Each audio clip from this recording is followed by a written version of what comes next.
Chapter 1002. That's not the case. It's just that. What's the difference between an ethereal sect that's not a disciple of the ethereal sect and an ethereal hall that's a disciple of the ethereal sect? Haha, these are all my considerations. Do you think you have the power to control them? Nun Jingyi sneered. I'll ask you one more time. If you don't want to rebuild the Misty School, then pretend that I didn't call you here today. Oh Yan's ambition was higher than the sky, but her life was still as fragile as paper. Now that she was under someone else's roof, how could she not lower her head? Oh Yan thought for a moment and nodded. If you insist on rebuilding, I'll help you. Good. Nun Jingyi clapped her hands and said, You're indeed O Peng's sister. You're able to pick up and let go. You're not inferior to men. Nun, I'm flattered. Please continue. Okay, wait a moment. Nun Jingyi waved her hand again and said, Where's Ming Qing? I'm here. Ming Qing shouted and came in from outside the hall. He bowed and said, Greetings, sect leader. Good. Have you completed the task I gave you? Sect leader, the time was too short. The disciples of Wuming Hall have some foundation in martial arts, but they're still a little far from what you said. I failed you. It's okay. I didn't expect the sect-protecting formation to be opened at this time. The time I gave you was the time for the next restriction formation to loosen. It's not your fault. Now, according to what you said, as long as we secretly attack Misty Peak, there shouldn't be a big problem. Everyone was shocked once again. At this moment, they finally understood that releasing the Misty Sect had been a plan all along. Yes, sect leader, you're right. I don't think there's any problem. Okay then. I'll appoint you as the deputy sect leader of the Misty School. Send all the disciples of Dragon Creek Valley to the Misty School and you'll be in charge. Yes, I understand. Ming Qing was obviously confused by Nun Jingyi's words, but he didn't dare to question it. He only bowed and obeyed. You're the vice faction leader, so you need to listen to the faction leader of the Misty School. I've ordered you to focus on the matters of the Misty School. I understand. All right, you may leave. Prepare for the next few days. In 3 days, gather all the disciples of the Misty School you belong to at the Jinghai Lakeside. Your disciple obeys. Ming Qing didn't say much. He turned and left. With this Wuming Hall disciple as a disciple of the Misty School, Oh Yan, do you think we can take down the Misty Mountain Villa? That's natural. The outer sect disciples of the Fragrant Cult are famous all over the world. How could they not take down the Misty Mountain Villa? Oh Yan emphasized the words, outer sect disciples of the Fragrant Cult. Haha, there are no early birds in the world. If there are no benefits, how can our school send an outer sect disciple to join your Misty School? Nun Jingyi didn't mind at all. I'm only letting you see because I want to make it clear to you. If you want to rebuild the Misty School, the first thing you need to do is to rely on my incense cult. Of course you have to rely on me secretly. What's the difference between that and not building it? Of course, there's an absolute difference. Nun Jingyi said. If we don't rebuild it, in 10 years, not only will the Jianghu forget about the Misty School, but even the disciples of the Misty School will forget about it. Moreover, if we don't rebuild it now, I'm afraid there won't be any reasonable excuse to rebuild it in the future. Of course, only when the Misty School is rebuilt will it be the Misty School. If it's in the Xueqi Peak, it will always be the Misty Hall. Oh Yan was silent. Nun Jingyi was absolutely right. Although the Misty Hall and the Misty School were only one word apart, there was an essential difference. Moreover, the Xueqi Peak and the Misty Peak were completely different. How could Oh Yan resist such a temptation? All right, the little girl should have agreed to the first condition. Let's talk about the second condition. Nun Jingyi narrowed her eyes. I'm sure you know why my incense cult is participating in the Righteous Alliance's plan to attack the Misty School. When Oh Yan heard this, her heart thumped wildly. Of course, she didn't know this in the past, but after meeting Zhang Xiaohua, she knew everything clearly. However, her expression was still indifferent. This little girl has already told Abbess countless times. Abbess has also sent people to search countless times. There is only one answer, and that is this little girl doesn't know. Well, perhaps you really don't know. Otherwise, you would have given yourself away in the past few years. Moreover, I may have a way to extort a confession. Once I use it, you may be able to keep your life, but even an idiot won't be able to escape. How can I destroy a flower so ruthlessly? However, even if you don't know now, you'll know in the future. So, let's talk about it now. Please speak, Nun. It's very simple. My incense cult doesn't necessarily have the item that belongs to the Misty School. However, when my incense cult needs it, your Misty School must take it out at any time and cooperate with my incense cult. That's simple? Oh Yen asked curiously. Yes, it's that simple. Nun Jingyi said without hesitation. Your Misty School has been destroyed for so long, and there's still no trace of that item. It seems that if your Misty School doesn't have it in its hands, my incense cult won't be able to get it. Oh Yen nodded. Although I don't know what it is, I promise that as long as my Misty School participates in this matter, we'll also benefit. My Misty School will definitely cooperate with your incense cult. Good. Nun Jingyi clapped her hands again. As for the last condition, I'm sure the little girl will agree to it? I'll congratulate you first. That's not necessarily true. Please enlighten me, Nun. Otherwise, I don't know where my happiness comes from. Hee, I really want to be a matchmaker for once. I'll pull a red string for you and arrange a marriage for you. Oh Yen couldn't help but ask in surprise, Nun. What do you mean? Nun Jingyi smiled. Your sister-in-law isn't willing to be the leader of the Misty School, and you don't have the ability to be the leader of the Misty School. So, I'll naturally choose a leader of the Misty School. But, he's not the rightful leader of the Misty School. How can he become the leader? If you marry this person, then you'll have the best reason. Not to mention Oh Yen, even everyone was extremely shocked. Yes, only Gao Kunheng was shocked, but at the same time, he was also extremely happy. It was as if he had eaten a grass return pill. The tens of thousands of pores on his body opened up, and it was extremely tight. He only wanted to rush forward, hug the leader's thigh, and call her mother. Not only did she give him the position of leader, but she also gave him a lovely wife. If she wasn't related by blood, then what was she? Moreover, although Oh Yen was thin, she had the foundation of a beauty. She also had the gentleness and determination that the female disciples of Lingering Fragrance Peak couldn't compare to. Gao Kunheng's soul had long been stolen away by her. Everyone else, including Peacock, also looked at Gao Kunheng. Although Gao Kunheng was also handsome, they all had the same thought in their minds: all the good food has been eaten by the pigs. But they didn't know what to do. How can this be? Oh Yen looked at Gao Kunheng. Her face was also slightly red. She said anxiously, Leader, you can settle this with just a word. Why do you want me to humiliate myself like this? Of course, I can settle everything in Spreading Fragrance Cult with just a word. But I can't cover the mouths of the people in Jianghu. If you want the Misty School to leave Spreading Fragrance Cult in a clean and steady way, you still have to make this choice. Then, Nun Jingyi looked again and said curiously, besides, Zhang Xiaohu is also very handsome. He's even younger than you by a few years. How can you humiliate yourself like this? I thought this was a marriage bestowed by the heavens. But he what? Zhang Xiaohu? No. Oh Yen was about to refuse when she suddenly realized something. She looked at Zhang Xiaohu with even more astonishment. She didn't know what to say. What? When Gao Kunheng heard this, he immediately fell from the highest heavens. His face was pale and his mouth was filled with bitterness. He knew that Aunt Qin didn't come, but he didn't expect that he would completely forget about Zhang Xiaohu, who was a generation younger than him. Seeing Gao Kunheng like this, Nun Jingyi smiled. Oh Yen, don't tell me you want Gao Kunheng to be the leader of Misty School? Gao Kunheng, your disciple is here.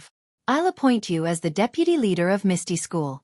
You'll assist Zhang Xiaohu in managing all the chores in the sect. Do you understand? Your disciple understands. Gao Kunheng's lips trembled for a long time before he finally spoke. He looked extremely dejected. It was far from the ecstasy he had hoped for when he was appointed as the deputy leader of Misty School. As the saying went, the greater the expectation, the greater the disappointment. If Nun Jingyi had announced Gao Kunheng as the deputy leader of Misty School, wouldn't he have gone crazy with joy? Didn't he work so hard in Ethereal Hall because he wanted to make a name for himself? Once he left Incense Cult and arrived at Ethereal Peak, he would be second only to one person and above all. He would be free and unfettered. Leaving his name in the martial world was his dream. However, he had been kept in suspense by Nun Jing-yi. First it was the position of leader. Now it was Yen. He had already planned his future. Of course, the contrast in his heart was too great. Gao Kunheng? You don't seem happy? Nun Jingyi frowned. No, your disciple is too happy. Gao Kunheng hurriedly covered it up. Thank you for your kindness. All right. You should go and inform Deputy Hall Chief Qin of Ethereal Hall. Also, pass down our order. Aunt Qin is also the deputy leader of Misty School. The two of you should take care of everything in the Shirxin Peak and gather at the Calm Sea Lake in 3 days. Now that the news of the Fragrant Religion opening has not spread, it is a good opportunity for you to go out. No one will know. If you wait a few days, it will be troublesome. Yes, your disciple will go back now. Gao Kunheng bowed. He looked to the side and asked tentatively, what about Hall Chief Yang and Sect Leader Zhang? From today onwards, Hall Chief Yang is no longer the Hall Chief of Ethereal Hall. She will return to Lingering Fragrance Peak as a disciple of Mo Xian Hall. Sect Leader Zhang? Haha, you don't seem to be ready yet. Gao Kunheng looked. Of course, Zhang Xiaohu was standing there with his mouth agape. Gao Kunheng didn't know what he was thinking. Therefore, Gao Kunheng cursed in his heart. This thing that stepped on dog shit. Why didn't I step on it when I went out? Please vote for me. Please vote for me. Please keep it. Please tip me. Chapter 1003. After Gao Kunheng left, Zhang Xiaohu still hadn't come to his senses. This was really inconceivable. Although he wanted to be the leader, everything he did was to lay the foundation for the future. He never thought that he would be promoted to such a high position by Nun Jing-yi. Zhang Xiaohu, are you so happy that you've lost your mind? Chen Chen frowned. Zhang Xiaohu came to his senses and immediately stood up. Leader, this is unacceptable. I'm incompetent. How can I be the leader of the Misty School? I know that your martial arts are too inferior. Even the 3 beauties of Misty School are not among them. Your seniority is too low. Above you are Wen Hai, Xueqi, Lu Yueming, and above you are Li Jian, Hu Yuni, and Lu Qingyang. You are not legitimate. Although you are a direct disciple, the chief disciple of the Misty School is Zhang Chengyue, not Wen Hai. Even the little brat Tian Tian, who has been training by Hu Yuni's side, is Zhang Qingyue's disciple. He is more legitimate than you. Zhang Xiaohu was sweating profusely. He nodded and said, That's right. I asked Zhaozhu to take back your order. Do you think I've been planning for so long? Abbess Jing-yi scolded. This sect has already bestowed upon you the Plain Expanse Heart Sutra and 3 Plain Expanse pellets. However, looking at your martial arts cultivation, your aptitude is really lacking. You should work harder in the future. Yes, you're right. Zhang Xiaohu wiped his sweat and secretly praised Zhang Xiaohua. As long as you practice the Suhuan Heart Sutra, you will soon succeed. Martial arts no longer exist. Besides, as long as you marry Yen, your status will change. Who else is more qualified than you to be the leader of the Misty School? Even if your martial arts are not good, who can say no? Besides, even though I can't cover the entire Jianghu with just 1 sentence from the incense cult's cult master, I can still make you a sect master in the Misty School. That should still be possible. But, Zhang Xiaohu argued, I'm Wen Hai's disciple, and I'm also the grand disciple of sect leader Peng. Compared to Miss Yang, I'm more than 1 generation lower. Nonsense. Do you think I don't know? Don't forget that you're a disciple of the Shirtai of Chuanxiang cult. In terms of seniority, you're in the same generation as Ru Ping, which means you're in the same generation as Peng. Why can't you marry Yen? Zhang Xiaohu was dumbfounded. He didn't expect that being a disciple of the Shirtai would have such a meaning. How is it? Zhang Xiaohu, I've already paved the way for you. You just need to marry Yen into the Zhang family and be a good groom and be a sect master. After that, Nun Jing-yi ignored Zhang Xiaohu and turned to ask, Yen, what do you think of my cult's arrangement? Yen thought that Nun Jing-yi was talking about Gao Kunheng. He was a disciple of the incense cult, so he would resist whatever she said. As for Zhang Xiaohu, Even though he was a country bumpkin whom she had looked down on previously, it could be said that there was some fate between them. Through her recommendation, he entered Ethereal Sect. Even though his seniority was much lower than hers, but in terms of age they were about the same, so they could be considered to be a match made in heaven. Furthermore, the two of them had Zhang Xiaohua as an acquaintance, so they knew each other very well. Moreover, Yan already had a plan in mind. Zhang Xiaohua was mysterious and had saved her life many years ago. Now he was even more powerful. He could easily cure an illness that even the miracle doctor at Lingering Fragrance Peak couldn't cure. According to Elder Yu, Zhang Xiaohua's martial arts were unfathomable. As long as she married Zhang Xiaohu, Zhang Xiaohua would be bound to the Misty School's worship. If they fell out with the incense cult in the future, the Misty School wouldn't be afraid of anything. At least they had the capital to be unyielding. After thinking about it, Yan blushed and looked at Zhang Xiaohu in a different light. Good. Nun Jingyi was very sensitive and saw the change in Yan's expression. She clapped her hands and said, "Since Miss O has agreed to these three things, then the sect." But at this moment, Zhang Xiaohu said, "Sect leader, I have some objections." These words were very soft and not unusually resolute. Yan frowned slightly and her expression changed. "What? Zhang Xiaohu, what do you want to say?" Nun Jingyi said unhappily, "The sect promoted you from an ordinary disciple to the chief disciple of the Misty Hall. Now, I've promoted you to the leader of the Misty School. What else are you dissatisfied with?" "No," Zhang Xiaohu explained. "There's nothing wrong with it. A real man has to make a decision and give up. If you can't do something with an indomitable spirit, even if you have a lovely girl, you won't be famous in Jianghu.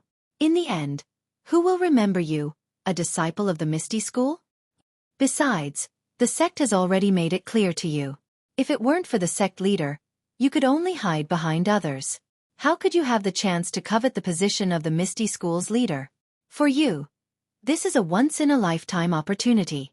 You have to think it over. Also, didn't you join the Misty School to do something great in Jianghu? Now, Gao Kunheng is in charge of the Misty School's chores and Ming Qing is in charge of the external affairs of the Misty School. You only need to coordinate the disciples of the Misty School and the Misty School, and you can make the Misty School flourish.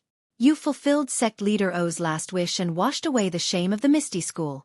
Zhang Xiaohu, aren't you tempted by such a gratifying thing?" Zhang Xiaohu was speechless. Nun Jingyi's words hit the nail on the head. In a man's heart, he only needed to nod his head and he could get something that he couldn't get in his life. How could he not be tempted? But Zhang Xiaohu immediately thought of Chang'e, and even Chen Chen. But could he nod his head? Could he easily bow his head? Seeing Zhang Xiaohu's hesitation, Nun Jingyi said, "The sect leader convinces people with virtue.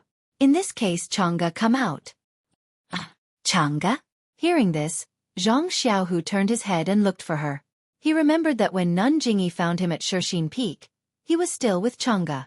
He didn't hear that she was going to come over. Chang'e didn't come in from outside the palace. Instead, she came out from a jade screen behind Nun Jingyi. She should have heard everything here. Looking at her face, Xiao Tianze couldn't tell what kind of expression she had. She was neither happy nor angry, but her face was as gloomy as water. "Chang'e, when did you come? Why didn't I know?" Zhang Xiaohu said with a little guilty conscience. When Yan saw Chang'e come in, she couldn't help frowning. She had always been in Huanqi Villa behind Xueqi Peak and didn't know much about Misty Hall. How could she know about Zhang Xiaohu and Chang'e? She only saw Chang'e in the convoy going south, so she still remembered her. But at this time, seeing Chang'e come in and hearing Zhang Xiaohu's words, how could she not know what had happened? "How is it, Chang'e?" "I've told you before, men, when faced with a choice between a gang and a relationship, will always choose the gang." Although Zhang Xiaohu hasn't said it out loud, I believe that even if he was given another 10,000 chances to choose, he will definitely choose Yan, not you. Moreover, Chang'e, don't forget that Zhang Xiaohu chose Yan, which means he chose to lead you and shoulder the burden of rebuilding the Misty School. This is the expectation of all the disciples of the Misty School. Why have you been restless in Xueqi Peak for several years? Isn't it just to go back to Misty Peak? Now, as long as you let go gently, everything will come true. Letting go may be the happiest choice for Zhang Xiaohu. Chang'e looked at Zhang Xiaohu and then at Oh Yan. Her face was filled with grief, and 2 lines of tears flowed from her eyes. She wiped her eyes, sniffed her nose and forced a smile. Sect leader, you are mistaken. Didn't I say before? The relationship between Zhang Xiaohu and I is pure senior sister and junior brother. You have to force me to intervene. Won't you spoil the good mood of Miss O and sect leader Zhang? Haha, very good. Jingyi Nun nodded and said, it's not that I'm being unreasonable, but Zhang Xiaohu's matter is unusual. If he marries Oh Yan, he can't change his mind in the future. Otherwise, I can't explain it to Rupiang, and the Misty School can't explain it to the whole Jianghu. So, I have no choice. Sect leader, don't think too much. I'm just an ordinary woman. I can't compare with Miss O's precious body. Sect leader, you should worry more about them. I'll leave now. Chang'e said very indifferently. She tried her best to plan for Zhang Xiaohu. She wanted her beloved to have a great career, and also to let her face be proud and have someone to rely on for the rest of her life. But she didn't expect that everything she had was taken away by a few words. All her efforts were in vain. What disappointed her most was that although her beloved Zhang Xiaohu didn't say the last words, how could she not understand? She lost her beloved. She lost everything in the future. But even though Chang'e resented fate, she couldn't bring herself to resent Zhang Xiaohu. Jingyi Nun's conditions were too shocking. As a disciple of the Misty School, she almost had to raise both hands and feet in agreement. But she had long since accepted it in her heart. She still had to make a final struggle, a meaningless struggle. She wanted to hear it with her own ears and see her beloved's choice with her own eyes. Perhaps a moment of evasiveness or a pretense of modesty could give her temporary comfort. But, when she got closer, Chang'e realized the cruelty of this choice. Chang'e couldn't hold back her tears. She finally endured the heart-wrenching pain and chose to leave.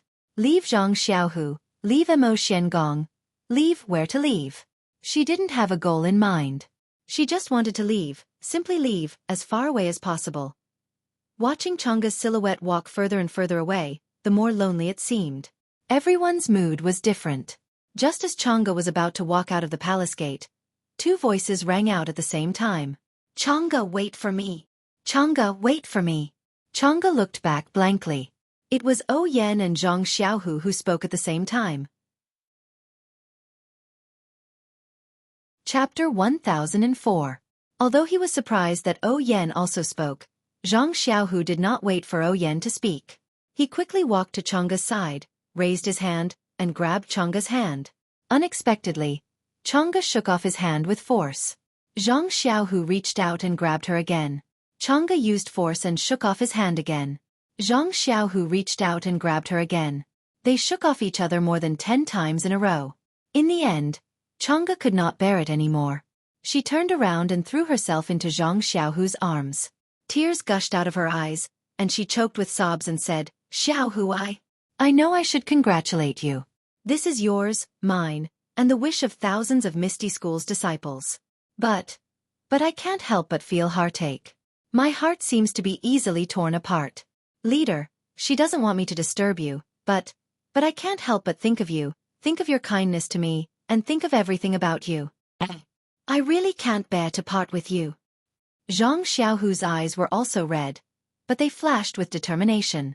He smiled, stroked Chang'e's long hair in his arms, and said, Don't worry, Chang'e.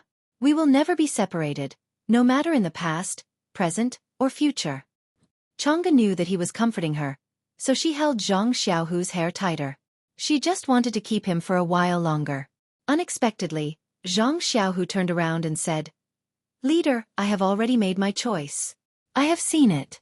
Are you sure? Master Jingyi was slightly angry. Yes. Leader. I'm just a country bumpkin who occasionally had the opportunity to enter Misty School. Although I didn't stay in Misty School for a long time, I met Chang'e in this short period of time. After having Chang'e, my life was completely colorful. No matter whether it was happiness, anger, sorrow, or joy, Chang'e accompanied me. She has become an indispensable part of my life. Without her, my life would definitely be incomplete. Without Chang'e, I wouldn't be Zhang Xiaohu. Later, Zhang Xiaohu said to Oh Yan with a smile, This disciple was able to enter the Misty School because of Miss O's recommendation. I have nothing to repay her. Now, I have failed to live up to Miss O's expectations and shirked the heavy responsibility of entering the Misty School. However, Chang'e and I are of the same mind. No matter how difficult it is, we will go through it hand in hand, so I hope Miss O can forgive me. Hearing this, Yen smiled and said, Zhang Xiaohu, treat Chang'e well. You don't blame me for recommending you in the early years. Then he turned to Nun Jingyi and said, Nun, I can only agree to the first two of your three conditions. As for the third condition, I'm sure you've seen it for yourself. I'm not the only one who doesn't agree to it. Even the chief disciple of my Misty School doesn't agree to it. Ha ha ha, Nun Jingyi was so angry that she laughed and scolded. You little brats, you don't know the power of my incense cult's rules. What is the second rule of my incense cult? No disciple in the entire incense cult's 19 peaks can go against my cult. How dare you not listen to my orders? How bold! Nun. Yang Ruping was shocked and said, Nun, don't be angry. Why don't you persuade Zhang Xiaohu and Yen or think of other ways? My cult's decree has already been issued. In 3 days, the army will leave Dianqi Lake. How can it be changed? Nun Jingyi smiled grimly and said, Unless these people die in the hall today, my cult will have room to maneuver. Zhang Xiaohu, Yen, Chang'e. Yang Ruping shouted anxiously. You wait, don't you want to live?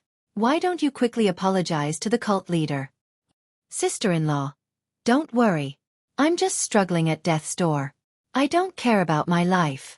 It's just a matter of time. Master Yang, as long as you're with Chang'e, even if you die, what is there to be afraid of? Chang'e looked up at Zhang Xiaohu with admiration. She only held his arm tighter and said no more. Haha, killing you is just a piece of cake. Master, please be merciful. Misty Hall only has these few outstanding disciples. Moreover, my late husband only has this one sister. Please be merciful. Yang Ruping almost fell to the ground. Cult leader, do you have to do this? Just change to someone else. Chen pouted as if she was thinking of her life and death parting with someone. Peacock also said, Cult leader, in my opinion, why don't both sides take half a step back? After all, the feelings between these two people are also sincere? Abbess Jingyi could ignore Yang Ruping's opinion, but she had to consider Peacock and Chen's opinions. However, Peacock only wanted Yen and Zhang Xiaohu to be a couple and Chang'e to be Yan's concubine. However, Nun Jingyi seemed to have misunderstood. She pondered for a while and nodded. All right, since that's the case, I'll give you one more chance. After that, she called a disciple over and whispered a few words. Not long after, the disciple brought 2 small wine cups and placed them on the table. Yen, Chang'e, there are 2 wine cups here. One is poisonous and the other is non-poisonous. Since you insist on forcing me, I'll make you pay a little price. Each of you can choose a cup. Whoever chooses the non-poisonous one will marry Zhang Xiaohu. Whoever chooses the poisonous one will have to apologize. This is what you asked for. Whether I choose or not, I won't marry Zhang Xiaohu. Why do you have to do this, Nun? If you don't choose, there's only one outcome, death.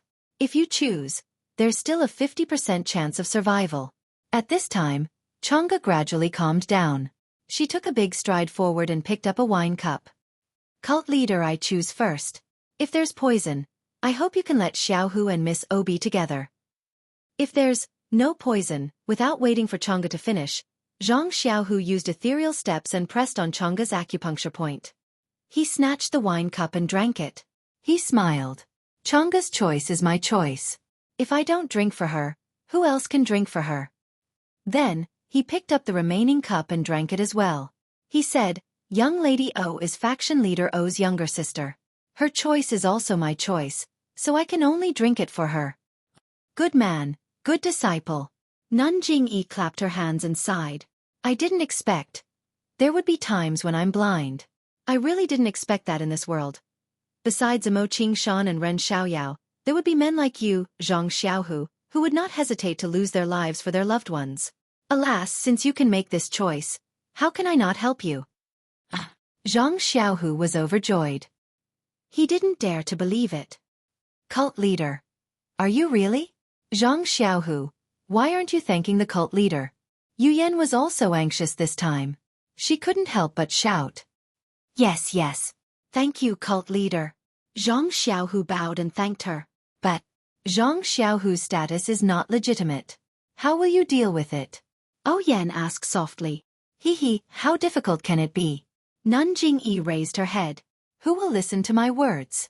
I'd like to see who in the entire Jianghu dares to compete with me. Then she chuckled. Miss O, did you also call me cult leader? Hee, Nun is perceptive and knows how to make good use of people. Perhaps you can be called cult leader. Ha ha ha. Nun Jingyi laughed loudly. Everyone in the hall was also happy to see this happy ending. However, just as Zhang Xiaohu was laughing, a sharp pain suddenly rose from his stomach. Ouch! Zhang Xiaohu was in so much pain that his face turned pale. Large beads of sweat rolled down his forehead. He immediately clutched his stomach and lay on the ground.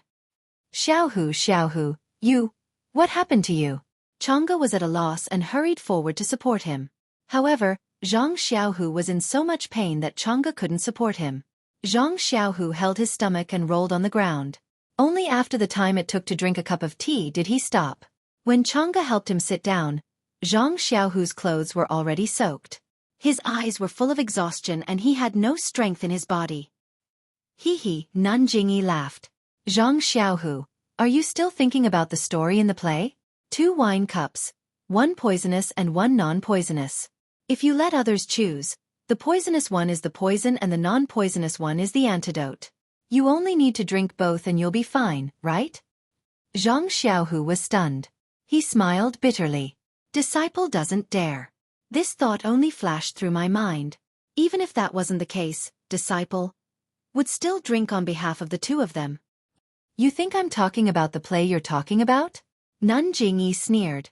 This wine cup is indeed highly poisonous. That cup is clear water. It has nothing to do with the antidote. Cult leader, quickly. Can you give me the antidote? Nun Chang'e asked. Chang'e, do you think I'm easy to talk to? Nun Jingyi sneered. My words are the law. How can I change them? I've already listened to Peacock and Chen Chen's opinions and let them go for now. However, Zhang Xiaohu has made his own choice. You and I have no right to interfere. Chang'e was speechless. She blamed herself for not drinking it earlier. However, Nun Jingyi continued. This poison is slow-acting. It will only act up at this time every year. Moreover, if you don't take the antidote before this time every year, the poison will become more and more intense. In the end, the poison will enter the bone marrow and there will be no cure. Oh right, I forgot. If you don't take the antidote, the pain will increase by 3 times every year when it acts up.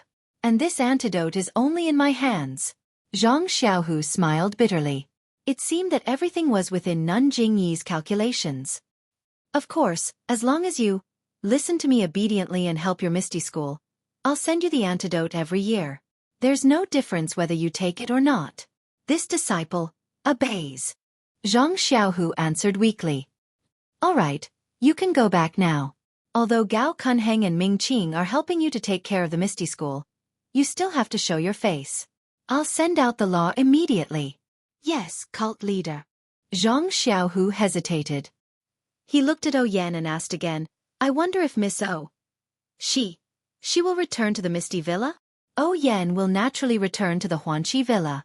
If she doesn't, how can the Misty School be established? Also, those disciples of Shirxin Peak, who have already lost their martial arts. Them? They're useless to you. Let them stay. All right, this disciple understands. Zhang Xiaohu nodded, then said casually, however, they're loyal disciples of the Misty School. Although they've lost their martial arts, they've been treating this disciple very well recently. If I have their support, even if the other Misty School disciples refuse to accept it, or if Grandmaster who makes trouble, will it be of help? Yes, you don't have to worry about Hu Yuni's side. They're not strong enough and won't make any big waves. If they also return to the Misty School and listen obediently, it'll be fine. Otherwise, Ming Qing will kill them all. Cult leader, you're wise, but this disciple still thinks it's better to appease them. Zhang Xiaohu smiled. Yes, I understand. Since you're now the leader of the Misty School, I'll naturally listen to your opinion. We'll do as you say.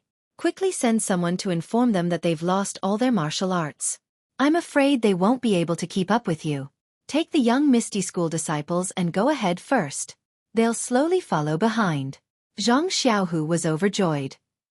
Thank you for your arrangement, cult leader. After that, the people of the Misty School, along with Yang Ruping, left. Mo Xian's palace was silent. After a while, Peacock whispered, Cult leader. Why? Nun Jingyi waved her hand and sighed. Actually, this cult has two plans. One is that Zhang Xiaohu chose Oyen as his wife. This means that Zhang Xiaohu is a person who seeks benefits and avoids harm. He's a ruthless person, which is exactly what this cult wants. The other plan, which is also what this cult doesn't want to see, is Zhang Xiaohu's choice. He's a man who prioritizes love. This is also the person that this cult respects the most. It'll inevitably make things difficult for this cult, so we took advantage of Peacock's persuasion to let him take the poison. It's not that this cult is cruel, but this kind of person is really hard to control. As long as Zhang Xiaohu doesn't make any big mistakes, this cult will definitely give him the antidote every year. You don't have to doubt this. That poison. Is it really as you say? Chen Chen asked curiously. Of course. Nun Jingyi smiled. If we didn't have this assurance, would this cult let him go so easily?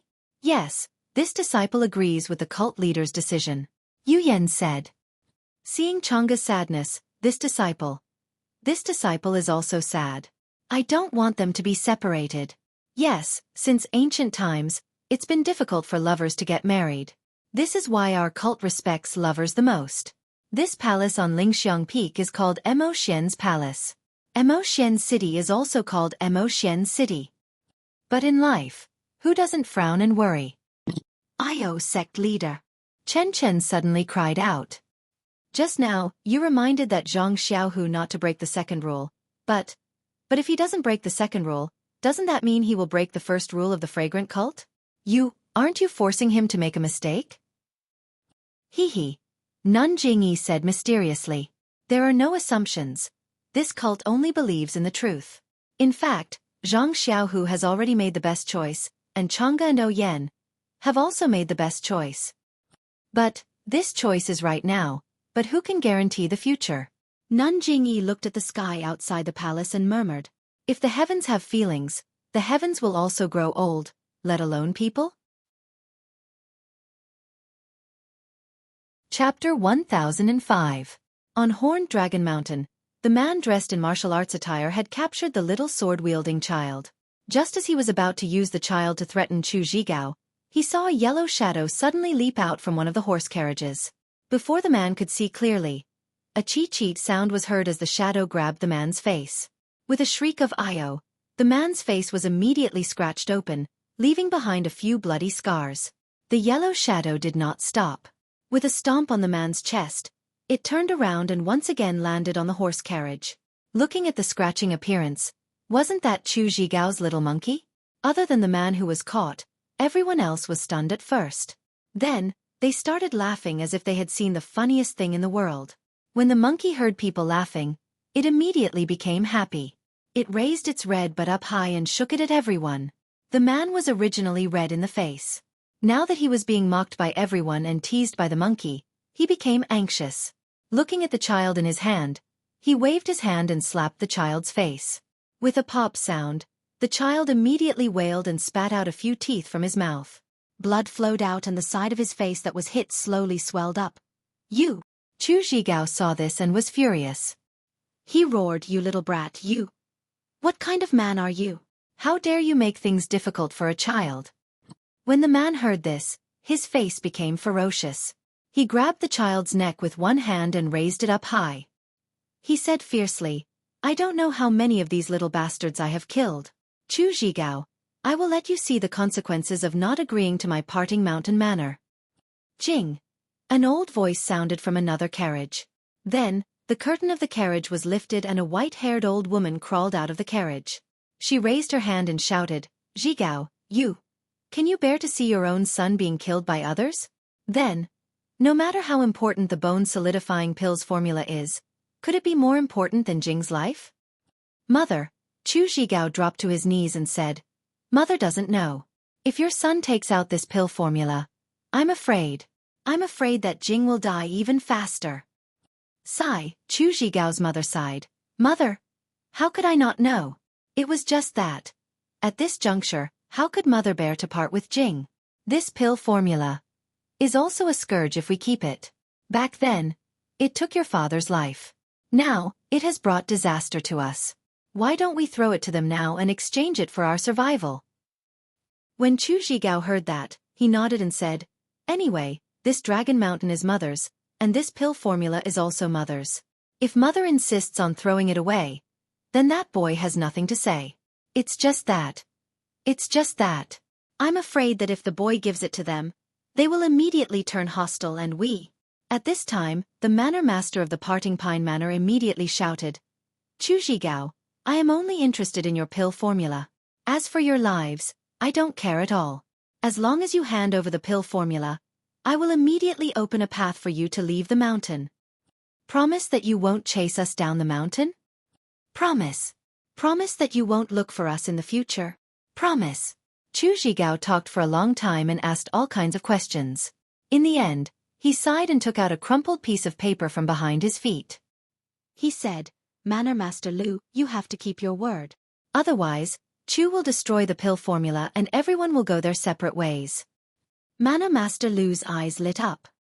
He patted his chest and said, "I've already said what I wanted to say.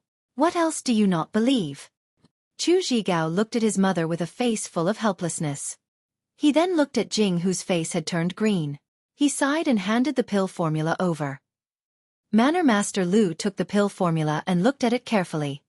He then carefully put it in his pocket and said with a smile, "Zhigao, look at you. I originally wanted to discuss this with you, but you refused a toast only to be forced to drink a forfeit. You caused such a huge crack in the friendship between us brothers. Sigh, if I let you go, wouldn't I have left behind a problem for myself? If you casually spread the news that the pill formula for the bone condensation pill is in the Parting Pine Manor, how could I accept it?" "You." Zhigao was extremely angry. Just now?" Manor Master Lu laughed and said, "Just take it that I was farting." Zhigao turned around and looked at his mother, who was also filled with regret. He couldn't help but feel disheartened. "Kill him," Manor Master Lu ordered expressionlessly. The man who was holding Jing in his hand sneered and was about to use all his strength. But at that moment, he felt a chill in his chest and a wave of pain came from his back. The strength in his body was immediately sucked away.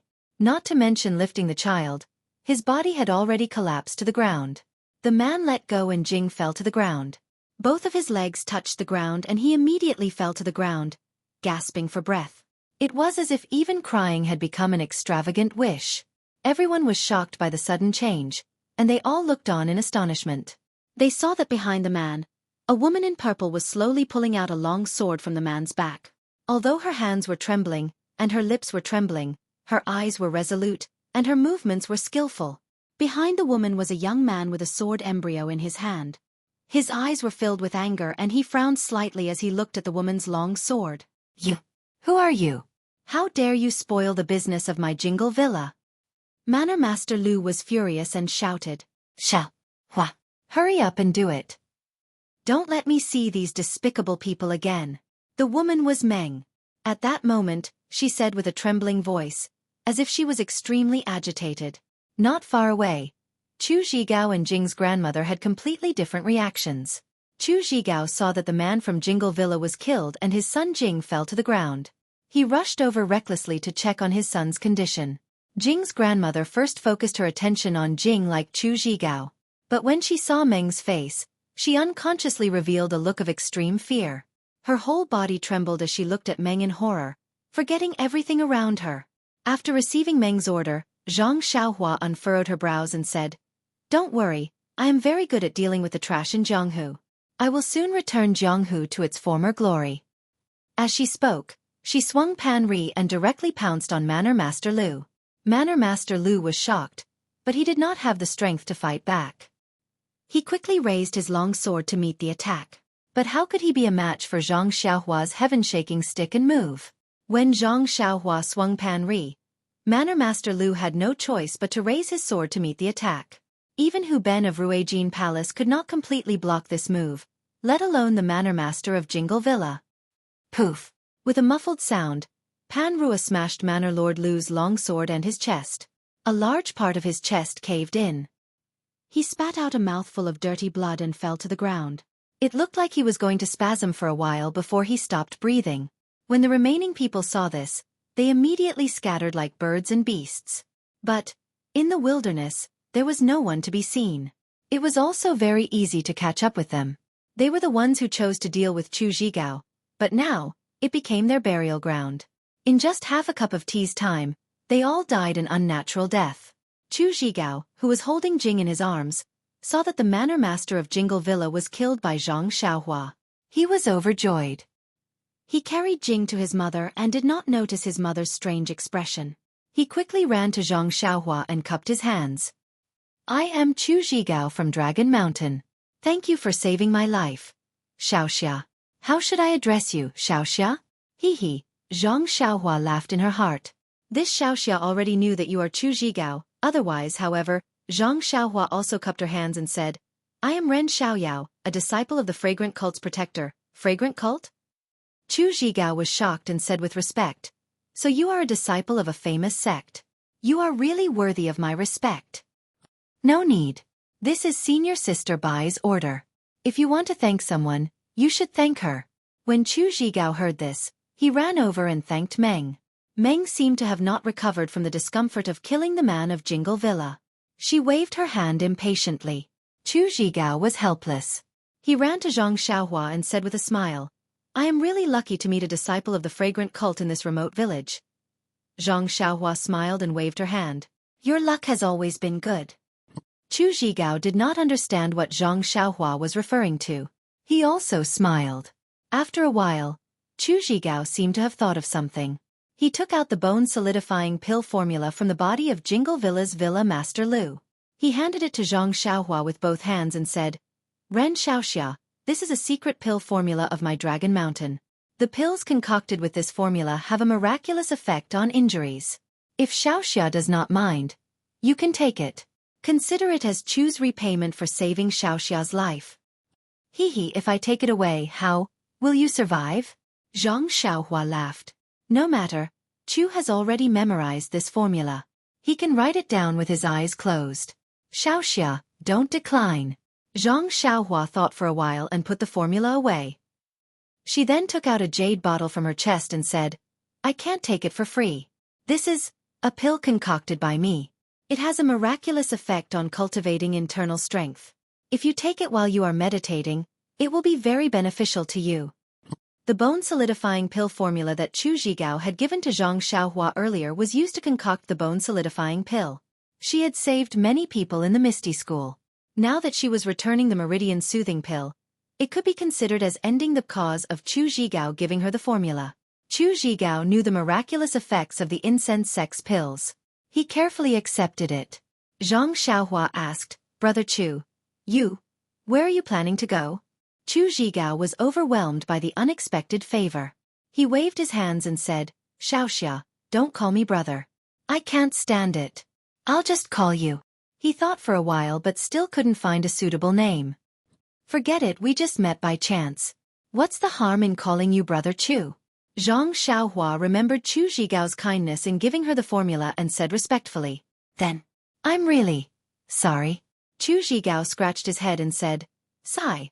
This Dragon Mountain is where my mother grew up. 40 years ago, Chu Zhigao said and looked at his mother. However, Chu Zhigao's mother was hugging Jing with one hand. Her eyes were fixed on the dream and didn't even blink. Please vote for me. Please vote for me.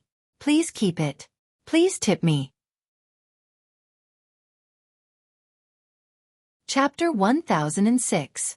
Mother. When Chu Zhigao saw his mother's infatuated look, he thought that she was frightened by what had just happened. He did not bother to explain anything to Zhang Xiaohua and immediately left Zhang Xiaohua behind and ran over. When Zhang Xiaohua saw Chu Zhigao running away, she could not bear it. After all, this old woman was old and had been tormented by the people of Jingli Mountain Manor for a while. No one would be able to stand it. Hence, she followed along to see if there was anything she could help with. However, When he saw Jing's grandmother staring at the dream, his heart skipped a beat. At this moment, Chu Zhigao also ran to his mother and reached out to support her. He said anxiously, "Mother, what happened to you? Don't scare me. Those bad people from Jingli Mountain Manor have been killed by Ren Xiaoxia. There's no one else." Before he could say anything, Chu Zhigao's grandmother turned her head and saw Chu Zhigao. She immediately shouted, "Boy's father, why did you run back? Didn't we agree to meet at Dragon Mountain? Aren't you walking right into a trap?" Then, Jing's grandmother grabbed Chu Zhigao and jumped down from the carriage. With a plop, she knelt in front of the dream and kowtowed. She begged, "Sacred Ambassador, please spare our lives. Sacred Ambassador, please spare our lives. We are all cowards. Since we have already agreed to submit to the divine sect, how could we go back on our words?" As she spoke, she grabbed Chu Zhigao and begged, "Boy's father, you should also quickly beg the Sacred Ambassador. Although you are a disciple of the Dalan Temple, but after all, it is only in name. The Dalan Temple does not teach any martial arts. You don't put the Dalan Temple first." Chu Zhigao was pulled by his mother. He seemed to know that his mother had misunderstood something, but he did not dare to struggle. Thinking that Meng had also helped him, he kowtowed and said, "Thank you for saving my life." Hearing Jing's grandmother's crazy words and seeing the two kneeling and kowtowing, Meng was already flustered. She moved away in a panic and shouted, "Old lady, I am not the Sacred Ambassador. You should quickly get up." Jing's grandmother did not believe her and knocked her forehead until it was bleeding. At this time, Jing seemed to have woken up and started crying. Jing's grandmother became even more flustered and shouted, "Sacred Ambassador, this is my son. I just named him Zhigao. Sacred Ambassador, please be merciful and take our lives. Let my son live. He is just a child. He doesn't know anything. You can take him away and do whatever you want to him." Meng's face was filled with panic and she could only wave her hands. Chu Zhigao. Tears fell from his eyes. He seemed to have thought of something. With a sigh, Zhang Xiaohua flashed behind Jing's grandmother and pointed at Jing's grandmother. Grandma Jing closed her mouth and collapsed on the ground. "Brother Chu, I only hit her sleeping acupoint. After sleeping for a night, she might wake up tomorrow," Zhang Xiaohua explained. "Thank you, Ren Xiaoxia." Chu Zhigao's expression was gloomy. The yellow little monkey had just grabbed someone and was playing around in the carriage. At this time, it jumped again and jumped onto Zhang Xiaohua's shoulder. Chu Zhigao was shocked and was about to scold it, but the monkey seemed to be familiar with Zhang Xiaohua. It reached out and grabbed Zhang Xiaohua's hair and ruffled it, making it a mess. Chu Zhigao was embarrassed and scolded, "Come here." The monkey was very obedient and jumped onto Chu Zhigao's shoulder. "Ren Xiaoxia, don't blame it. This animal is too naughty," Chu Zhigao said apologetically. It's okay. Let's quickly settle your mother down." Then, he looked at Jing, who was lying on the ground and crying. He looked at the mountain path and said, "The child is also frightened and needs to rest. You see, going down the mountain, I'm afraid it's not appropriate." Chu Zhigao sighed and carried his mother to the carriage. Zhang Xiaohua went over and picked up Jing. She wanted to coax him but didn't know how.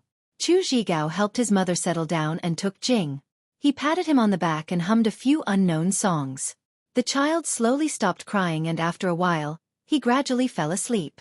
After putting Jing in the carriage, Chu Zhigao smiled bitterly and said, "I've embarrassed myself in front of Ren Xiaoxia and the young lady. This is what it's like to have a family to feed." At this time, Meng also realized that Jing's grandmother had misunderstood. She must have thought that she was someone who looked like her 40 years ago. That person might be her mother. Therefore, she walked over.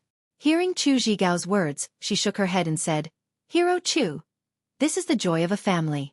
Many people can't even ask for it." Perhaps. Chu Zhigao looked at the two people in the carriage with a gratified expression. He then looked at the sky and said, "Chu's little nest in Dragon Mountain has been burned down by the people of Parting Mountain Villa. However, there is still a place where Chu usually hunts. There are also some places where it's already late. Xiaoxia and the young lady, why don't you come with me and stay for the night? That would be considered my hospitality as a host." Zhang Xiaohua heard this and was overjoyed. She had something to ask, so how could she leave? She cupped her hands and said, "Thank you, Brother Chu." Chu Zhigao drove a carriage, and so did Zhang Xiaohua. Meng sat behind Zhang Xiaohua and looked at the sunset of Tsang Mountain. She whispered, "Xiaohua, do you think that person is my mother?" "Well, most likely. She looks exactly like you. 40 years ago, she should be about the same age. When the old lady wakes up tomorrow, we can ask her. Even if there is a blood feud, it has been decades. You didn't exist at that time, so it has nothing to do with you. Moreover, we just saved their family of 3. We can ask some things, right?" "Alas, I hope so." Meng looked at Zhang Xiaohua's back and said in a low voice, "Sacred ambassador, this sacred ambassador. Which sacred ambassador is she from?" Zhang Xiaohua looked at Meng's dispirited expression and said, "You don't have to think too much. Just ask her tomorrow." After a while, the sky turned dark. Chu Zhigao, who was in front, was still rushing. He said, "Meng, do you want to rest? My driving skills are very good. The carriage doesn't shake at all." "Really?" Meng acted as if she didn't hear him and muttered, "Sacred ambassador." Zhang Xiaohua sighed. Zhuanxiang sect doesn't have a sacred ambassador.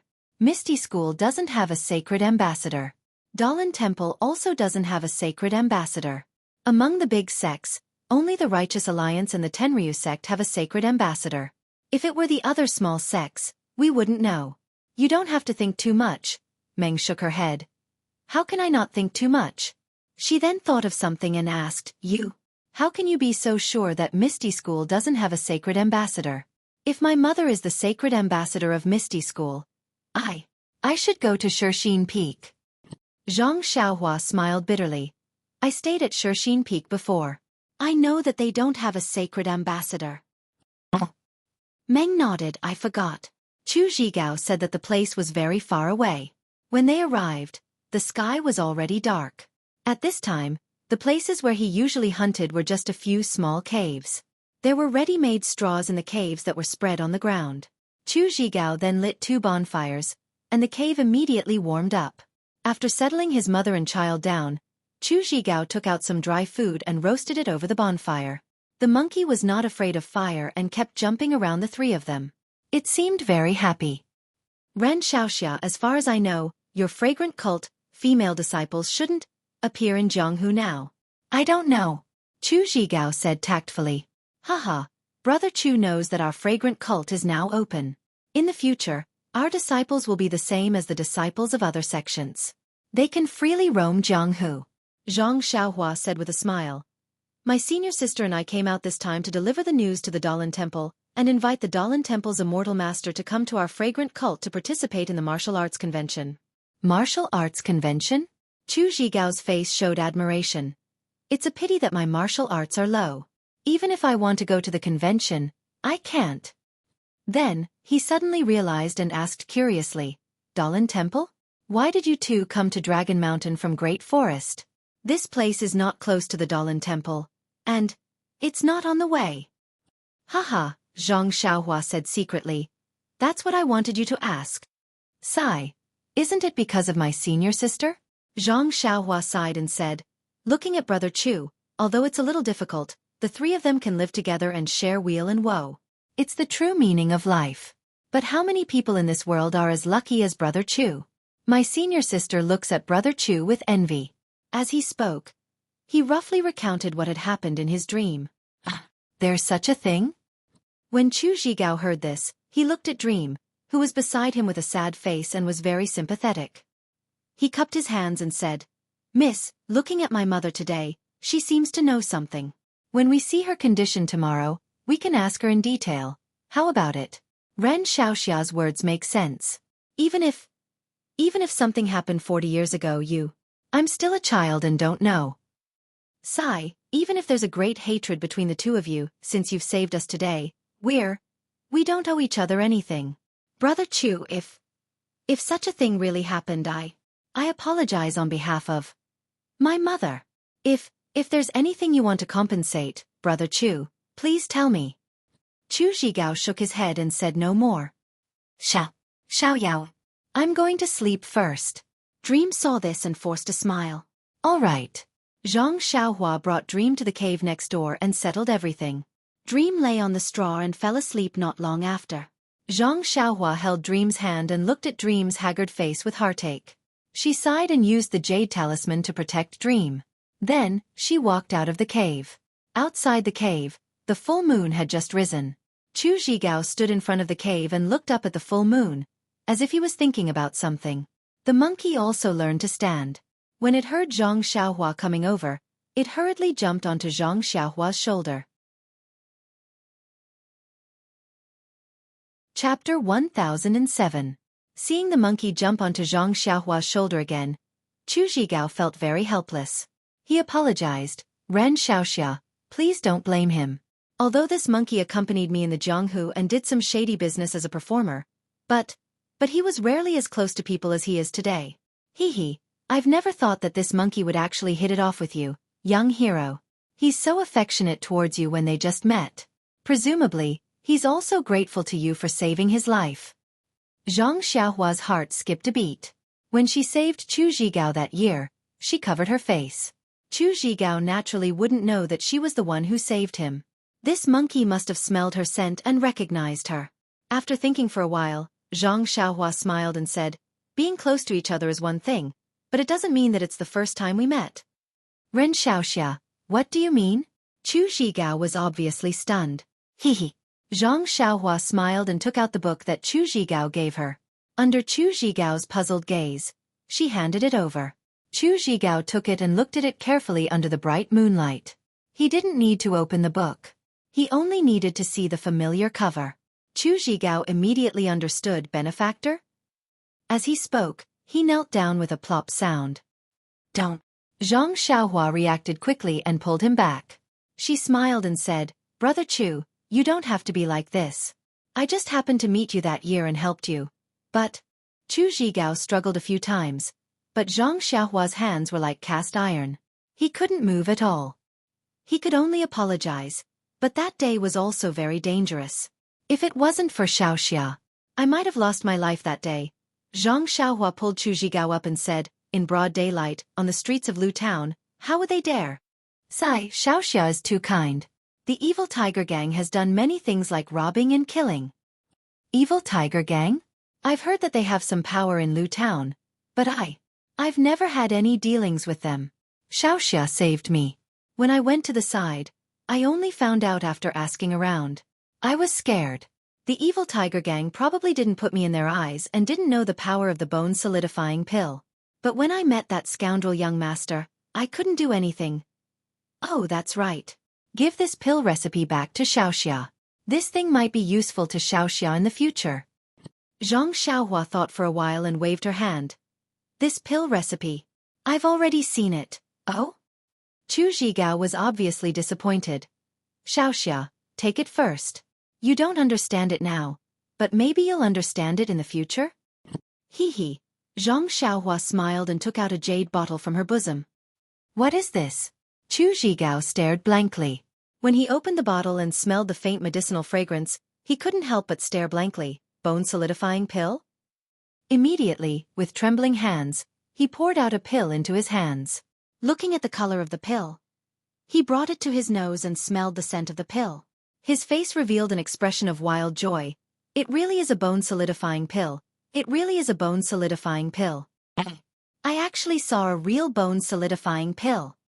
But immediately, Chu Zhigao had some doubts and asked, Ren Xiaoxia, this is a bone-solidifying pill refined according to my pill recipe? Zhang Xiaohua thought for a while and said yes. But why is the medicinal smell of this bone-solidifying pill so faint? In my family's pill recipe, there are records of medicinal fragrances that assail the nose. I don't know.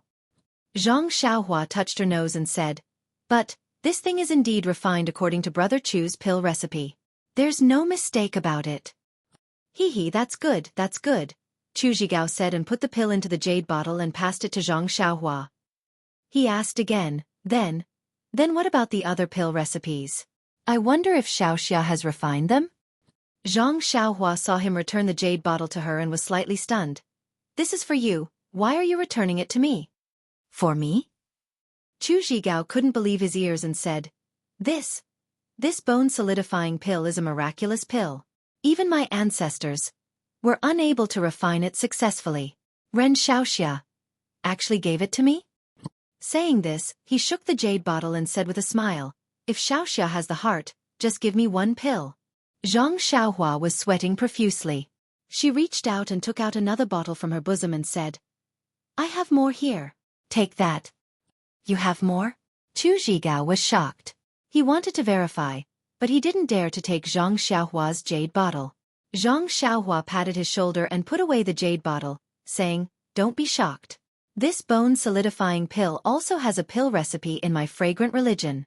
Usually, a few disciples with high status can get some. Although I don't have it now, I think I will in the future. So, this bottle of bone-solidifying pills, you should accept it.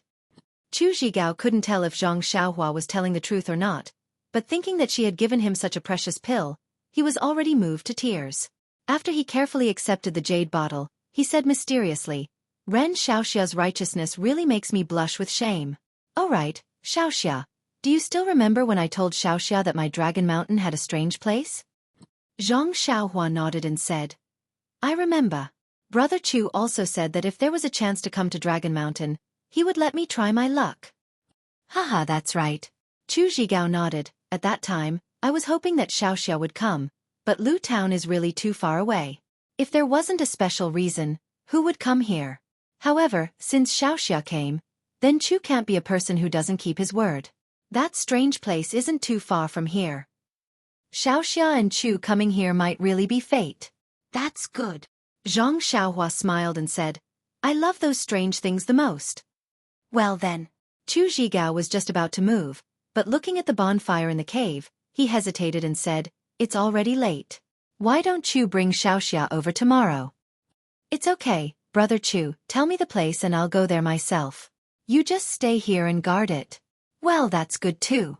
Chu remembers that Xiaoxia's qinggong is very good. Xiaoxia can go to that place if he wants. As he said that, he told her the location of that place. Zhang Xiaohua was stunned and her heart jumped.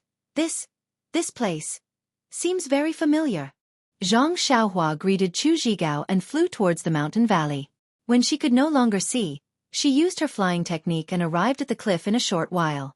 The cliff was very clear under the moonlight, smooth and straight. A deafening sound of water came from below. Zhang Xiaohua flew down the cliff without hesitation. She followed the vines hanging from the cliff and came to the side of a waterfall. She saw that the waterfall was very strange. It surged out from a 10-feet-wide crack in the rocks and hung at the bottom of the cliff. At the bottom of the cliff, she could faintly see a pitch-black deep pool. The deafening sound of water was really the sound of the waterfall falling into the deep pool. When Zhang Xiaohua was halfway down the waterfall, the surging water created a small mist which covered the entire waterfall. Zhang Xiaohua used her divine sense to scan the area, and a strange smile appeared on her face. She waited for him to descend further before she rushed into the waterfall. When she came into contact with the waterfall, she immediately disappeared. The cliff was actually empty. On the cliff, under the waterfall, there was a 10-feet-wide hole. Zhang Xiaohua stood in the hole and looked into the darkness. She laughed. Zhenren Hualong, the Feilu mountain range that you mentioned is now gone. There is only this horned dragon mountain. If not for this strange waterfall and the cave within the waterfall, I wouldn't be able to confirm that this is the place of inheritance that you mentioned in the jade slip. Zhenren Hualong, now that the immortal Tao has been destroyed for a long time, the heaven and earth Yuan Qi is recovering. This is also an opportunity for the immortal Tao to flourish. I am not talented, but I shall go in and take a look to see if your immortal Tao is still around. If it is, then I shall not stand on ceremony and keep it. Since you are a rogue cultivator and do not belong to any sect, I shall pass down this immortal Tao to you and call it Beidou School. As Zhang Xiaohua thought about it, he laughed loudly and walked into the cave. With a luminous pearl in her hand, Zhang Xiaohua walked for half a cup of tea's time and came to a dry place. There were no longer any mountain paths here and there were only empty walls. Zhang Xiaohua walked to a place facing the west. She stretched out her hand and touched the wall but couldn't find anything. She then closed her eyes and formed a spell with her hands. Every time she formed a spell, the stone wall would vibrate slightly. After a dozen spells were formed, the stone wall suddenly emitted a faint red glow and a cave half the height of a human appeared in front of Zhang Xiaohua. Kiki, this must be Zhenren Hualong's cave. Zhang Xiaohua nodded her head. This set of spells was obtained by Zhang Xiaohua from Zhenren Hualong's jade slip and she was already familiar with it. Zhang Xiaohua stooped down and squeezed into the cave. Then, he walked around for a while. Along the way, he encountered a few more restrictive spells, but they were all easily broken by Zhang Xiaohua. Finally, he arrived at a cave that was about 100 feet tall and 300 feet wide. It looked very simple. Zhang Xiaohua then took out a few luminous pearls and placed them around the cave to illuminate it. When he saw it clearly, he couldn't help but feel a little disappointed. He had been to the Incense Religion's Jade Hall and Mo Xiangong's Grand Hall. He had also been to Wan Wuxin's Sumeru World and the Dalan Temple's main hall. He thought that even if Zhenren Hualong's cave was not as good as those places, it wouldn't be too far off. However, the cave in front of him was dry and there was a faint ripple of spell which was very weak. How is this the demeanor of an immortal Dao senior? It's almost like my Guozhuang house. If Beidou school is like this, Kiki, wouldn't they be laughed at? Zhang Xiaohua curled her lips and said. Following which, she looked at the layout of the cave carefully. She saw that there was a painting hanging on the stone wall in front of the cave. However, the painting had faded and she couldn't see what was on it. Below the painting was a praying mat. When she used her divine sense to scan the painting, she couldn't see anything special. On the left side of the cave, there was a row of shelves with some jade bottles on it. However, there weren't many of them and it seemed very empty. Please vote for me. Please vote for me. Please keep it. Please tip me. Chapter 1008. On the right side of the cave, there was a row of bookshelves filled with books. The bookshelf on the left looked empty but upon closer inspection, it was not filled with books but jade bamboo slips. Needless to say, Zhang Xiaohua took a big step forward and jumped to the front of the bookshelf where the jade bamboo slips were placed. She stretched out her hand to grab the jade bamboo slips but just as she touched the bookshelf, a gentle force blocked her way. "Ayo, look at me, I am so anxious." Zhang Xiaohua laughed secretly and released her divine sense. After looking at it for a while, her right hand agilely struck out a series of spells as though she was playing a zither. This spell was more complicated and the more she struck, the slower her speed became. Zhang Xiaohua's expression became more serious and at the end, her forehead was covered with sweat. After all, this was Venerable Fiery Dragon's importation of Celestial Dao and the jade bamboo slips must have recorded Venerable Fiery Dragon's cultivation methods. Although it was not as precious as the ones that Zhang Xiaohua had obtained on the deserted island, these were the foundations of Celestial Dao cultivation. As long as she had these foundational cultivation methods, in addition to the recovery of the heaven and earth's elemental energy, Zhang Xiaohua was confident that she could establish the Beidou school by herself. Thinking back to the time when the Righteous Alliance roped in the Long family, why? Wasn't it because they wanted to obtain some Celestial Dao relics from the Long family? What kind of benefits could they obtain from it to find the path to Celestial Dao? Now that this broad future was in front of Zhang Xiaohua's eyes, how could Zhang Xiaohua not work hard? At the end, Zhang Xiaohua's forehead was dripping with beads of sweat and her face was pale. She gritted her teeth and shouted, "Open!" His right hand seemed to be holding something heavier than 10,000 catties, and he slowly pushed it to the front of the bookshelf. Kacha! A crisp sound rang out, as if something had broken. A faint red light flashed on the bookshelf, and everything returned to normal. Zhang Xiaohua wiped off his sweat. He did not sit down to adjust his breathing and recover his true energy. Instead, with a greedy look on his face, he waved his hand and the entire bookshelf flew into his belt. Then, he walked to a few bookshelves at the side and casually picked up a book. When he opened it, he could not help but be overjoyed. He saw that the book recorded several thousand years of travel. Needless to say, these bookshelves were all books that recorded the local customs, culture, and geography of the past. With a wave of his hand, Zhang Xiaohua collected all the bookshelves into his belt. I wonder if there are any secret martial arts manuals in these books? Zhang Xiaohua thought to himself. He then walked to the bookshelf on the left. There was a hole at the side of the bookshelf, and it was pitch black inside. Just as Zhang Xiaohua had expected, this bookshelf was used to store pills. There were a few jade bottles that had their own seals on them. After Zhang Xiaohua rested for a while, he took out a primordial stone to replenish his true energy and broke the seals easily. He then saw that the jade bottles had the words, "Peiyuan pill," written on them. Peiyuan pill? What is this? Zhang Xiaohua was surprised. I don't think there was any mention of this in the jade slip of Venerable Fiery Dragon, but I think I've heard of it somewhere before. Zhang Xiaohua looked at the seals on the jade bottles that were about to collapse. She then recited the seals to prevent the true energy of the pills from dissipating. She then kept the pills in her pouch. She then turned around to look at the empty cave. It was originally empty. After that, Zhang Xiaohua took the luminous pearl and entered the cave beside the bookshelf. The cave was not long, and it only took a few steps to reach the end. Looking at the furnishings, she knew that this was Venerable Fiery Dragon's alchemy room. There was a praying mat, a medium-sized alchemy furnace, and an earth fire. However, the earth fire had already cooled down. Zhang Xiaohua recited the seals, but there was no fire coming out. It seemed that the earth fire had already changed its path after 10,000 years.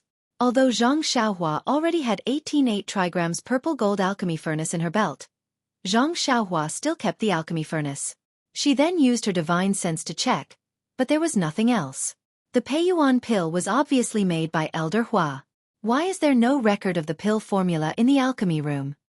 Zhang Xiaohua then laughed to herself. I'm really a miser. Elder Hua said very clearly that he placed all the orthodoxies together and left them for the fated ones. There are so many jade slips on the bookshelf. There must be a record in one of them. When I get out, I'll look for it carefully. Looking at the empty cave, Zhang Xiaohua sighed. This itinerant cultivator is really poor. Even if I wanted to pick up some trash, there's nothing left. Sigh. This bastard still doesn't know how to be content. He has already taken away all the orthodoxies. What else does he want? Zhang Xiaohua wanted to take the portrait away. However, the portrait was already blurred. She couldn't see Venerable Fiery Dragon's face. Even if she took it away, it would be useless. Furthermore, didn't Zhang Xiaohua want to be the founder of the Beidou school? After leaving the cave, Zhang Xiaohua turned her head to look at the pitch-black cave. Her eyes rolled and she cast a few spells to strengthen the restrictive spell in the cave. She then turned around, rushed out of the waterfall, and flew back. When she returned to the original cave, Xueqi was already sitting crookedly by the bonfire and taking a nap. Zhang Xiaohua didn't hide her footsteps. When Zhang Xiaohua walked to Xueqi's side, Xueqi immediately woke up. When he saw that it was Zhang Xiaohua, he immediately asked in surprise, "How is it? Ren Xiaoxia? Did you find anything?" Zhang Xiaohua didn't answer. Instead she asked, "Brother Chu, you in this Dragon Mountain, how should I describe it? Your family has been living in Dragon Mountain for generations?" No. Xueqi didn't understand what Zhang Xiaohua meant. However, he still shook his head. "This Dragon Mountain belongs to my mother's family. Chu's family was originally in Poyang Town. Poyang Town's Chu Sanfeng?" Zhang Xiaohua blurted out. Xueqi was stunned. He asked curiously, "How did Ren Xiaoxia know my father's name? He has passed away a long time ago." Poyang Town's Chu Sanfeng was the last name on the list given to Zhang Xiaohua by the Dalan Temple's great master Changgung. Therefore, Zhang Xiaohua had some impression of him. When she heard that he was Xueqi's father, she couldn't help but nod and ask, "Your father is also one of the people my senior sister and I are looking for." Oh, Xueqi suddenly understood. He nodded and said "That's right. Mother must know something about your senior sister." Then he said, "Ever since father passed away, the Chu family has been in decline, and our family's martial arts have not been mastered. Mother was the only one in my grandfather's family at Dragon Mountain, so she brought me to Dragon Mountain." Then, is this bone condensation pill from Dragon Mountain or your Chu family? Zhang Xiaohua suddenly asked. "It's from Dragon Mountain." Xueqi replied without hesitation. "My mother's family seems to be guarding something in Dragon Mountain. However, it has been a long time. In my mother's generation, she is the only one. As for me, I only have one son, Jing. I estimate that the secret of Dragon Mountain will be lost soon." Zhang Xiaohua nodded and asked again, "Brother Chu, you know how to refine pills?" "How could I?" Xueqi's face was slightly red. "I just follow Dragon Mountain's pill recipe and brew some medicinal plasters myself. I can make a living in the Jianghu." Zhang Xiaohua muttered to herself for a moment. She took out a jade talisman and handed it to Xueqi, saying, "Brother Chu, your bone condensation pill has been of great help to me. I have nothing to repay you with. Take this jade talisman. If anything strange happens, feel free to break it." "Oh right." As she spoke, Zhang Xiaohua took out some banknotes and silver and handed it over, saying, "Take this silver. It's not of much use to me." Chu Zhigao was about to decline when Zhang Xiaohua continued, "Furthermore, in the future, if I have any matters, I will have to trouble Brother Chu. If possible, I would like Brother Chu to come to my sect to refine pills and practice martial arts. This can also be considered as repayment for the time you have spent at Dragon Mountain." "Repayment for the time we have spent at Dragon Mountain?" Chu Zhigao didn't understand the meaning of the sentence at first, but when he came to his senses, he immediately exclaimed in surprise, "Ren Xiaoxia. Could it be that there really are secret martial arts manuals in that place?" "But Chu has been there more than once." "What? I didn't discover anything." Chu Zhigao still didn't quite believe it. Zhang Xiaohua smiled and said, "Why would little brother lie to you about such things? Don't tell me that this little brother will support your family of 3 for no reason?" "Ren Xiaoxia, don't misunderstand. Chu just doesn't dare to believe it. That place is just an ordinary cave. Although Mother occasionally mentioned it, but..." Chu Zhigao stuttered a little. After a while he sighed. "I heard Mother say that fate is decided by the heavens and not by men. Perhaps this is what it means. My Dragon Mountain has been guarding this place for many generations, but we haven't been able to find it. Even I, Chu, have been there many times. I didn't expect that when I impulsively invited young hero over in Lu Town, it would actually..." He couldn't help but sigh. "Ha ha ha," Zhang Xiaohua laughed. "Brother Chu, you are thinking too much. Although Brother Chu may not be able to learn this secret martial arts manual, Jing is still young. What's the difference between Jing and your younger brother obtaining it?" "Ren Xiaoxia? You mean, you want to accept Jing into the cult of fragrance?" Chu Zhigao was pleasantly surprised. Zhang Xiaohua shook his head. "That's not it. I have other orthodoxies. However, this matter shouldn't be publicized. Once I have settled everything, I will come and find Brother Chu." "Other orthodoxies?" Chu Zhigao suddenly understood. He slapped his forehead and said, "Chu understands. Chu is also willing to go. It's just alchemy and martial arts. It's better than being bullied in Dragon Mountain. Brother Chu, my sect is not the cult of fragrance. You should be clear about this," Zhang Xiaohua said with a smile. "With a disciple like Ren Xiaoxia, even if it's not a famous sect, so what?" Chu Zhigao said, "Besides, Chu is just a Jianghu performer. I'm grateful that your sect has not abandoned me. I'm already moved to tears." The two of them talked for a long time. Unknowingly, it was already midnight. Zhang Xiaohua returned to the cave and was still sleeping soundly. Zhang Xiaohua did not disturb her.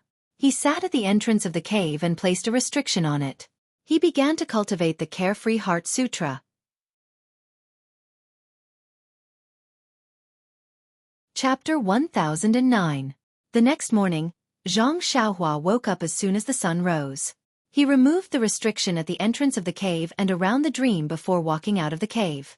He had obtained many jade slips from the cave behind the waterfall, and they were all Taoist teachings of Venerable Fiery Dragon. Zhang Xiaohua was not in a hurry to count them as he had already kept them in his belt. He would look at them when he had the time. The morning of Horned Dragon Mountain was no different from the other mountain ranges. The crisp chirping of birds, the fresh air, and the occasional roar of unknown beasts could be heard. Unknown little wildflowers were blooming quietly. Regardless of whether there was anyone around to admire them, the sparkling dew on the tall wild grass was glowing. Zhang Xiaohua stood in a spacious area and finished practicing the Fist of the North Star. He then picked up the Great Wisdom Sword and practiced the Tong Tian staff technique that he had been pondering and comprehending for the past 10 days. The sky-piercing staff technique was the same as the Big Dipper Fist technique. After Zhang Xiaohua's memory was erased, there were only 360 moves left. Over the past 10 days, Zhang Xiaohua had been trying to string these moves together. Perhaps it was because of Zhang Xiaohua's experience in practicing the Big Dipper Fist technique, but it wasn't too difficult to string these 360 moves together. However, he had been working hard and didn't have any extra time to practice. He closed his eyes and recalled the entire staff technique in his mind. Zhang Xiaohua picked up the long sword and prepared to practice the moves one by one. However, just as he was about to practice the first move, Zhang Xiaohua frowned. The moves of the Tong Tian staff technique were all staff moves, and most of them required 2 hands to hold the staff. His great wisdom heavy sword was a sword embryo, and only the sword hilt was comfortable to hold with one hand. The other places were wide and thick, and he couldn't hold it with one hand. Therefore, using this staff technique was rather awkward. After thinking for a while, Zhang Xiaohua braced himself and used his left hand to grab the sword embryo's heavy sword. He used Bo Rua as a staff to dance, but, after struggling to perform a few more moves, Zhang Xiaohua sighed and threw Bo Rua to the ground. He thought to himself, it seems that this staff technique still needs to use a staff. That day I thought wrong. I thought that if I could use the heaven-shocking staff Bo Rua, then the staff technique should be able to be used as well. Sigh, what a pity. This Tong Tian staff technique seems to be extremely powerful. When Zhang Xiaohua's gaze landed on the small tree at the side, his eyes unconsciously lit up. He walked over and pulled out the small tree that was as thick as a duck egg. Using the short sword, he cut off the branches and used it as a staff to dance. After a few moves, Zhang Xiaohua shook his head again. This small tree is too light. It's as light as grass. When I dance it, there's no feeling at all.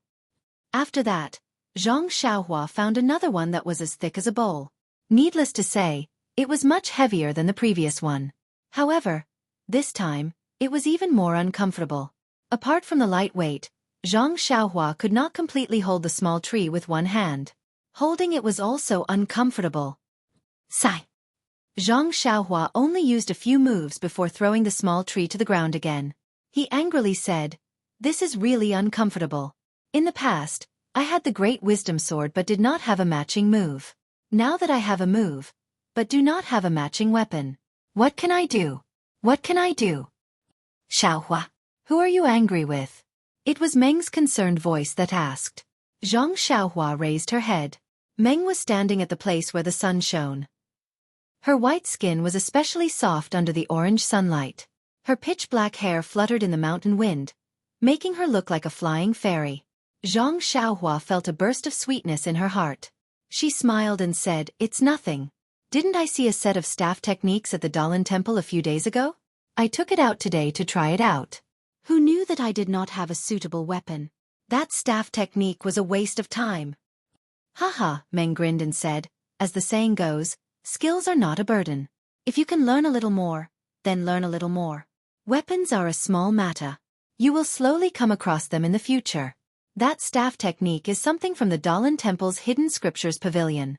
This is probably your only chance to enter it in your lifetime. Zhang Xiaohua spread out her hands and said, "You're right. I thought so too. But when I think of not being able to practice the staff technique, my heart always feels uncomfortable." Well, Meng pursed her lips and said, "If it's possible, when we return to the Lingxiang Peak, I will earnestly ask the hierarch to bestow you a weapon. Anyway, there are many weapons in the weapon refining hall." That's right. How could I forget? Zhang Xiaohua patted her head. Her gloomy face turned bright. Ren Xiaoxia, Ren Xiaoxia. Chu Zhigao was thrown out from the distant cave again. A child was also cheerfully following behind him. "Jing, come here. This is the person who saved you yesterday. Ren Xiaoxia." Chu Zhigao first pointed at Meng. Then, he remembered that Meng did not introduce herself yesterday. He could only point at Zhang Xiaohua and said, "Thank you, Hero Ren, for saving my life." Jing was extremely obedient. He fell to the ground and kowtowed. Zhang Xiaohua quickly pulled him back and said with a smile, "Yesterday, I really did not save you. The one who saved you was my senior. You can call her Zixia Heroine." "Yes, thank you, Zixia Heroine, for saving my life." Jing kowtowed in front of Meng again. Quickly get up." Meng was happy to see that Jing was sensible. She pulled him up and thought for a moment. Then, she took out a jade bottle and handed it to him. "This is the Yuhuandan pill from my incense sect. It is most effective for healing injuries. I heard that when you meet a child, you have to give a greeting gift. I don't have anything here, so take this as a greeting gift." Chu Zhigao was slightly surprised when he heard this. Who in the Jianghu didn't know the name of the Yuhuandan pill? It was a godly item for healing injuries. He had only heard of it, but had never seen it before. At this moment, Jing turned his head and looked at Chu Zhigao. He was probably asking for something. Chu Zhigao wanted to shake his head, but Zhang Xiaohua smiled and said, "Accept it. This is a token of appreciation from Zixia heroine. It's rare for someone to call her a heroine for the first time. She is very happy. Don't disappoint her." Chu Zhigao nodded slightly when he heard this. Jing took the Yuhuandan pill and skipped back to Chu Zhigao's side. He passed the jade bottle to Chu Zhigao. "Thank you, Zixia heroine, for your generous gift." Chu Zhigao cupped his hands and thanked her. Then, he carefully kept the Yuhuandan pill. Then he asked carefully, "Ren Xiaoxia, my mother, has rested for a night. What do you think?" Zhang Xiaohua suddenly understood. She patted her forehead and said, "Brother Chu, I will unseal your mother's acupoints now." The four of them walked to the front of the cave. Zhang Xiaohua turned around and said, "Meng, you go to the cave next door first. It won't be too late for you to come out after I ask Brother Chu."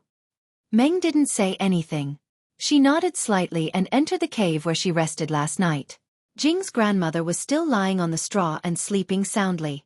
When Zhang Xiaohua unsealed her acupoints, she first opened her eyes quietly. When she saw that she was in an unfamiliar place, she immediately panicked. However, when she saw her son and grandson, she couldn't help but breathe a sigh of relief. She asked Jing, "Are you okay?" "I'm fine, Grandma. Thanks to Hero Ren, I'm fine." "Hero Ren?" Jing's grandmother only saw Zhang Xiaohua now. She thought about what happened yesterday and struggled to get up. However, she was stopped by Zhang Xiaohua and said, "You don't have to thank me. I just happened to come at the right time. I saw injustice on the road, so of course, I had to help. Moreover, I met Brother Chu before and received some benefits from Brother Chu. Yesterday was my repayment." Jing's grandmother looked at Chu Zhigao. Chu Zhigao smiled and said, "Mother, didn't the boy tell you about Lu Town before? This Ren Xiaoxia is the one who saved the boy." Jing's grandmother was even more delighted. "Then I have to thank him even more." Zhang Xiaohua shook her head and said, "Don't be anxious. Last night, I have already told Brother Chu some things. Let him tell you slowly in the future. In the future, we will be together for a long time. It's really troublesome to thank him. If you want to thank me, you'd better listen to what I have to say first." Jing's grandmother looked at Chu Zhigao. When she saw Chu Zhigao nodding, she smiled and said, "Since Xiaoxia said so, I won't insist anymore. Xiaoxia, what do you want to say? I'm all ears." Zhang Xiaohua nodded and told her about her dream. In the end she said, "I know that perhaps Meng's mother killed Brother Chu's father. But this has nothing to do with Meng." Jing's grandmother waved her hand and said, "Xiaoxia, you are overthinking. Yesterday, when I saw Miss Zixia, I saw that she looked exactly the same as the sacred ambassador from 40 years ago. I was scared. Coupled with the incident at home yesterday, I was agitated. That's why I hope Ren Xiaoxia can forgive me for my rudeness."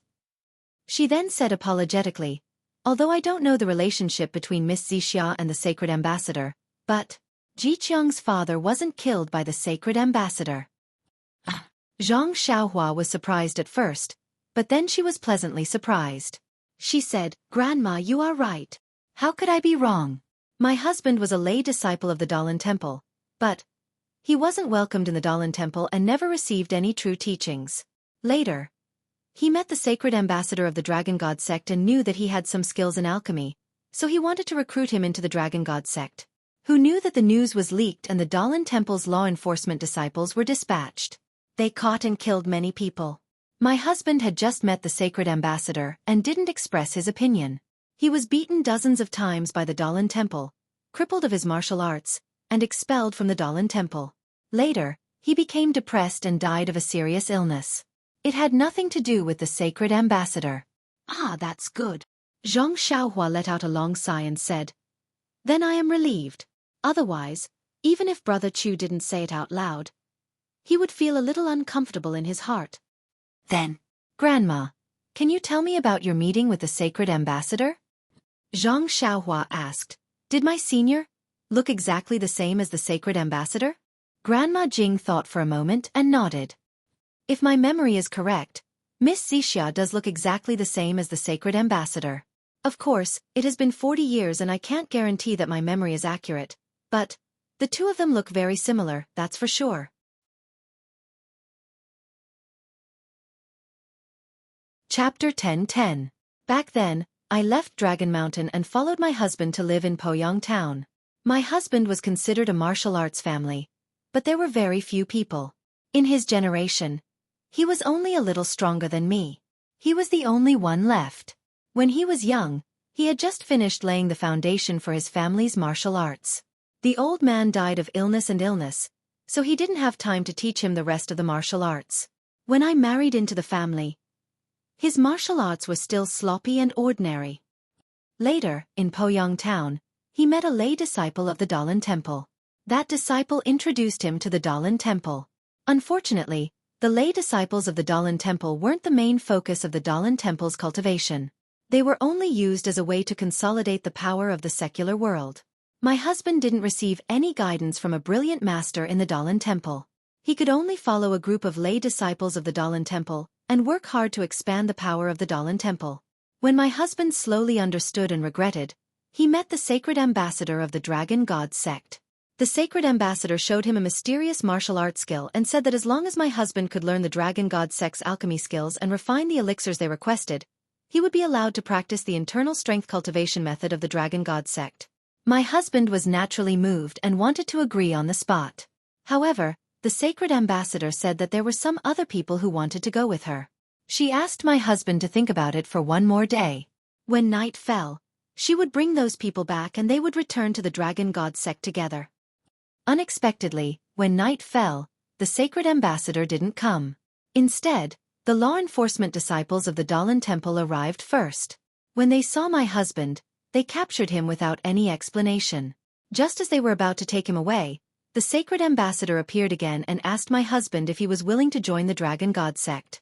If he agreed, she would immediately rescue him.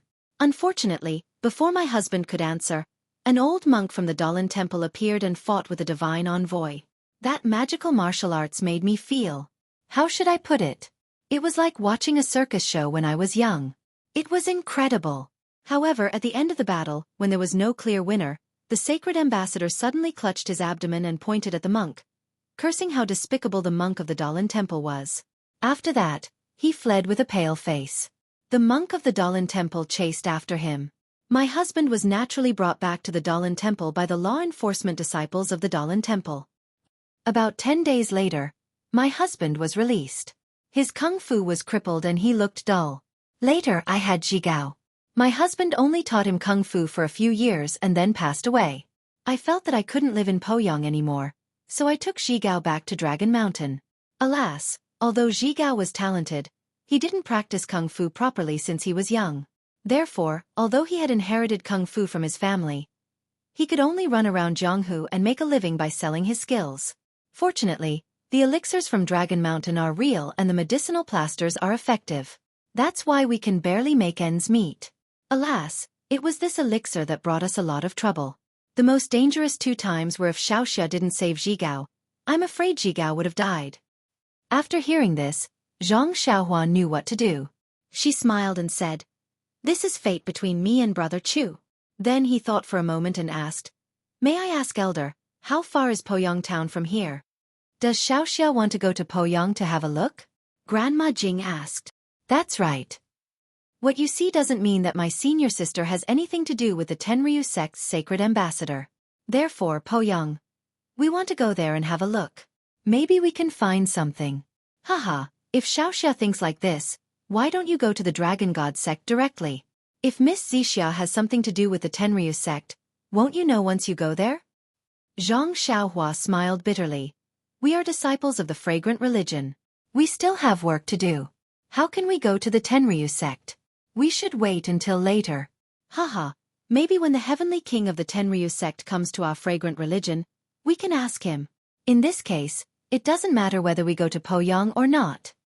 However, when Chu Zhigao told her the location of Poyang, Zhang Xiaohua smiled and said, "Poyang is on our way back to the fragrant religion.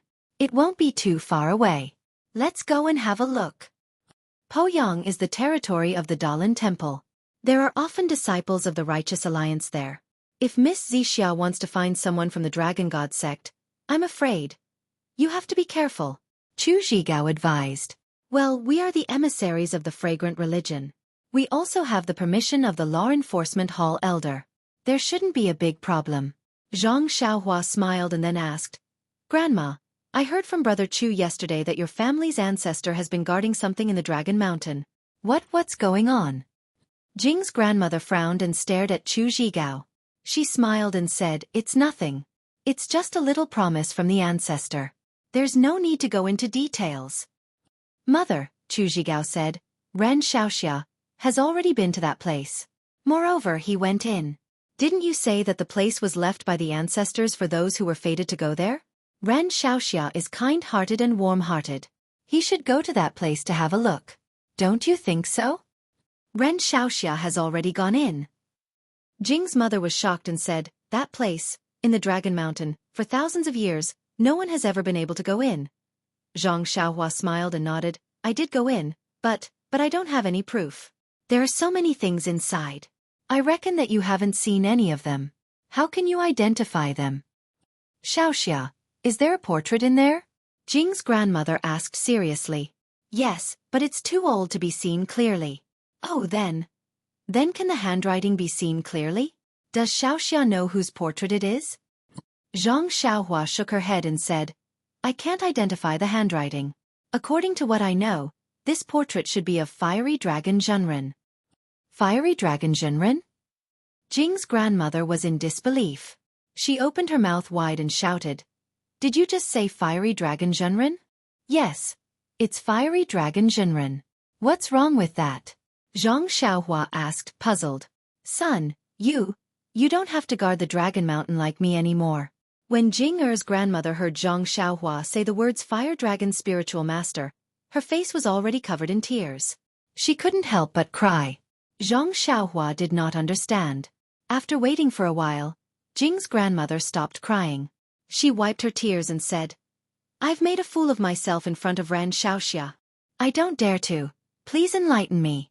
Sigh, come to think of it, this was something that happened thousands of years ago. It was said that there used to be an immortal living on Dragon Mountain. One year, a young man with the surname Li eloped here with his beloved. Both of them were sickly and on the verge of death. They were saved by the old immortal. However, both of them had poor aptitudes, and were only accepted as unofficial disciples by the old immortal. He taught them some basic immortal techniques. After that, the old immortal went on a journey and instructed the young couple to guard this place well. If there was a fated person who could enter his cave and see the portrait and say the name of the portrait, Fiery Dragon Zhenren, that person would inherit his legacy. They and their descendants would no longer have to guard this place. Of course, the young couple and their descendants could enter and try. After the young couple agreed, the old immortal left behind some superficial things and swaggered off. His whereabouts were never seen again. The young couple stayed behind to keep their promise and guard this cave residence. However, the world has undergone great changes. Not every generation of the Horned Dragon Mountain is a man who can inherit the family name. Over time, when it came to my generation, the family name was changed to Wan. If there are no accidents, the next generation of the Horned Dragon Mountain will change to Chu. Thank you for your hard work, Old Immortal. I would like to express my gratitude to you and your family on behalf of Fiery Dragon Zhenren. Zhang Xiaohua was very touched and bowed deeply. I wouldn't dare. Since you've promised Fire Dragon Immortal and have been rescued by him, of course, you'll have to guard the cave abode for him. After that, Jing's grandmother looked at Chu Zhigao and said, However, I have a presumptuous request. I hope Xiaoxia can fulfill it. Chu Zhigao smiled and said, Mother, if you want to help the boy, you don't have to. Ren Xiaoxia is a righteous man. He had already told the boy last night. You know the boy's talent. It's already very good for him to make a living in Jianghu. How would he dare to be like Ren Xiaoxia? Ren Xiaoxia has already promised that when the time is right, he will accept Jing as his disciple. Boy, and mother, can also settle down in his sect. Really? Jing's grandmother was very surprised and said, We will join the incense sect. Zhang Xiaohua smiled bitterly and waved her hand. You've misunderstood. It's not the incense sect. Oh. Jing's grandmother immediately realized and said, Of course, Xueqi has received Old Immortal's orthodoxy. Naturally, he will use Old Immortal's sect. I just don't know which sect Old Immortal belongs to. My ancestor has never said anything about it. Zhang Xiaohua scratched her head and said, "This Old Immortal also doesn't belong to any sect. I have already boldly named it Beidou School. I don't know if it's appropriate or not." When Jing's grandmother heard this, she clapped her hands and said with a smile, "Old Immortal is indeed a fated person. It is recorded in ancient books that there are 7 stars in the Big Dipper. The first Tianshu Palace is the Life Star Lord. The second Merak Palace is the Silu Star Lord. The third Tianji Palace is the Lutsuan Star Lord. The fourth Tianquan Palace is the Longevity Star Lord. The fifth Yuhing Palace is the Calculator Star Lord. The sixth Kaiyang Palace is the Crossing Disaster Star Lord. The seventh Alcade Palace is the Benevolent Star Lord. The 7 Stars Lord is in charge of the survival of the world. They are in charge of the survival of the world. Shaoxia's Beidou School is the leader of the Jianghu. It will definitely be able to suppress the Incense sect and Tenryu sect. It will become a famous sect in history." Zhang Xiaohua was sweating profusely and said embarrassedly, "Old Immortal is flattering me.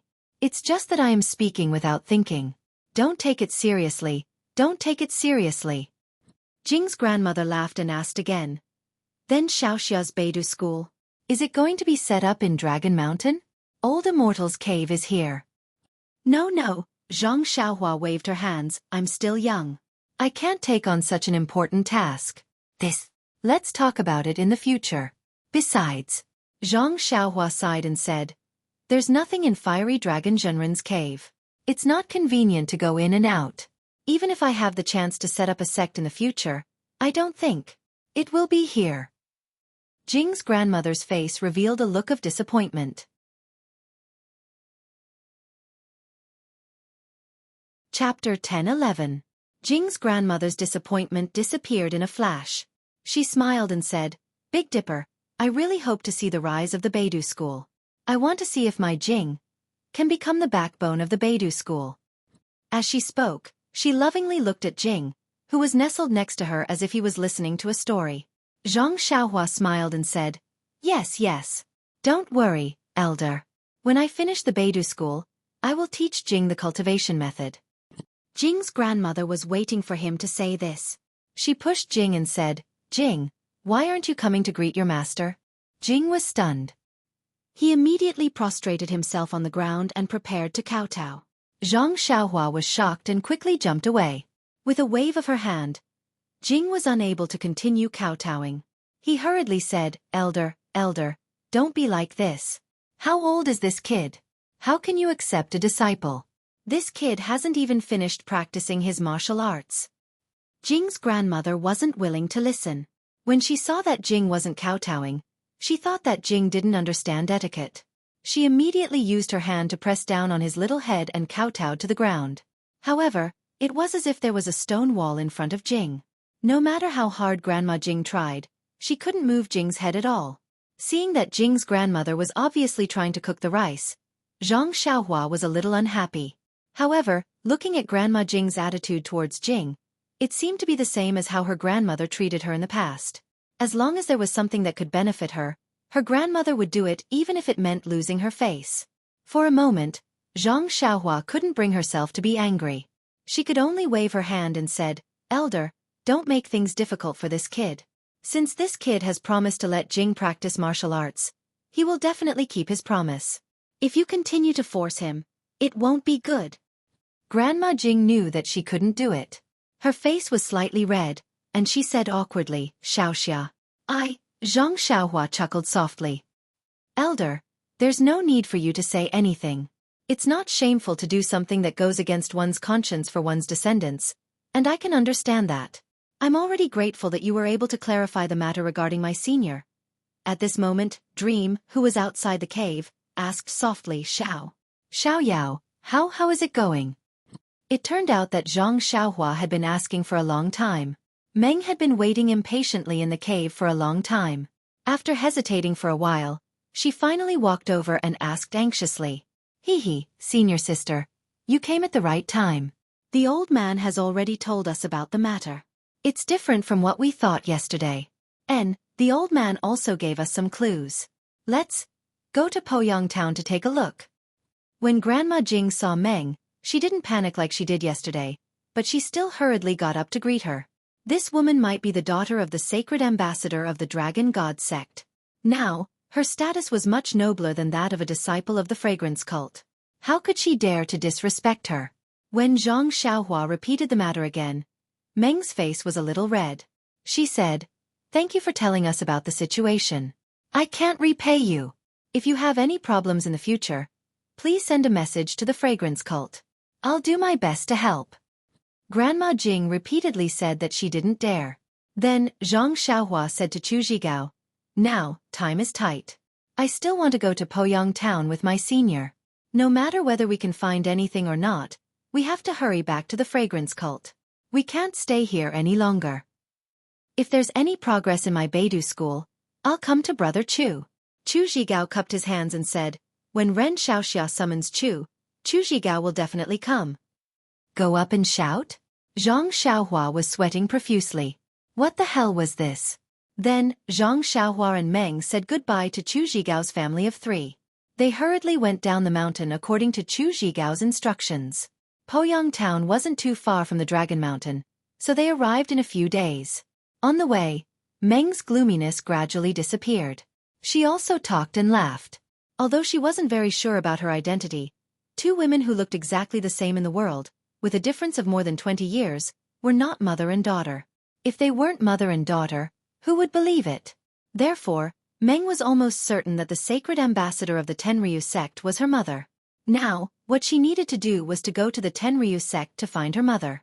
As for going to Poyang Town today, Meng and Zhang Xiaohua had the same feeling. It didn't matter. Since it was on the way, they should go and see if there were any clues. However, when they got closer to Poyang Town, Zhang Xiaohua's expression became more and more strange. When Zhang Xiaohua reached the town entrance, she became really excited. She patted her deer and went straight into the town. She didn't ask passers-by for directions like before. Meng was happy and didn't ask her. She thought that Zhang Xiaohua was trying to confuse the mysterious person who might be following them, so she patted her horse and followed. However, Zhang Xiaohua's performance surprised her. She saw Zhang Xiaohua riding her deer as if it was her own home. She turned left and right and went through a few alleys very familiarly. Finally, she stopped in front of a big restaurant. Meng looked at the plaque of the restaurant that wrote "Food is God" and said with a smile, "Xiaohua, I was wondering why you were running so fast. So your nose has already smelled the fragrance of food?" Zhang Xiaohua laughed and was very carefree. She jumped down from her deer and said, "I won't talk to you now. Come. Try this restaurant's spicy chicken giblets." Spicy chicken giblets. Meng was surprised. Have you been to this restaurant before?" At this time, in front of the restaurant, there was still an endless stream of people and carriages. It seemed that the business was more prosperous than before. Zhang Xiaohua led her deer to the door. There was a waiter standing in front of the door. He was not old and was sweating profusely. However, he was methodically greeting every customer who came in. When the waiter saw Zhang Xiaohua, his eyes immediately lit up and said with a smile, "Dear customer, did you come from afar? Please take a seat." Zhang Xiaohua was surprised. You can tell?" "Of course." The waiter smiled charmingly and said, "This humble one has worked in this restaurant for 3 years, and is familiar with everyone in town. Your face is unfamiliar, and you're riding a horse with a weapon on it. Needless to say, you must be a martial arts hero from the Jianghu. You must have some important business in town. If this humble one can't recognize you, how can I still be a waiter in this restaurant?" While they were talking, a person walked out of the restaurant and scolded, "Ma Xiaoxi, the customer came from afar and is hungry. Why aren't you inviting the customer in? What are you nagging about?" Zhang Xiaohua was even more delighted when she saw this person. Wasn't this the waiter who greeted her when she came to Food is God 5 years ago? She thought that she would not be able to meet him this time, but she actually met him again. "Shopkeeper, this little one will invite the customer in now," Ma Xiaoxi said with a smile. "Shopkeeper?" Zhang Xiaohua was startled. She then cupped her hands and said, Shopkeeper, this little one came from afar and I have some questions. I wonder if shopkeeper has some free time?" The shopkeeper frowned. However, when he saw Zhang Xiaohua's strange horse and the weapon on it, as well as Meng's clothes behind her, he smiled and said, "This little one has to personally welcome a guest from afar." As he spoke, he called for the waiter to bring Zhang Xiaohua's David's white horse to the side. He personally led Zhang Xiaohua to the private room on the second floor. When Zhang Xiaohua entered the main hall, she looked around with joy on her face. Then, she found a table and sat down. Not only was the shopkeeper frowning, but Meng was also puzzled. She walked to his side and asked, "Why don't you go to the second floor?" Zhang Xiaohua looked at her and then at the shopkeeper. She said meaningfully, "This place is good. Isn't it lively?" When he saw Zhang Xiaohua looking at him, the shopkeeper was also puzzled. He could only smile apologetically and said, Yes, this guest is right. This main hall is indeed lively." Following which, a waiter came over with a teapot and poured tea for Zhang Xiaohua and Meng. Zhang Xiaohua waved her hand and asked, "Does this tea cost money?" "Yes." The waiter was startled and said, 6 copper coins for a pot. This is the rule of our food for the Heavens restaurant. It is also approved by the government. He. All right. Zhang Xiaohua nodded her head. After the waiter poured the tea, the shopkeeper took the menu and said, "Guest, please take a look at the menu. What would you like to order? If there isn't anything delicious on the menu, I can give you a few of our restaurant's secret dishes. These dishes aren't written on the menu. This little one saw that you are a guest from afar, so I prepared them for you." "All right, shopkeeper. Please tell me." Zhang Xiaohua smiled and said. Sure enough, the shopkeeper only listed a few dishes. He was still eloquent and extremely pleasant to listen to. Even Meng was attracted to him.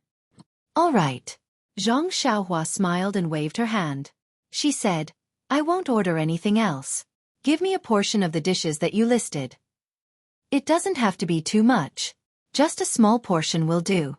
"Yes, guest." When the shopkeeper heard, he smiled and said, "Please wait a moment. This little one will get the chef to prepare it." When the shopkeeper was about to turn around, Zhang Xiaohua called out again and said, "Give me another plate of spicy chicken giblets." "Spicy chicken giblets?" The shopkeeper was stunned and said, "Guest, please wait a moment. It will be served immediately." "All right, how much is this spicy chicken giblets?" "Guest, you should know that spicy chicken giblets are 55 copper coins a plate." 55 copper coins? Zhang Xiaohua asked curiously. "Why is it so expensive? I remember that it used to be 45 copper coins. Moreover, the tea is also 5 copper coins a pot. Sir, are you an old customer of my food for heaven?" The shopkeeper understood immediately. He smiled and said, "I was wondering why you looked so familiar." The current Zhang Xiaohua was no longer the Zhang Xiaohua of the past. She naturally knew that the shopkeeper was just being polite. She waved her hand and said, "Yes, when I came here that year, you were just a waiter. Now, you are already the shopkeeper. Io, you are indeed an old customer. Don't say any more. Guest, please wait a moment. This little one will pass the dishes to the chef first. I will immediately come over and chat with you. The dishes on your table today will definitely have a 50% discount." The shopkeeper said and left. Not long later, he came back with a wine pot and sat beside Zhang Xiaohua with a smile. "Please vote for me. Please vote for me. Please keep it. Please tip me."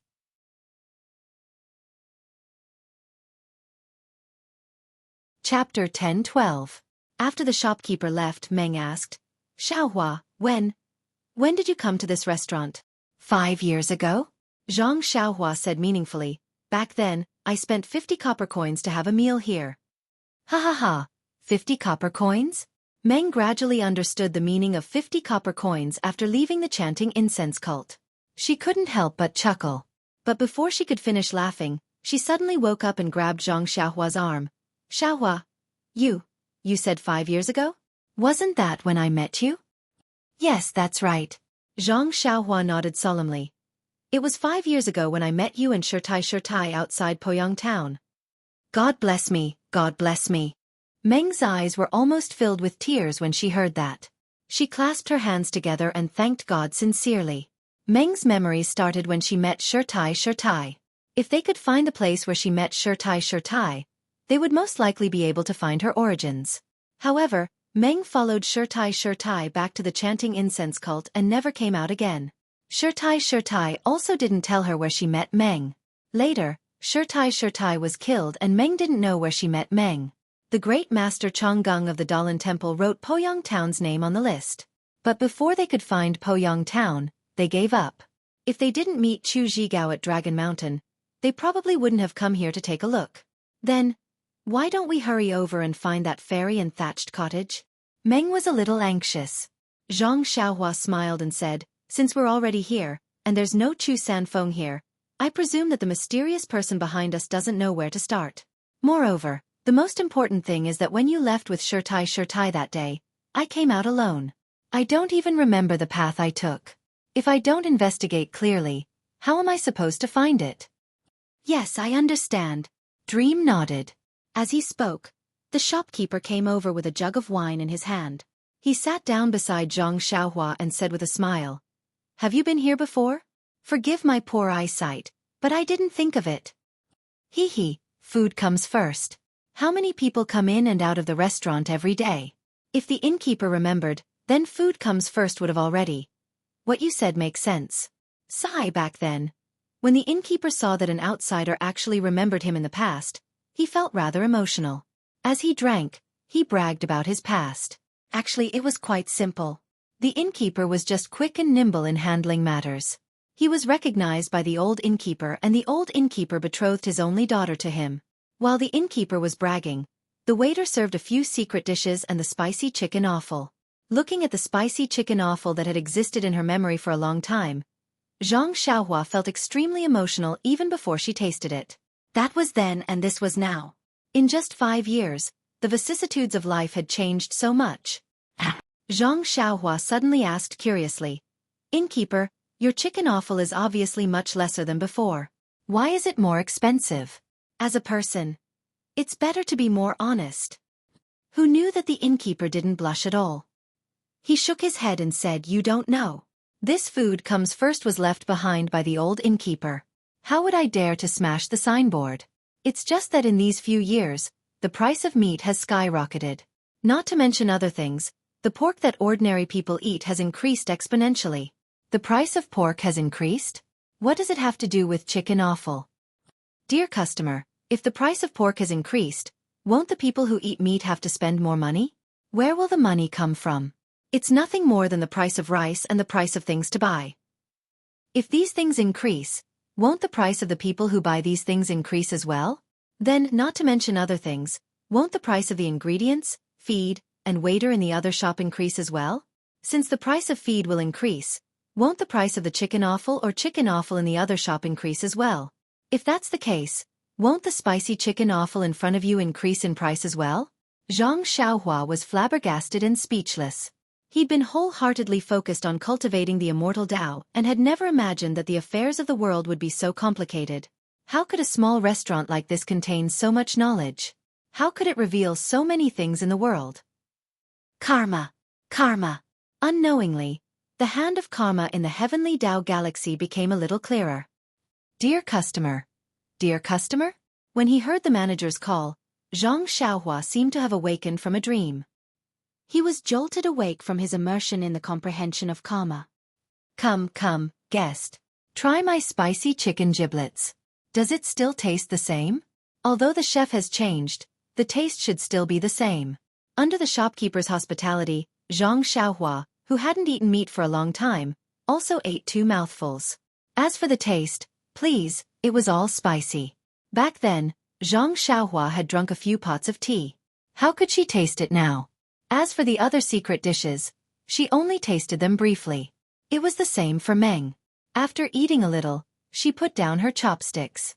She still wanted to hurry and find out about her origins. Dear customer? Is it not delicious? Seeing Zhang Xiaohua and Meng put down their food after a few mouthfuls, the shopkeeper was very surprised. Haha, it's nothing. It tastes the same as before. It's just that. I'm not hungry or thirsty. I only came in because I saw an old friend. Oh, by the way, shopkeeper, is there a mountain god temple around Poyang Town? Mountain god temple? The shopkeeper was stunned and said casually, "No, there isn't. I've lived here for more than 20 years. I've never heard of any mountain god temple. How is that possible?" Zhang Xiaohua said curiously, "I've been there before. It's on a mountain outside the town." "Oh, I see."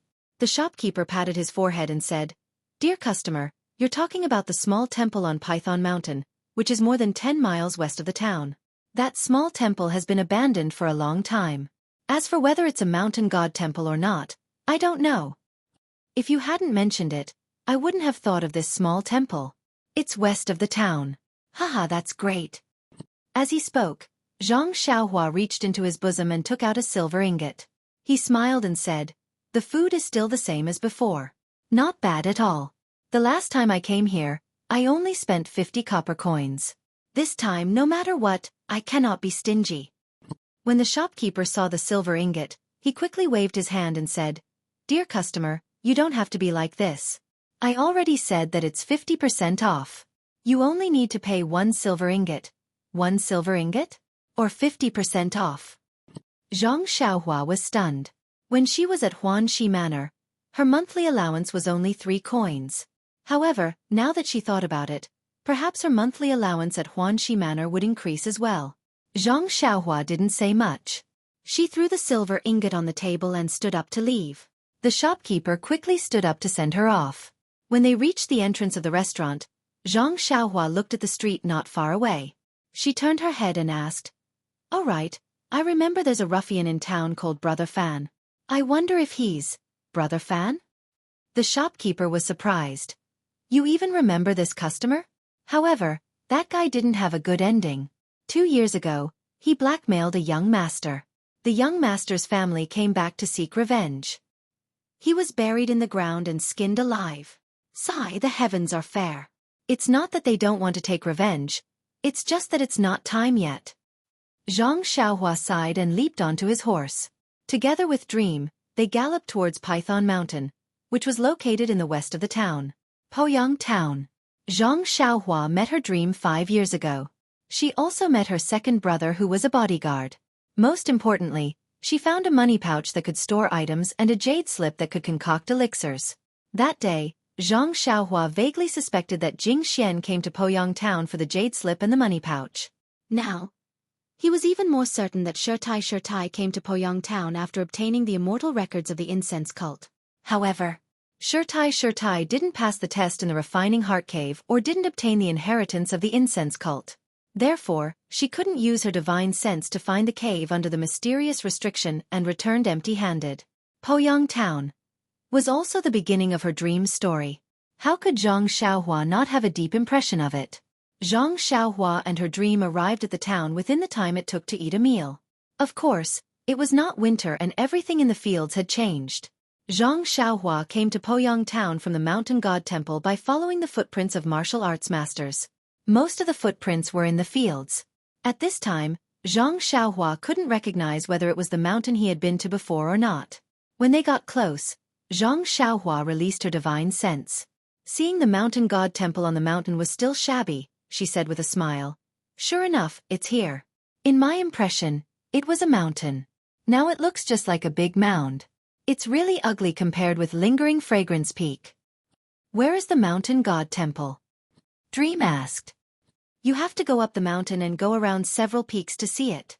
Alas, 5 years ago you were still a child.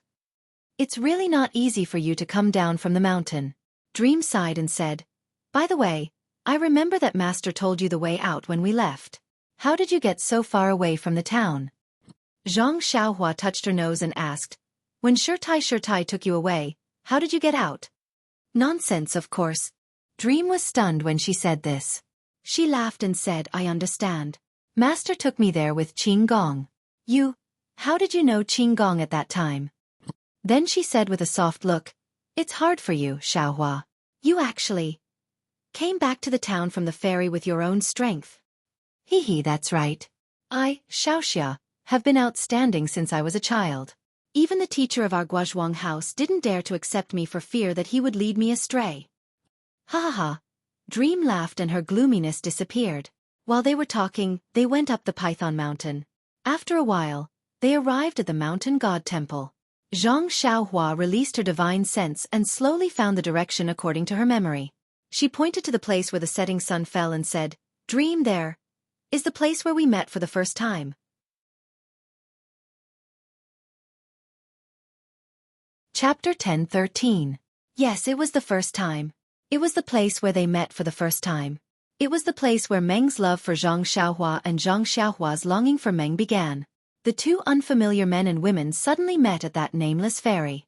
That one chance meeting planted the seed that they had to rely on each other in their hearts. That seed was planted so deeply and so discreetly. It was only when they met again 5 years later that the seed gradually sprouted. And once it sprouted, it was full of vitality. The yearning they had for each other during those 5 years was turned into fertilizer, allowing their feelings to multiply without restraint. At this time, perhaps it was not the harvest season, but snuggling in Zhang Xiaohua's arms and standing on the bridge that stretched into the river, Meng tilted her head and looked at the quietly flowing river. She couldn't help but whisper, "Xiaohua, what if my hook didn't hook you that day? You won't recognize me?" Zhang Xiaohua put her hand on Meng's shoulder and looked at the sunset. The orange light scattered on the running water, and she said with certainty, "No, Xiaohua." Meng was very emotional. She hugged Zhang Xiaohua's waist and raised her little face. Zhang Xiaohua smiled and lowered her head, kissing Meng's cherry lips deeply. They tasted the sweetness in each other's hearts. The cottage by the river was still the same. It seemed that very few people came here. Although Dream hadn't been here for many years, she still cleaned up the dusty cottage with great familiarity. Under the moonlight, Zhang Xiaohua and Dream sat where they had sat 5 years ago and chatted until the full moon came. The next morning, the two held hands and went on the road again. Zhang Xiaohua walked through the woods behind the cottage with Meng. The mysterious inhibition was still there. She saw the flaw clearly with her divine sense. Zhang Xiaohua knew that there was nothing inside, so he didn't stop. He used his qing gong and went straight to the west. The two of them walked for an hour, but they didn't see any signs of human habitation. They knew that people rarely came here. Using their divine sense, they also didn't find anything. Meng's eyebrows gradually furrowed. Her eyes kept looking around, trying to find the place she remembered. Suddenly, she saw a thick tree. The silver leaves made Meng's eyes light up. She immediately cried out, "Little Blossom, I remember it. This big tree, I have an impression of it. Master must have brought me here before, or I walked past it." Zhang Xiaohua perked up when he heard that. He asked then, "Which direction did it come from? Do you still remember?" Meng looked for a long time and pointed in a direction. She hesitated and said, "Maybe it's this direction." "Okay, let's go and see," Zhang Xiaohua said happily. Zhang Xiaohua held Meng's hand and used her lightness skill to continue forward. However, the further they went, the more confused Meng became. Her face gradually turned pale. She looked like she was in pain. "Meng, what's wrong with you? Did you remember something?" Zhang Xiaohua saw this and held Meng's hand. She asked with concern, "I don't know why. The further we go, the more familiar this scene is. And the more I think about it, the more my head hurts." Meng gritted her teeth and said, "This." Zhang Xiaohua stopped and said worriedly, Can you still walk?" "Yes, we must walk down this road today." Meng insisted. "This time, it seems that we are walking in front of others. But we can't let others ruin everything." "Well, that's fine. If you can't hold on because of the headache, let me know." Zhang Xiaohua nodded and said, Okay." Meng sighed and looked forward. "I don't know what secrets Mother has, or what secrets I have to hide. Someone actually erased it in advance. I think it's the Tenryu sect." Zhang Xiaohua said, "It seems that after we met the Tenryu sect's patrol team, many things happened. They must be the ones who did it. But I'm just the daughter of the sacred ambassador. How does this affect the Tenryu sect? How would I know? Maybe we've arrived." Zhang Xiaohua was laughing bitterly. Suddenly, she paused and a smile appeared on her face. "What's wrong?" Meng Qi asked. "Did you think of something?" "I didn't think of anything. It's just that we've been in the mountains for so long. I think we've discovered something. That's bad.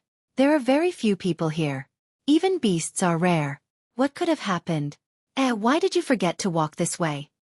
Haha, don't you see the stream here? If there are people living here, they must be near a water source. Let's follow the stream. Maybe we'll discover something? Ah, Xiaohua, you're amazing. You even know this? Amidst the praises of the dream, the two of them continued to walk forward for a long time. Suddenly, smoke rose from a valley in front of them. Xiaohua, quick. Quick. Look, there are people there. Really? Don't worry. Let's go and take a look first. The smoke might be from those hunters. Was there a need to say more? After turning around the valley, a small village appeared in front of them. Zhang Xiaohua used her divine sense to look around. There were only about 10 families. She then looked around the village. There were no fields. This village was really small and looked very poor. Every household did not have any walls. They only had mud brick houses and many of them were simple straw huts. It was almost noon. Some simple chimneys on the roof had begun to emit some smoke. In the small village, there were a few children of 3 or 4 years old playing happily. There were no adults watching over them. Is it here? Zhang Xiaohua looked back with concern. Meng's face was pale. Her brows were tightly knitted. Her small hands were cold and began to tremble slightly. She clenched her teeth and looked at the small village with a complicated expression in her eyes. At this moment, the children who were playing seemed to have noticed the strangers standing not far away. They all showed vigilance and curiosity. Then they all rushed away. A little girl ran into the nearest straw hut. After a while, she held the hand of an old woman and walked out. As she walked, she was still talking and pointing in the direction of Zhang Xiaohua and Meng. The old woman came out. She shaded her eyes with her hand and looked over for a long time. She did not speak. Then, she waved her hand and signaled them to go over. Zhang Xiaohua saw that Meng was still at a loss for a while and was surprised for a while. She said with concern, "Let's not think about it first. Go and ask the old woman. Maybe she knows something." Meng walked half a step forward. Then, she stopped and held Zhang Xiaohua's hand tightly. Zhang Xiaohua knew that Meng was a little timid. She patted her back and held her hand with her hand to show her encouragement. Then, Meng staggered forward. The old woman standing at the door held the little girl's hand. Her turbid eyes looked at Zhang Xiaohua and Meng who were gradually approaching. When they got closer, the old woman blinked. There seemed to be surprise in her eyes. She raised her hand and pointed at Meng. She could not believe it and said, Are you Ya? Yes, you must be Ya. The old woman asked and answered her own question. You child, where have you been these years? Why didn't you come back? Meng heard the old woman call her Ya. Her body suddenly stiffened. Then, as if she was struck by lightning, she trembled violently and murmured, Yes, I am Ya. Ya is me. While she was talking, a few younger middle-aged women came out from the other huts. When they saw Meng, they also exclaimed, Ya? You're still alive? Wait, Sai, where have you been? You've been gone for 5 years. When Granny Chiu passed away, she was still thinking about Yub. Yes, Granny Chiu never closed her eyes. She said that she had let down your mother by losing you. Sai, you child. You're finally back. Go to Granny Chiu's grave and kowtow to her. Let her rest in peace. Hee, who is this young man? You. They all talked at once. Meng's expression kept changing. Then, she held her forehead and fainted in Zhang Xiaohua's arms. Zhang Xiaohua was shocked. She hurriedly held Meng in her arms. She was a little flustered. Child, don't worry. Seeing Zhang Xiaohua's panic, the old woman said kindly, Ya has always been like this. She'll be fine after a while. Granny Chiu's hut hasn't been cleaned for many years. You should bring Ya to my house first. The other women also showed that they were used to this and came over to help. Zhang Xiaohua didn't need them. She easily carried Meng into the old woman's cottage. The cottage was not as small as it looked from the outside. It was actually divided into 3 rooms. The old woman pointed at the hut on the left and said, This is where I live. Put Ya on the straw. I think she'll wake up in less than an hour. Zhang Xiaohua entered the hut. It was indeed small. There was a thick layer of straw on the ground and some animal skins on the straw. Zhang Xiaohua put Meng on the animal skins and checked her meridians with her true qi. She also checked her pulse. After confirming that there was nothing serious, she walked to the hut in the middle. The hut was not big. It was very crowded when the women came in. Zhang Xiaohua bowed and said, "Aunties, this is Granny. I'm Ren Xiaoyao. I'm Ya's junior brother." Junior brother? The granny frowned and said, "Where has you been for the past few years?" Well, Zhang Xiaohua hesitated.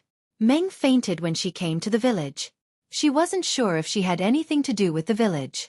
Therefore, Zhang Xiaohua didn't want to tell anyone about Meng.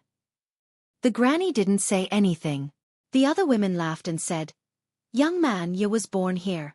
She grew up here. We are very familiar with Lady Aya." Lady Aya? Zhang Xiaohua asked curiously, Is she Ya's mother?"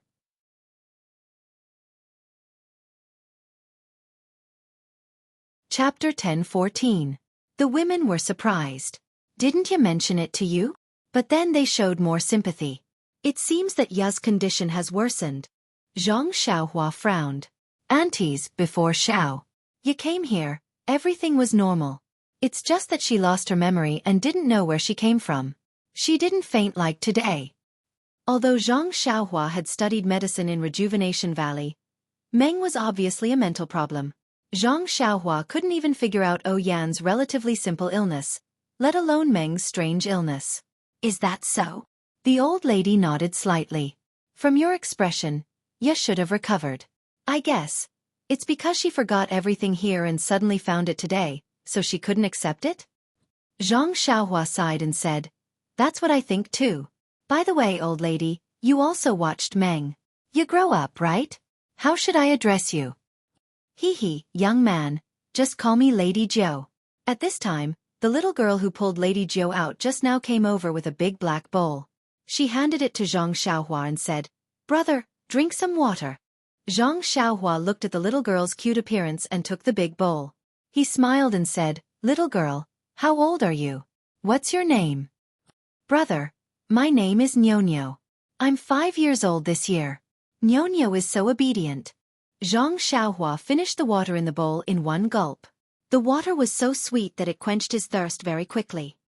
"Young man, tell us, where has you been these years? What has she been doing? How did you know each other?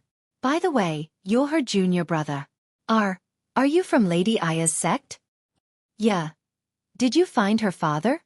The women seemed to have never seen an outsider before, or perhaps they were concerned about Meng Qi. They kept asking questions, which made Zhang Xiaohua not know how to answer. She looked like a village woman in the Guozhuang house. Zhang Xiaohua smiled, touched her nose and said, "Aunties, it's not that I don't want to say it, but it seems to be noon right now. Everyone's home." Before Zhang Xiaohua could finish, one of the village women came to her senses and said, "Oh, I still have sweet potatoes on the fire." As she spoke, she hurriedly ran out. The other village women also remembered that they were cooking in their own homes. They were so curious that the food on the fire was going to... Oh no! In an instant, Granny Nine's cottage was empty. A smile appeared in Granny Nine's eyes. Zhang Xiaohua looked at her and said embarrassedly, "Lady Jiu, please don't blame me. It's better for ya to say these things.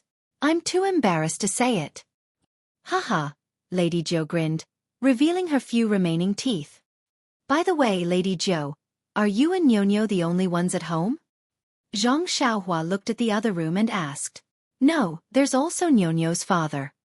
He went hunting with the other men in the village. He'll probably be back at night." "Yes, I understand. No wonder there's no farmland around the village. It seems like the villagers rely on hunting for a living." "Yes, this land is barren. They used to plant crops, but the harvest wasn't good, so they switched to hunting. After hunting for a long time, there's no prey nearby. They can only go to the depths of the forest to look for prey. That's why they leave at dawn every day and only come back at night." "Sigh, it's really hard." Zhang Xiaohua sighed. "It can't be helped. The laborers in the village don't know how to do anything except hunting. However, the people in the town like the game in the mountains. They can be exchanged for a lot of things in town. It's more suitable than farming. Oh, speaking of which, I have to thank Ya's mother." Why?" Zhang Xiaohua asked curiously. At this moment, Xiaohua's voice suddenly came from inside the house. "Xiaohua, Xiaohua, save me, save me. Zhang Xiaohua didn't hesitate and immediately rushed into the house like a ghost. Lady Zhou was old and dim-sighted. She accidentally lost sight of Zhang Xiaohua, which scared her. In the house, Meng sat up and looked around. She saw Zhang Xiaohua rushing in. She opened her arms and hugged Zhang Xiaohua. She buried her head deep in his chest. Zhang Xiaohua patted her back and said gently, "I'm here. Don't worry, don't worry." Meng seemed to have a nightmare. The warmth of Zhang Xiaohua's body and the voice that made her feel at ease gradually drove away her fear. After a long time, Meng raised her head and asked, Is this my home?" Zhang Xiaohua nodded and said, "This is the village you lived in, but your home is still next door." "Well, Xiaohua, my mind is in a mess. You must stay with me." Zhang Xiaohua smiled and said, "I can't ask for more." Meng Ran smiled sweetly. Her eyes were a bit more stable. Accompanied by Zhang Xiaohua, Meng came to the cottage. She bowed to Lady Zhou and said, "Granny, I can't remember what happened here. Can you tell me more about it?" Granny Zhou looked at Meng and kindly said, "Of course you can. Actually, as long as you can wake up and not be as muddle-headed and unconscious as before, even if you forget everything that happened in the past, so what?" Meng nodded and said, "I thought so before, but I thought that my parents might be waiting for me here. I had to come back. That's why I came all the way here. Granny, can you tell me about my parents and my past?" "Alas, your mother came here for the first time, and I was the one who brought her here. Even you could be considered as me helping you give birth. Your matters, how could I not know?" Meng was surprised and said, "Granny, why can't I remember anything?" While they were talking, footsteps were heard outside the cottage. Zhang Xiaohua looked up. It was the few village women who had just gone out. They were all holding some food in their hands. Seeing that Meng had woken up, they were all happy. "Yeah, you're finally awake? Come, you must be hungry. Eat something first." The village women all handed the food to Meng. The cottage was crowded again. Lady Zhou smiled and said, "Let's go. It's too small here. Let's sit outside." After listening to Granny Zhou's instructions, a few of the village women quickly set up a few simple boards outside the house. They also took a few animal skins and placed them on the ground to serve as a table and chairs. Everyone sat on the animal skins. Meng could not refuse the village women's courtesy and ate a few mouthfuls. The rest of the food was given to the boys who came after hearing the noise. They each took a small bowl and chewed happily. Looking at Meng's expectant eyes, Lady Zhou smiled and said, "Yeah, you were like this when you were young too." Then she pointed in the direction where Zhang Xiaohua and the others came from and said, "I can't remember when it happened. Maybe 30 years ago? At that time, I was still out hunting with your father. In the wee hours of the morning, I was preparing to go hunting outside the village. But after walking for a while, I realized that I didn't bring any anesthetic. I had no choice but to return to the village. When I walked to the river, I saw a woman in white with her left arm covered in blood. She was your mother. Looking at her motionless appearance, she must have fainted. When I was young, I was also a big man with some strength, so I carried her back alone. That day, I didn't go out to hunt again. I helped your mother settle down. At that time, she was bleeding a lot. Moreover, there was a blood-red handprint on her waist. I didn't dare to act rashly. I just bandaged her up and waited for her to wake up or for the child's father to come back. Fortunately, she woke up before noon. Seeing that I was by her side, she asked me about the situation vigilantly. Then, she took out a few types of medicine and told me which ones to apply externally and which ones to take orally. I followed her instructions one by one. Later, your mother fell asleep again. She did not wake up until the head of the family came back. At that time, the cottage was still small. The head of the family went out to find a place to sleep. I stayed here to take care of your mother. After a few days, your mother's injury got better. The head of the family and several men in the village discussed and asked for your mother's opinion. Then, we built a simple cottage in the east of the village for your mother to live in temporarily. At that time, although the men in the village were strong and skilled in archery, they did not practice martial arts. After your mother recovered, she taught them some simple martial arts. On the one hand, it was for self-defense. On the other hand, it was for hunting more prey. Young man, just now, you said that you wanted to thank Ya's mother. If she did not teach us martial arts, I am afraid that our life would be more difficult now. What happened after that? Meng held her cheeks and listened carefully. After that, your mother lived in this village for a year and suddenly disappeared without leaving any message. Of course, at that time, we all knew that your mother was not a simple person, so we did not dare to ask her anything. After she left, we all thought that she went back to her previous sect and would never see her again. However, 2 years later, your mother came back again. This time, she did not come alone. She came with an older woman, Granny Qiu, who took care of you later. Oh, when your mother came back again, her belly was slightly bulging. It seemed that she was 4 months pregnant. After your mother and Granny Qiu came back, they lived in the cottage that she used to live in. However, after Granny Qiu's renovation, the cottage was much bigger. It seemed that they planned to live there for a long time. Later, I secretly asked Granny Qiu. She said that your mother was tired of the life outside and would live in this village in the future. After your mother came back to the village for the second time, she never went out again. Only Granny Qiu went out a few times a year to buy things from outside.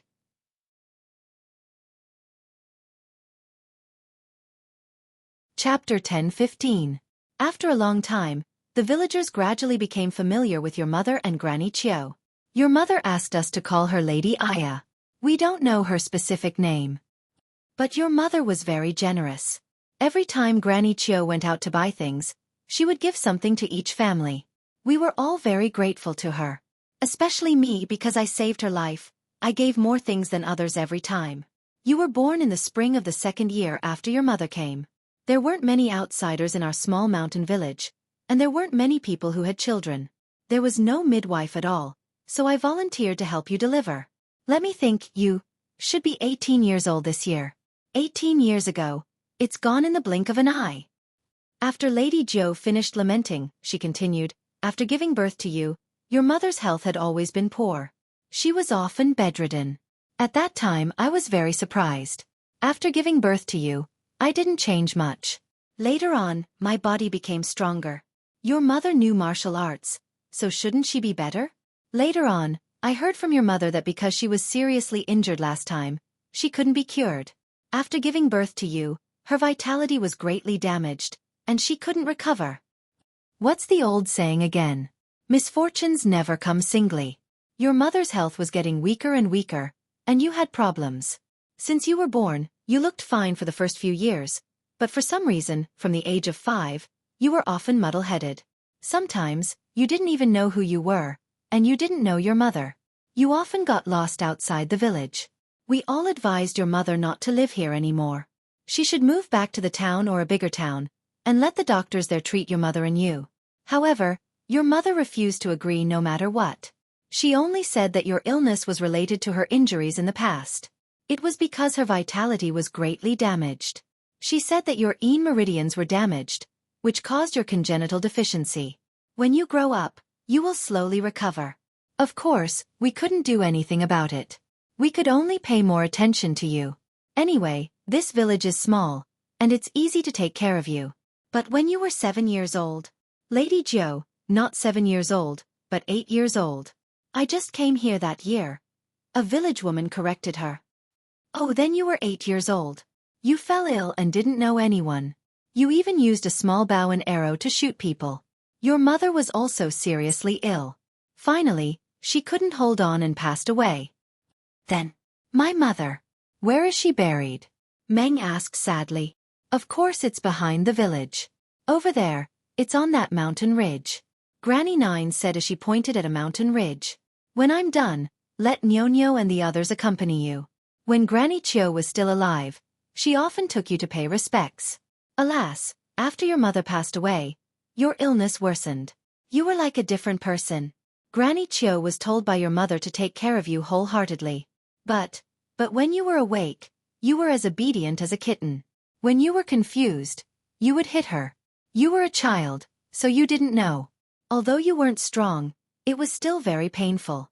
Granny Qiu endured it. Alas, she took care of you until you were no different from when your mother was alive. Early in the morning, Granny Qiu couldn't stand the cold and went back to put on a cotton-padded jacket. Lu Xuan was thinking of using a dustpan to catch the sparrow, so he forgot about you.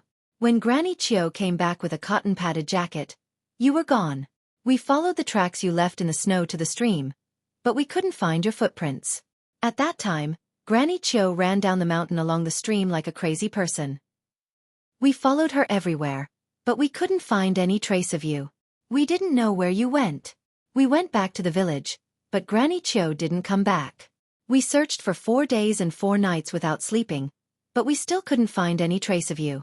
We even went to the town in the east, but we couldn't find you. After we came back, Granny Chio fell ill and couldn't recover. Within half a year, she died. Meng was already in tears. She cried and said, "Lady Chio, I didn't know about this. When I woke up, I was already with my master. And it was already 5 years ago. It was at the ferry at the foot of the mountain in the distance. I even saw my junior brother. Why didn't you find that place?" "Silly girl, we almost searched the entire mountain. Why didn't we find that ferry? That cottage was built by us before. But when we went there was no one there at all." "Meng, don't think so much. Lady Chio is talking about what happened when you were 9 years old, and you're talking about what happened when you were 13. There are 4 or 5 years in between. Maybe you went somewhere else first, and then you were rescued by the Xueqi. Don't forget, Lady Chio said that you were delirious at that time, but when I met you, you were very clear-headed. In these 4 or 5 years, maybe something happened to you, and then you were taken to the ferry by the Xueqi. Meng finally stopped crying and nodded slightly. "You're right. Fate makes fools of people. Things are often like this." Seeing Meng sad, the village women next to her wiped their tears. After a while, Meng stood up and said, "Lady Chio, I want to pay my respects to my mother and Granny Chio." "Yes, you should go. Your mother should pay her respects, and Granny Chio should pay her respects even more. She was still talking about you when she died." Meng's eyes turned red again. Under the guidance of Nyo and some other children, Zhang Xiaohua and Meng came to the mountain ridge behind the village. There were more than 10 graves on the mountain ridge. In the southernmost area, there were 2 inconspicuous ones. There were 2 wooden signs in front of them. One of the words could not be seen clearly, and the other one was also blurred. However, one could still vaguely see that it was Grandma Chio. Nyo said in a childish voice, "These 2 are Lady Aya and Granny Chio. Every year when we came to pay our respects, Grandma would always talk about them. I remember them very clearly." Hearing Nyo's words, Meng's tears couldn't help but fall like a broken string of pearls. Meng quickly walked to her mother's grave and knelt down. She kowtowed 9 times and murmured, "Mother, I'm back. Forgive me for being unfilial. I didn't know that Mother was buried here. I couldn't come to pay my respects to Mother." Seeing the lush grass on the grave, Zhang Xiaohua sighed. She walked over and pulled up the grass one by one. Then, she asked Nyo to bring a shovel from the village to add new soil on the grave. Then, Meng cleaned up Granny Chio's grave. After Meng finished paying her respects, she scratched her head. She wanted to say something, but she didn't know what to do. She couldn't kneel down and kowtow, could she? So she asked tentatively, "Meng, Meng heard Zhang Xiaohua calling her with tears in her eyes. She looked at her lover standing next to her, bit her lips and said, "Thank you, Xiaohua. Mother and Granny Chio will be very happy if they know that you helped them repair their graves." Then she looked down at the 2 inconspicuous graves and murmured, "Your son wants to be filial, but you are not here. Mother, your daughter, has grown up now. My illness should be cured, but you are not here. You've left and taken away all of my memories. Even if I wanted to miss you, I couldn't. Are you worried about your daughter?" Meng's shoulders shook again, and she cried softly. Zhang Xiaohua looked at her and did not know how to comfort her.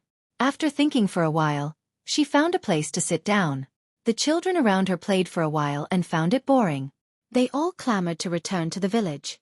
Beside the desolate little graveyard, there was only the beautiful Meng, who was filled with endless melancholy. There was also Zhang Xiaohua, who wanted to comfort her but was powerless to do so. The afternoon passed quickly. Lady Chio and the other village women knew how Meng felt, so they didn't disturb her. They waited for the sky to turn dark, and several people came back from the other side of the village. They had bows and arrows on their backs, crude spears and padao in their hands, and some game on their shoulders. These people came from the mountain ridge. They saw people on the graves from afar, so they quickened their steps. When they saw Meng, an older man shouted in surprise, "Yeah, you are back?" Then he shouted behind him, "Xikong, Granny Qiu's is back." "Ah shao." "Yeah."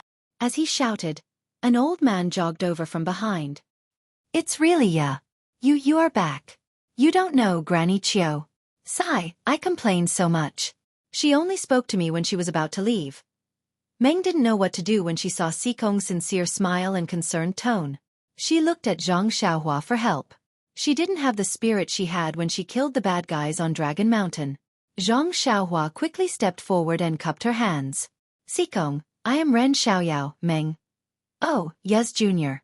Ye has lost all her memories. She doesn't recognize Xikong or the other uncles and aunties in the village. I know. Xikong nodded kindly. "You used to be like this too. I haven't seen her for a few years. She seems normal now. She will be fine in the future." "Yes, Xikong. She just doesn't remember the past. Everything else is fine." "That's great. Which miracle doctor cured her? This old man needs to thank him properly."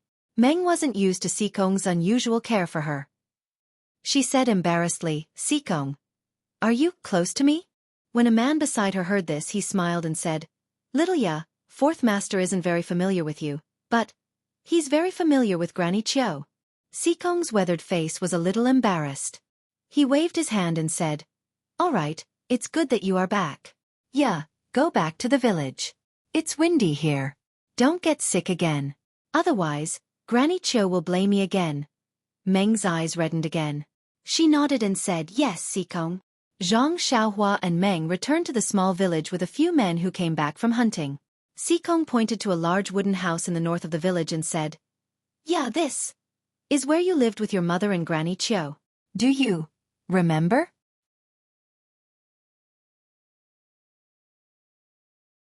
Chapter 10:16. It was a very ordinary wooden house. It looked even more dilapidated than Zhang Xiaohua's Guozhuang house. At this moment, the lights in the wooden house were already lit up. The village women must have known that Meng was going to stay in the village tonight.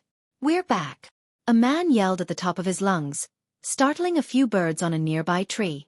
In an instant, the previously quiet village immediately became lively. First, a few children ran out from the small houses, shouting, "Daddy," as they scrambled to be the first to pounce on the men. When they arrived in front of the children, the men threw their weapons and prey on the ground. Then they hugged their children and raised them up high. Then they put their unshaven faces close to the children's faces, causing the children to giggle crazily. A few village women also came over at this time and took the weapons and prey that the man had thrown down. They stood beside their men and children and looked at them with smiles. From time to time, they would stretch out their hands and knock away the grass, leaves, branches, and other things on the men's bodies. Then, these men and children slowly walked back to the village and returned to their own houses. Meng and Zhang Xiaohua walked at the back. Looking at the happy family, their hearts were filled with tenderness. At the same time, they also felt a slight pain. Although the pain was different, they secretly held each other's hands. Zhang Xiaohua whispered in Meng's ear, "These. We will have them, okay?" Meng replied in an even lower voice. Her face was slightly red. Although Zhang Xiaohua's last sentence disappointed her, it was sweet to hear it. "My parents are also waiting for me at home. My brother and sister-in-law's children have grown up. If you go back with me, you will be as happy as them. Yeah, you. Go back to your house first. I will go back and pack up. You haven't been back for a long time. The uncles and aunts in the village will welcome you." After Xikong finished speaking, he smiled and took the things to the house not far away. Zhang Xiaohua and Meng waited in front of the wooden house. They saw Lady Jiu coming out. She smiled when she saw them. "I was about to ask the children to call you. Coincidentally, we met Xikong." "Yes, where did Xigong and the rest go hunting?" "Who knows where they went. They came back early today. I think they had a good harvest." "Yeah, and Xiaoyao, you guys go in first. The other aunts and I have already tidied up the house. I will go back to see Nyonyo's father and make some delicious food." Meng waved her hand and said, "Lady Jiu, don't bother. I don't have any appetite." "Alas, child, The dead cannot be brought back to life. You have to live well so that your mother and Grandma Chio can rest in peace in the underworld. All right, I made your favorite rabbit meat soup. You should drink a few more bowls later. After saying that, Lady Jiao left in a hurry. Looking at Lady Jiao's back, Meng murmured, "They are so good to me." Zhang Xiaohua smiled and said, "Yes, they watched you grow up. They treat you like their own child. Of course, they like you from the bottom of their hearts. But they have their own lives. I am not their family after all." Zhang Xiaohua held Meng's hand and said, "They are not, but I am." "Yes, I know." Meng bit her lip and pulled Zhang Xiaohua into the wooden house. The wooden house was very simple. In the middle was a room like a hall. There was a large low wooden table with a few low stools beside it. There was a tea set on the table, which didn't look expensive. There were also some common furnishings in the village. It was similar to the central room of the Guozhuang house. There were 2 wooden walls on both sides of the central room, which separated 2 rooms. Meng hesitated for a moment and walked into the room on the right. Zhang Xiaohua brought a candle to accompany her. This was obviously a woman's boudoir. As soon as they entered, they saw a dressing table with a dusty bronze mirror on it. Next to the mirror was a small box. Next to the dressing table was a maroon wooden cabinet. It wasn't locked. Next to the wooden wall was a rough wooden bed. At this time, there was nothing on the wooden bed, only a bare wooden board. Meng walked to the dressing table and raised her hand to wipe off the dust on the bronze mirror. Then she looked at her face with the candle in Zhang Xiaohua's hand. She was in a daze. It seemed that under the candle, in the bronze mirror, she saw the scene of her mother putting yellow flowers on the mirror more than 10 years ago. After a long while, Meng sighed and raised her hand to open the small box. There were many compartments in the box, but those compartments were already empty. When Meng was about to close the box, her eyes focused. She saw something in a small compartment on the lid. When she reached out and took it out, it was a wooden hairpin. The hairpin was very rough and there were no patterns. It was similar to a chopstick. Meng carefully rubbed it a few times and held it in her hand. Looking up at the wooden cabinet, Meng opened it again. As expected, it was empty. Meng looked at it carefully and then reluctantly put it down. Looking at the empty room, Meng came to the room on the left again. The room on the left was obviously bigger than the one on the right. There were 2 wooden beds, one small and one big. This room was even emptier than the previous one. Except for the wooden bed, there was nothing else. However, Meng still walked over and sat on the small bed. She closed her eyes and seemed to be thinking about something. At this time, footsteps came again. Zhang Xiaohua looked back and saw Xikong.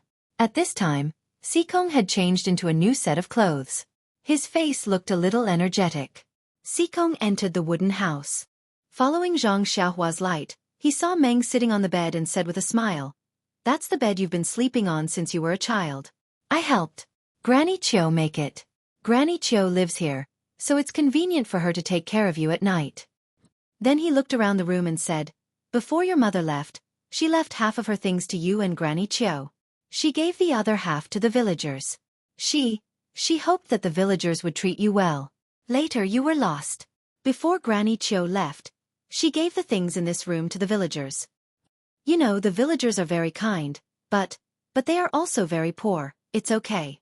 Xikong, uncle and aunt live a very hard life. They also took care of me when I was a child.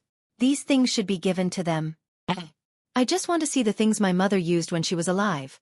Xikong's eyes fell on the wooden hairpin in Meng's hand and said, "This hairpin belongs to your mother. She didn't give it to anyone. Even Granny Chiu left it behind when she passed away. I don't know why, but I think she wanted to give it to you." "Oh, that's good. Xikong, I don't want anything. I just want this hairpin." Meng nodded. "By the way, yeah. Will you live here in the future?" Xikong suddenly asked. Meng shook her head. "No, although you are very kind to me and treat me as your family. But I can't remember you at all. Meng was a little sad. Xikong sighed. "It's good that you don't live here. You're still young and have a long life ahead of you. Although life here is simple, it's also hard. It doesn't suit you. Maybe in the future, when you want to come back, you can come back. I'll let the others keep this wooden house for you." Meng shook her head. "No, Xikong, life in the village is very difficult. I see that Lady Jo lives in straw huts. If it's possible, let's let them live in this wooden house. Sigh, your mother was very kind to the villagers. No one is willing to live in this wooden house. It's just a memento. 1 year, 10 years, or 40 years can all be mementos. What about 50 years, 60 years? Xueqi, mementos are in the heart. This wooden house is empty anyway. It's better to let everyone live in it. Okay. I'll tell Lady Jo later. By the way, Xueqi, I don't want to leave my mother, but she's buried here. I'll miss her, Xueqi thought for a moment, then said, Yeah, you're still young. Maybe you don't think so much. Your mother must be someone with a story outside. Why did she come to this isolated place while pregnant with you and live here for decades? Didn't she like the peace and quiet here? After she died, she told us to bury her on the mountain ridge. She didn't say anything else. Didn't she want to breathe the free air here after she died? I think you should respect your mother's wishes and not touch her grave. Let her rest here peacefully. If you miss her, you can come and visit. Anyway, you already know how to get here. Xueqi is right. I didn't think it through. Meng said after thinking for a moment. Also, fourth elder brother, my mother. Did she say anything about what happened to her outside? Xueqi shook his head. No, we just guessed that your mother was very powerful outside because she taught us martial arts moves. Then, did my mother say anything about my father? Meng's voice trembled when she asked this question. Her eyes flashed with hope. However, Xueqi still shook his head. Your mother never mentioned it when she was alive. And I also asked Granny Chiu. At that time, she wanted to send you to your father because of your serious illness. But Granny Chiu didn't know anything about it. Sigh. Meng sighed and didn't know what to say. Young man. Xueqi turned to Zhang Xiaohua and said, Xiaoya is the child of our entire village. You must treat her well in the future. If the old man knows that you don't treat her well, even if I have to risk my life, I will settle the score with you. Before Zhang Xiaohua said anything, Meng's face turned red. Zhang Xiaohua held the candle and said with a smile, Xueqi, don't worry. Ya is my senior sister. Her martial arts are better than mine. She will bully me in the future. How can I bully her? You should worry more about my miserable life. Zhang Xiaohua. Meng's face turned red. She forgot to call Zhang Xiaohua Ren Xiaoyao.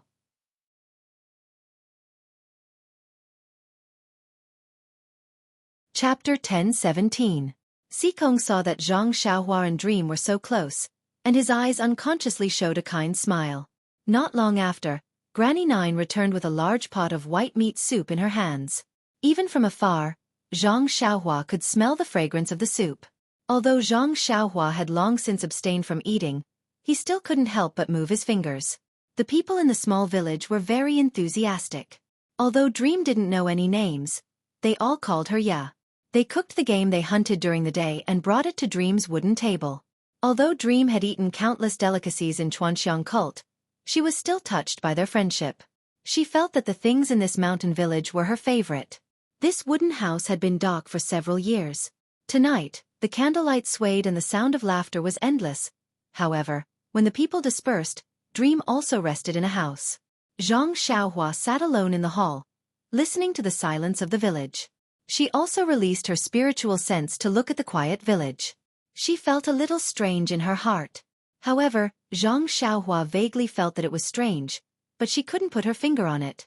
Is it because that mysterious person didn't come, so I'm being paranoid? Zhang Xiaohua could only think with self-mockery. The next morning, before Zhang Xiaohua woke up, the men in the village packed up their weapons and went on the road early. The village women sent the men away and went back to sleep. When the first ray of sunlight shone in the wooden house, Zhang Xiaohua, who was sitting cross-legged, opened her eyes. She was very keen to find that Dream, who always woke up late, was standing in front of the window of the wooden house. The window was facing the graveyard on the ridge. You're awake? Dream asked. Her voice was a little strange. Zhang Xiaohua stood up and said, Dream, did you sleep well last night? Well, it was okay. When Zhang Xiaohua went to the window in the sky, she saw that Dream's eyes were a little red. She couldn't help but sigh. You didn't sleep last night, right? Well, how could I sleep? Let's go to Mother's grave and take a look. Zhang Xiaohua accompanied Meng to the tombs again. Meng bent down and kowtowed a few times in front of the two tombs. She looked up at the sun that had jumped out of the horizon in the east and smiled. A new day has come again. Yes, it was. We couldn't find it yesterday. Zhang Xiaohua also raised his head. The warm sunlight shone on the faint flames in his eyes. Since we couldn't find him yesterday, then, why bother looking for him? With that, Meng took Zhang Xiaohua's hand and walked away along the mountain ridge. Aren't you going to say goodbye to Lady Jiao and the others? Zhang Xiaohua asked carefully. There's no need. To be honest, although they treat me very well, and I know that I grew up here, but I don't have them in my heart. Looking at how much they spoil me, I feel a little ashamed. If we were to face the separation head-on, perhaps they would be a little sad. However, I only had my attachment to my mother. It could not help but be said to be a kind of embarrassment. Since that's the case, it's better to leave without saying goodbye. You've grown up, Meng. Zhang Xiaohua held her hand and smiled. By the way, I forgot that your name is Ya. Do you think I should call you Ya or Meng? What do you think? Meng smiled. I think you should be called Meng Ya. Zhang Xiaohua pondered for a moment and said, one is the name I gave you, and the other is the name your mother gave you. Isn't it just right to put them together? Bah, you're dreaming. Meng Qian smiled and said, how can you put the name my mother gave me together with the name you casually gave me? If yesterday doesn't reappear, then what's the point of saying yesterday's name again? Just keep the name Ya in your heart and engrave it in your memory. Oh, by the way, I left in a hurry just now and forgot to leave some money for Lady Jiao and the others. Zhang Xiaohua suddenly realized. Oh, by the time you think about it, the cucumber will be cold. Meng snappily rolled her eyes at him and said, I put all the money I had on the table and left some commonly used pills. Well, that's great. When I first arrived at Mo City, I also exchanged some money. It's enough for us to go all the way back to Huanxiang cult. Meng was surprised and asked curiously, what did you exchange for? Pills? Pills? Zhang Xiaohua smiled and said, those things are used as money in Huanxiang cult, but outside it's a life-saving thing. Why would I exchange it for pills? It's just some gold leaves that Nye Qianyu gave me. I went to the bank and exchanged them for money. Hee, I thought you would steal it. Meng said with a smile. No, how can I have such a character in your eyes? Zhang Xiaohua also rolled her eyes at Meng Qian. You think? After speaking, Meng Yao released Zhang Xiaohua's hand and activated his internal energy. Using his qinggong, Meng Yao flew away. His silhouette in the forest that had just woken up in the morning was incomparably. Meng Qian's light laughter was like the sound of a bird crying for the first time. 10 days later, Zhang Xiaohua was riding on the David's deer on a rather secluded official road. Meng was riding on a big white horse. Both of them had a smile on their faces. They didn't talk much and only turned their heads occasionally. They looked at each other with a smile in their eyes. There was a kind of tacit understanding between them. It was as if their hearts were connected. But, after a while, Meng Qian looked at the scenery beside her and unconsciously said, Xiaohua, what kind of road are you leading us on? This doesn't seem like a road we've been on before. Zhang Xiaohua mysteriously said, of course not. We went to Yixia town and Poyang town. We didn't have enough time, so I found a shortcut. Then she proudly said, you can follow me. I guarantee that you will be able to see the light in front of your eyes. You will have the feeling of at the end of the road. Really? I don't dare to believe it. Meng pursed her lips and said, you don't know how many times you got lost along the way. How dare you boast today? A scholar who has been away for 3 days must be looked at with new eyes. How long have we been out? I am a brand new me. Ha ha ha, Meng Qian laughed and pointed at Zhang Xiaohua. Aren't you still a pair of small eyes and a flat nose? Zhang Xiaohua touched her nose and felt a little wronged. When she was about to speak, she suddenly frowned slightly. After a while, a strange expression appeared on her face. She patted her bald head and slowed down. When Meng Qian walked side by side with her, she said with a smile, Meng, I have something to tell you. What? Meng Qian said. Why are you so mysterious? Then she blushed and said vigilantly, you don't think too much. Zhang Xiaohua blushed and said, I really didn't think too much. While they were talking, the sound of horse hooves suddenly came from behind. The official road was straight, so they could see very far at a glance. When Zhang Xiaohua and Meng looked back, they saw dozens of horses chasing from a distance. Oh no, what's wrong? Meng Qian was shocked. The official road was very remote. They had been walking for a long time and had not met anyone. Now that someone was chasing after them, they were in trouble. Zhang Xiaohua's eyes were sharp. She saw that the person in front was Liang Congxiu who ambushed Peacock. And the person behind him was one of the people who set up the tripartite formation. Oh no, Zhang Xiaohua shouted. Meng, something bad is going to happen. Meng Qian panicked. What's wrong? You know all these people? Which sect are they from? How dare they go against the fragrant sect? Zhang Xiaohua nodded. Yes. Do you remember when Peacock was returning to the fragrant sect from Rejuvenation Valley? She was ambushed. Yes, I do. You, are these people? Yes, I followed Peacock back to the fragrant sect. So I've seen them before. The first one is the one. Then, why don't we run? I'm afraid that won't work. Zhang Xiaohua looked around and said, even though we can't be sure that these people are coming for us, we still need to be prepared. How about this? You don't need to be afraid. We are the emissaries of the fragrant sect. In the future, the fragrant sect will go out into the world. If we don't go back, not only will the hierarch be angry, even the Dalan Temple will be angry. They won't be able to bear the consequences. But Meng Qian was at a loss. What are you afraid of? Meng Qian, don't forget. Besides the fragrant sect and the Dalan Temple, you have the Tenryu sect as your backing. Tell me, how dare they? Meng Qian nodded. Her mother was the sacred ambassador of the Tenryu sect. There was no doubt about it. Even the great master Changgung could see some clues. How could the leader of this mysterious sect not see it? Then, what do you mean? Meng Qian looked at the approaching crowd and felt a surge of courage. It's nothing. They're just here to capture us or cause us trouble. I have an idea. Since the two of us aren't a match for them, why don't we go with them and see which sect this mysterious force is from? What do you think? Zhang Xiaohua said in a relaxed manner. I thought it was a good idea.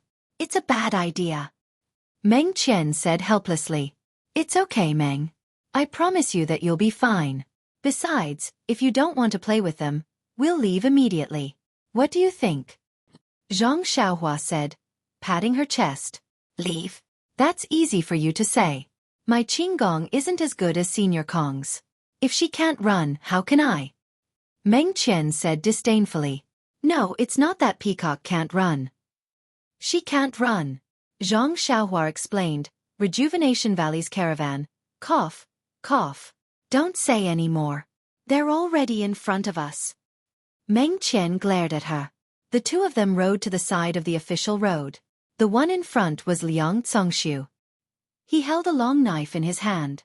When he saw Zhang Xiaohua and Meng Qian hiding on the side of the official road, he couldn't help but smile. He whispered to the disciple next to him. Sect leader is really good. He knows that this pair of man and woman are inexperienced. That's why he ordered us to capture them. Look, they still think they're on a scenic tour. Brother Liang is right. However, these two are still young. We have more than enough manpower. Asking Brother Liang to do this is like using a butcher's knife to kill a chicken. Knife. Liang Congxiu waved the knife slightly. There was a sound of the knife. He then said seriously, the cult of incense is not to be underestimated. 2 years ago, we went to Rejuvenation Valley to kill Peacock. Although we arranged it well, didn't we still return in defeat?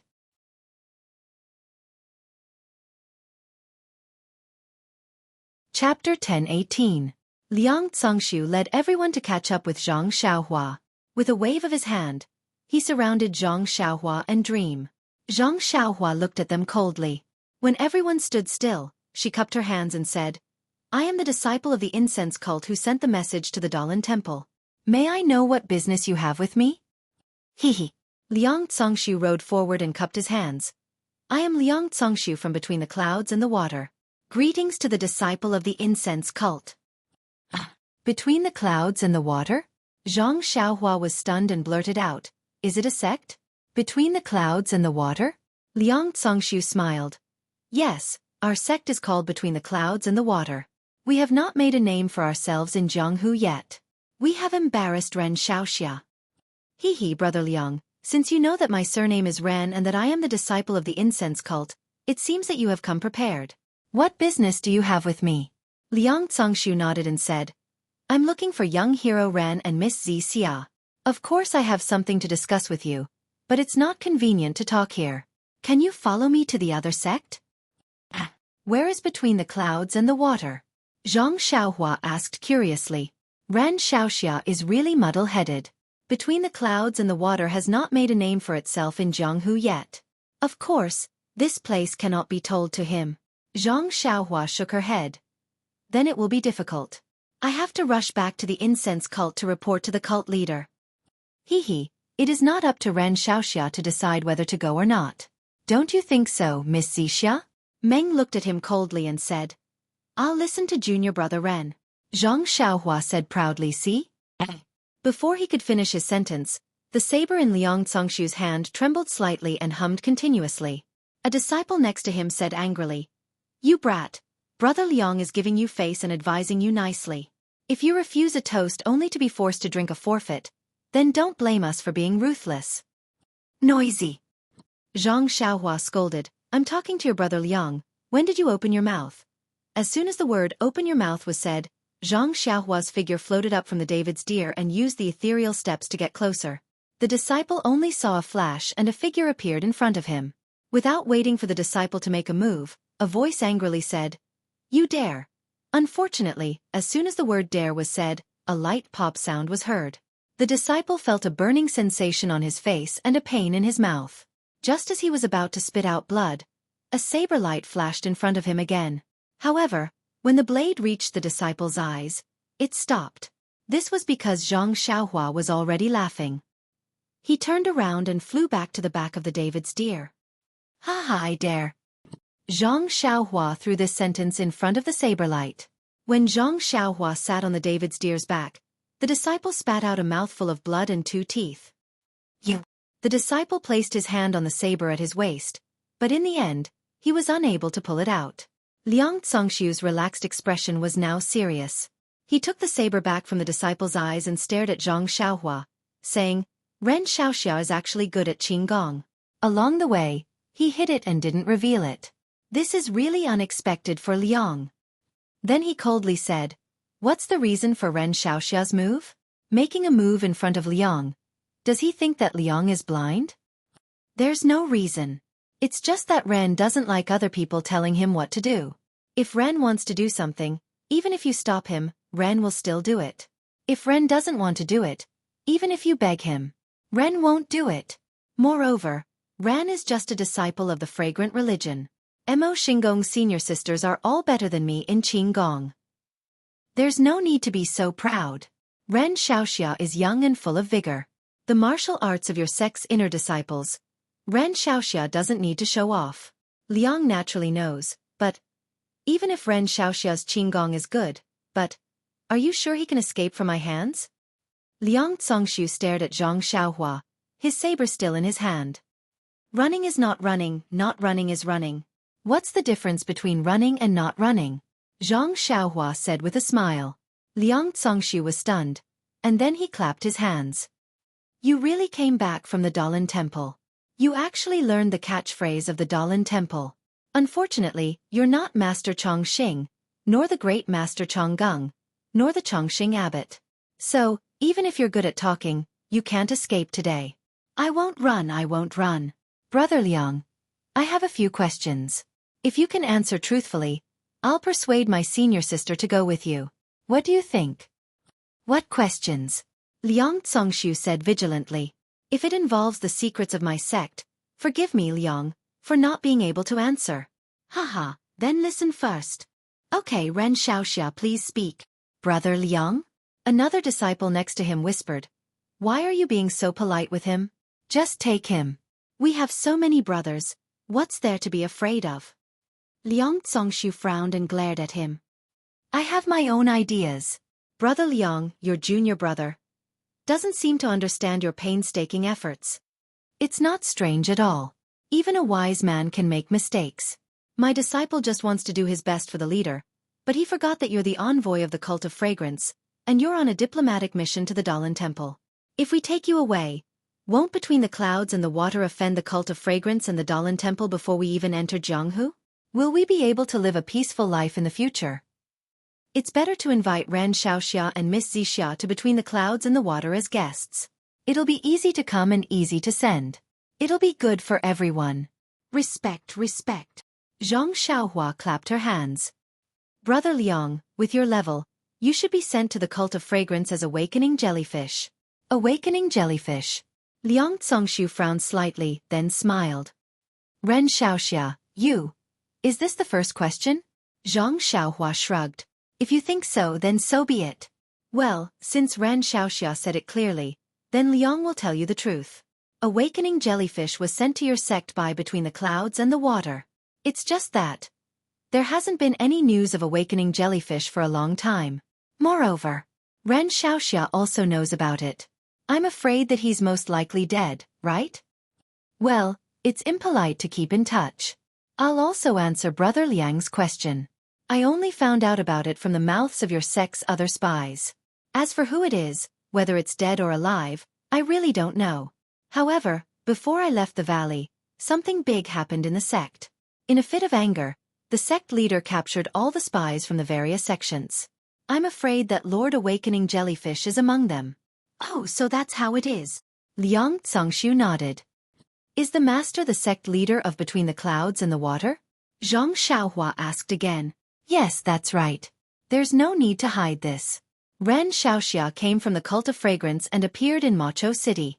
I'm sure he also knows about the incident in Rejuvenation Valley. Sai, you are really something.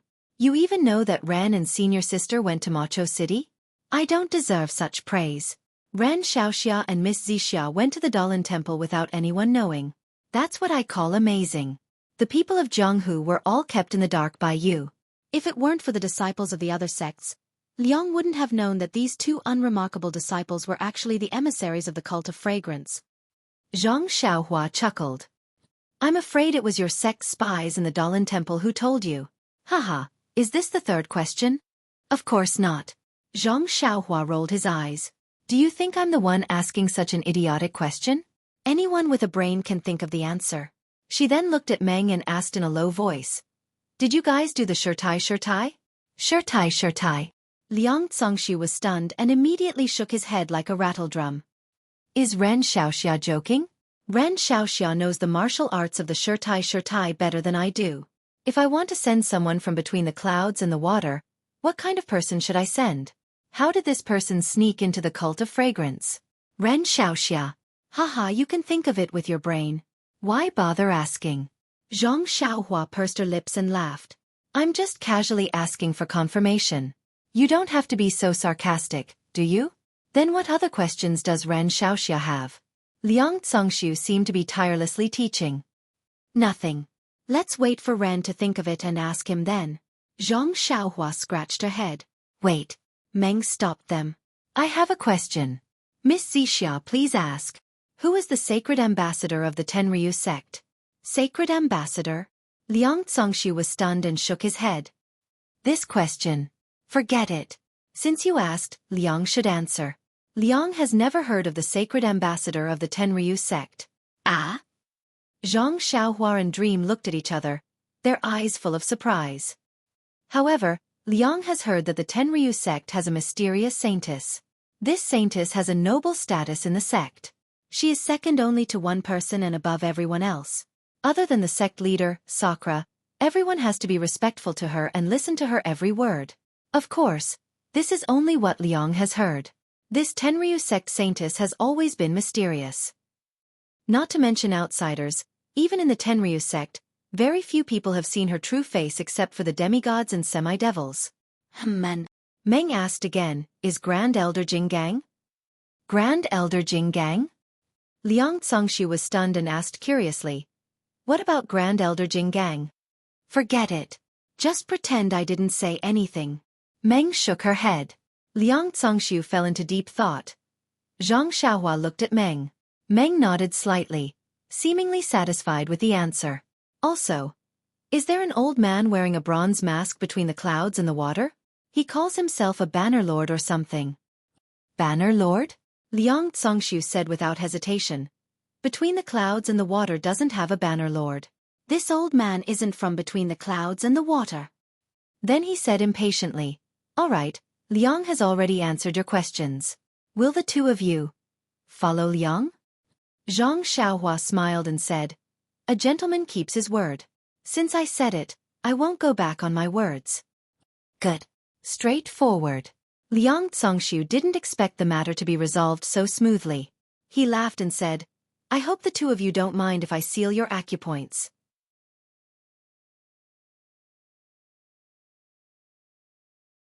Chapter 10:19. Nonsense, of course I mind. Zhang Xiaohua said. Do you think we're fools? If you hit our acupoints, won't we be at your mercy? That's not very good. Liang can't let you know where between the clouds and the water is. Zhang Xiaohua smiled and said, that's your problem. Anyway, we can't let you hit our acupoints. Forget it. Since Ran Xiaoxia doesn't agree to hit our acupoints, then we won't hit them. Liang Congshu smiled and said, then what should we do? Zhang Xiaohua had an ominous feeling. You'll know when the time comes. Liang Congshu also smiled and didn't answer. The three of them chatted for a long time, and it was as if they were friends who hadn't seen each other for a long time. No matter how you looked at it, they didn't look like they were hostile to each other. Then, Zhang Xiaohua and Dream followed beside Liang Congshu, and Liang Congshu walked in the middle of the Aqua Cloud disciples. They found another official road and headed southeast. After a few days, Liang Congshu got a carriage from somewhere and took out 2 pieces of black cloth. He said apologetically, Ren Xiaoxia Miss Xixia, if you go any further, you'll reach between the clouds and the water. For safety reasons, please get off your horses and use these 2 pieces of black cloth to cover your eyes. My disciples between the clouds and the water will lead the carriage and send you to between the clouds and the water as guests.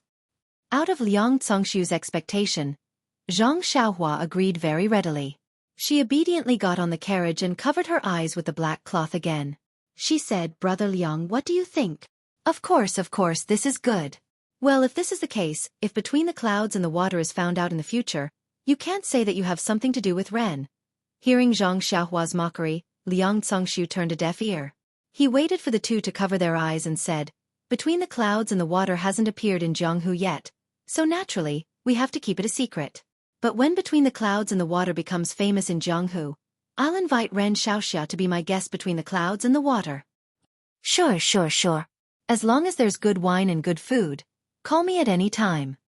Zhang Xiaohua released her divine sense and spoke casually.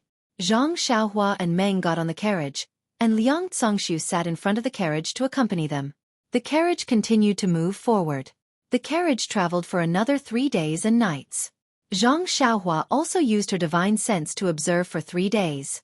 But as she watched, Zhang Xiaohua almost laughed out loud. Except for the first day, when the carriage went in a straight line, the rest of the days were curved. Even though Zhang Xiaohua was a road idiot, she naturally knew the same scenery after seeing so many times. Zhang Xiaohua didn't speak. She sat quietly in the carriage and only looked outside occasionally. Most of the time, she was comprehending the way of heaven and comprehending the new dragon and tiger talisman. As for the heaven-reaching staff technique, she had already memorized it in her mind. She was just waiting for a suitable weapon to practice it properly. Meng Yi sat close to Zhang Xiaohua in the carriage. A few days ago, when she found out about her background, she was both sad and happy. Later, under Zhang Xiaohua's guidance, she gradually figured it out. Now, according to Zhang Xiaohua's arrangement, they were going to the nest between the clouds and the water to have a look. She took advantage of these few days of peace to think about the future and straighten out her thoughts. Therefore, in the carriage, there was silence. The 3 of them didn't speak anymore.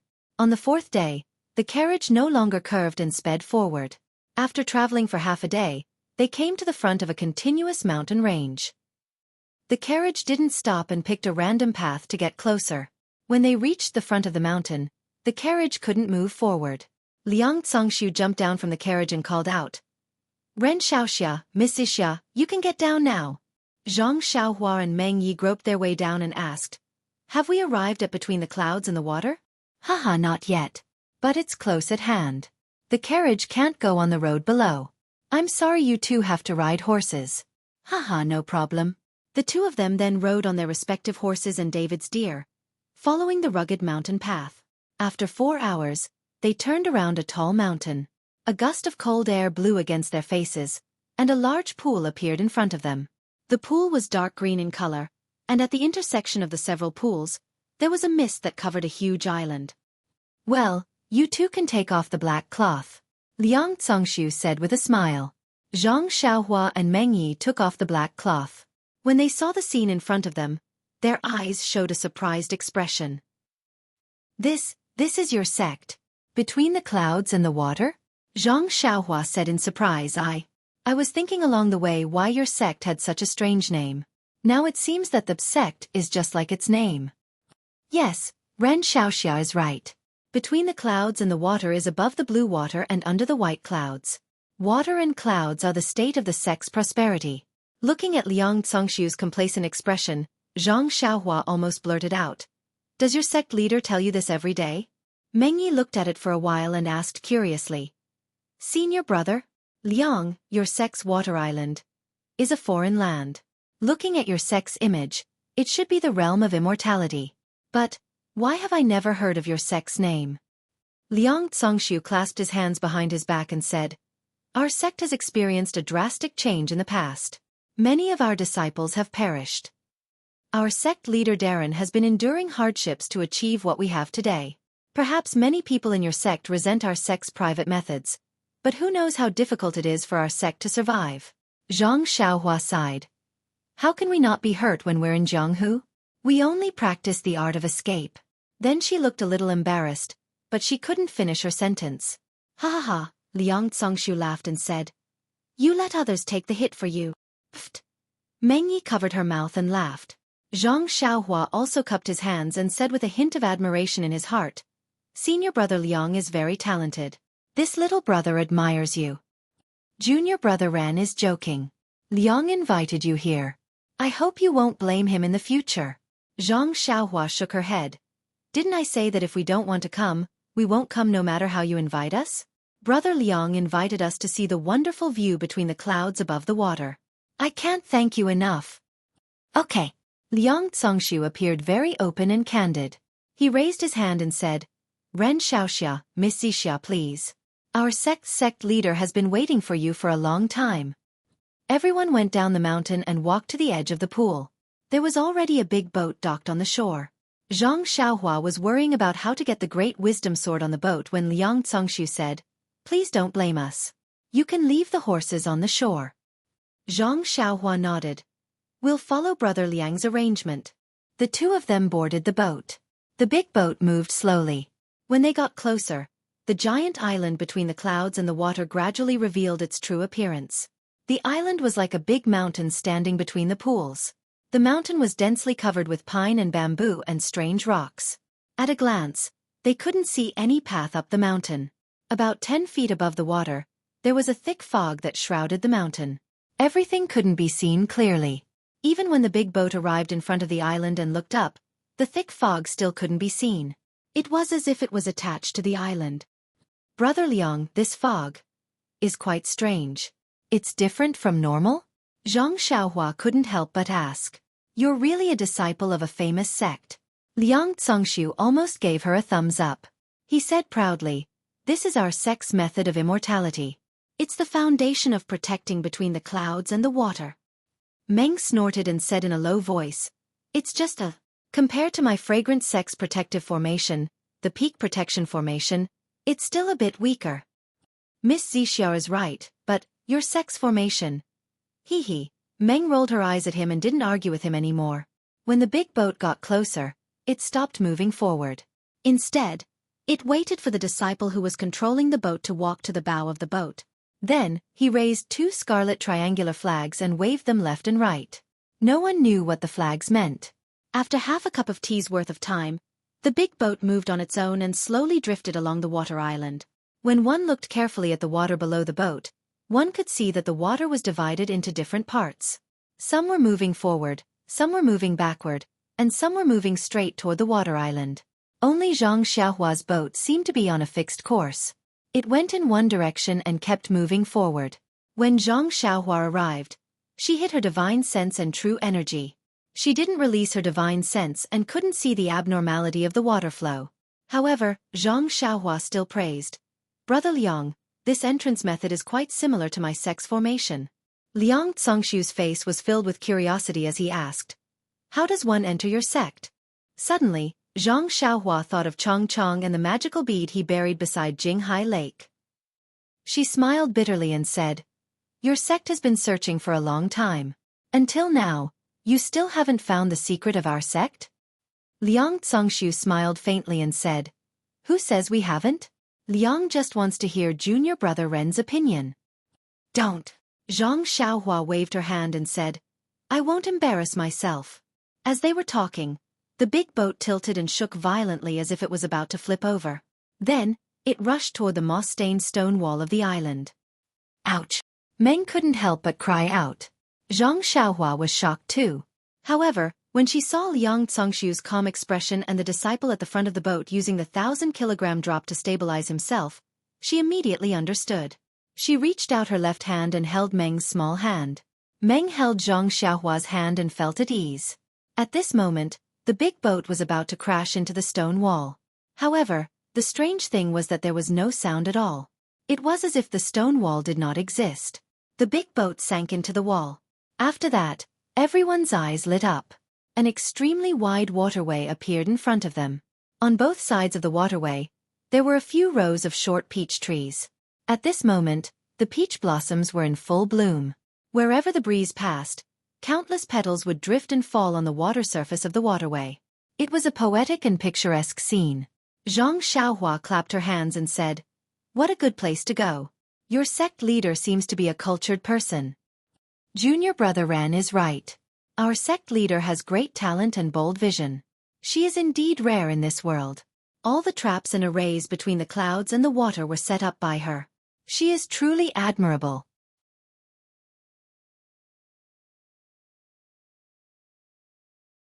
Chapter 10:20. The boat traveled for several li, but it still didn't reach the shore. At this time, it was the disciple who steered the boat. The two sides of the waterway had become cliffs and precipices. On the cliffs, the cries of apes and cranes rose and fell one after another. The precipices were also lush and verdant, with many green things hidden in the clouds. Zhang Xiaohua looked at it and felt quite strange. She pointed at the green on the precipice and said, Brother Liang, what kind of medicinal herbs are these? This humble one has never seen such a thing before. Liang Congxu glanced at it and said with a smile, Junior brother Ren has misjudged. Those aren't medicinal herbs, but tea trees. Tea trees? Zhang Xiaohua was stunned. She asked curiously, are those green leaves tea leaves? Why are they different from what I usually see? Naturally they are different. Liang Congxu said. Junior brother Ren has seen that they have been processed. These are grown on tea trees, so of course they are different. Haha, I understand. Zhang Xiaohua said with a smile. Reading 10,000 books is really not as good as traveling 1,000 li. If I didn't come to your sect, how would I know that tea leaves would be like this? While chatting and laughing, the big boat went against the current and entered a small pool. When it docked on the shore, Zhang Xiaohua couldn't help but sigh.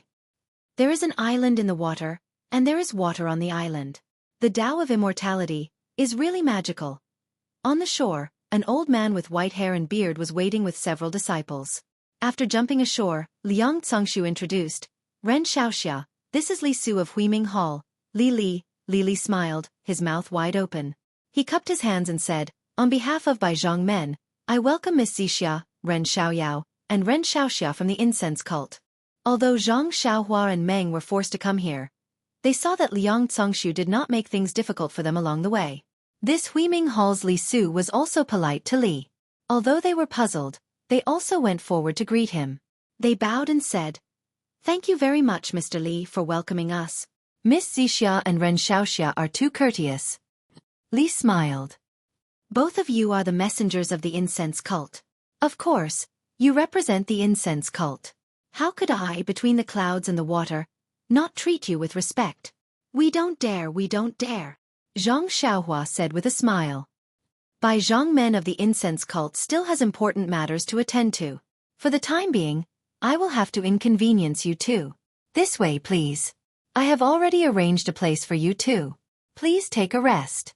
This way, Ren Xiaoxia, Miss Xixia. Liang will take his leave first. Liang Congshu cupped his hands and said goodbye, then left without saying a word. Zhang Xiaohua and Meng were led by Li Li to an abode. In the abode, several beautiful maids had already brewed fragrant tea and picked some rare fruits, waiting for the guests. After the guests and the host landed, Li raised his teacup and said, Ren Xiaoxia, Miss Xixia, please try our cloud mist tea. This is a specialty of our incense cult. You can't taste it anywhere else. Zhang Xiaohua and Meng both picked up their teacups and took a sip, praising it endlessly. Meng was fine with it. She only felt that this mouthful of refreshing tea made her mouth salivate and had endless flavors. Zhang Xiaohua was even more different. She only felt that when the tea entered her stomach, a wisp of qi of heaven and earth was naturally born. She only needed to slightly circulate her qi to refine it into her body. She knew that this tea was indeed precious. Zhang Xiaohua had also drunk tea with qi of heaven and earth in the Guozhuang house. That tea only had an ordinary taste. Although the qi of heaven and earth was comparable to this tea, the taste was worlds apart. Good tea. Zhang Xiaohua put down her teacup and praised. Ren can be considered to have drunk countless good teas, but I think this is the first time he has drunk this kind of celestial tea. Li Li was overjoyed, and said, Ren Xiaoxia can actually taste 3 of its flavors? Sect leader Bai is also a tea lover. He often says that this is a celestial tea. Although this old man can taste the differences, I can't tell why. Please enlighten me, Ren Xiaoxia. Zhang Xiaohua blushed slightly, and said with a smile, Old Hallmaster is thinking too much. I just feel that this tea is indeed a little different from the tea of Chuanxiang cult, but I don't know what the difference is. Let me tell you something, but I have disappointed Li Li. Li was indeed disappointed, but he still said, since Ren Xiaoxia likes it, then please wait a moment. This cloud mist tea is also precious in between the clouds and the water. This old man will go and see if the sect leader is free. At the same time, I will also ask for some tea for Ren Xiaoxia. Zhang Xiaohua was overjoyed, and cupped her hands, and said, Thank you very much. After Li left, Zhang Xiaohua also asked the others in the house to leave. Meng rebuked. When did you drink tea on Lingering Fragrance Peak? Why didn't I know? Why are you talking nonsense? Don't you care about your face? Zhang Xiaohua laughed and said, Mother and father at home both like to drink tea, but they drink despicable tea. Now that they see a rare tea, how can they not ask for some? Bring it back for father and mother to taste? For this, why would I care about my face? Meng was a little disappointed. Sigh, you can give up your face to find something fresh for mother. Even if I want to give it up, who can I give it to? Hee. Zhang Xiaohua patted Meng's shoulder and said, Don't you still have my father and mother? If you have to give it up, then give it up. Meng's face flushed red and she spat. They are your father and mother. What does it have to do with me? Zhang Xiaohua smiled, but did not continue to harp on this. She said that may not be so. Although your mother is no longer alive, your father can still be found. From Liang Congshu's words, your mother should be the holy maiden of the Tenryu sect. Such a noble role. How bad can your father be? Perhaps he is a famous person in Jianghu? But what? Meng Qi asked. However, looking at your mother's appearance, she ran to a remote village to hide. There's an 80 to 90% chance that she's hiding from the Heavenly Dragon sect. That father of yours that you haven't met, I'm afraid he's not someone from the Heavenly Dragon sect. Sigh, yes, I think so too. But my father is still my father. No matter what, I have to know who he is. Meng was melancholy. She then looked outside and frowned. Xiaohua, I have been thinking along the way. Why is Liang Congshu so polite and insisted that we come between the clouds and the water? If it was my decision, even you Sui would not agree. I listened to your idea and followed you here. How confident are you that you can escape from here? Why do we have to escape? Zhang Xiaohua asked curiously. Although I don't quite understand the intentions of that by Zhang Men between the clouds and the water, just looking at Liang Congshu and Li Su here, they do not seem to have any ill intentions. Perhaps that Bai Zhang Men has something to ask us personally? I have a feeling that things are not so simple. Didn't you ask Liang Congshu a few questions earlier? You also told me on the way here. They have been working hard in Jianghu for so many years and have always maintained a mysterious appearance. Why are they being so polite to us? Don't forget that great elder Jing Gang was killed by them. They have been at odds with our fragrant cult for so many years. It would be easy for them to kill us now. Hee, you don't have to worry about this. Since this Xiaoxia dared to bring you here, I naturally have 100% confidence. If I had a 99% confidence, why would I be willing to let you take the risk? Let's not talk about other things. Just you. Can't you talk about something else? Why do you always talk about my appearance? Isn't it just because my mother is the sacred ambassador of the Tenryu sect? As for whether or not she is the sacred lady, I don't know if she will give face. Meng was a little annoyed by Zhang Xiaohua's weak explanation. Zhang Xiaohua knew that Meng was a little upset. She was brought to a strange place by between the clouds and the water and walked blindfolded for a long time. He couldn't help but feel a little apologetic. He held Meng's hand and chatted with her. Meng's expression gradually eased. After the time it took to eat a meal, the old hallmaster returned with 2 jade bottles in his hand. He had a smile on his face. He entered the door and said, "I am really sorry for making you 2 wait." Then he handed over the jade bottles and said, "This is between the clouds and the water's specialty, cloud mist tea. Please keep it well." Zhang Xiaohua took the bottles and opened the cork. A light and elegant fragrance rushed into his nose. His whole head felt refreshed. He used his divine sense to scan the jade bottles and found that there was a rich vitality in them. Zhang Xiaohua kept 1 bottle for herself and handed the other to Meng.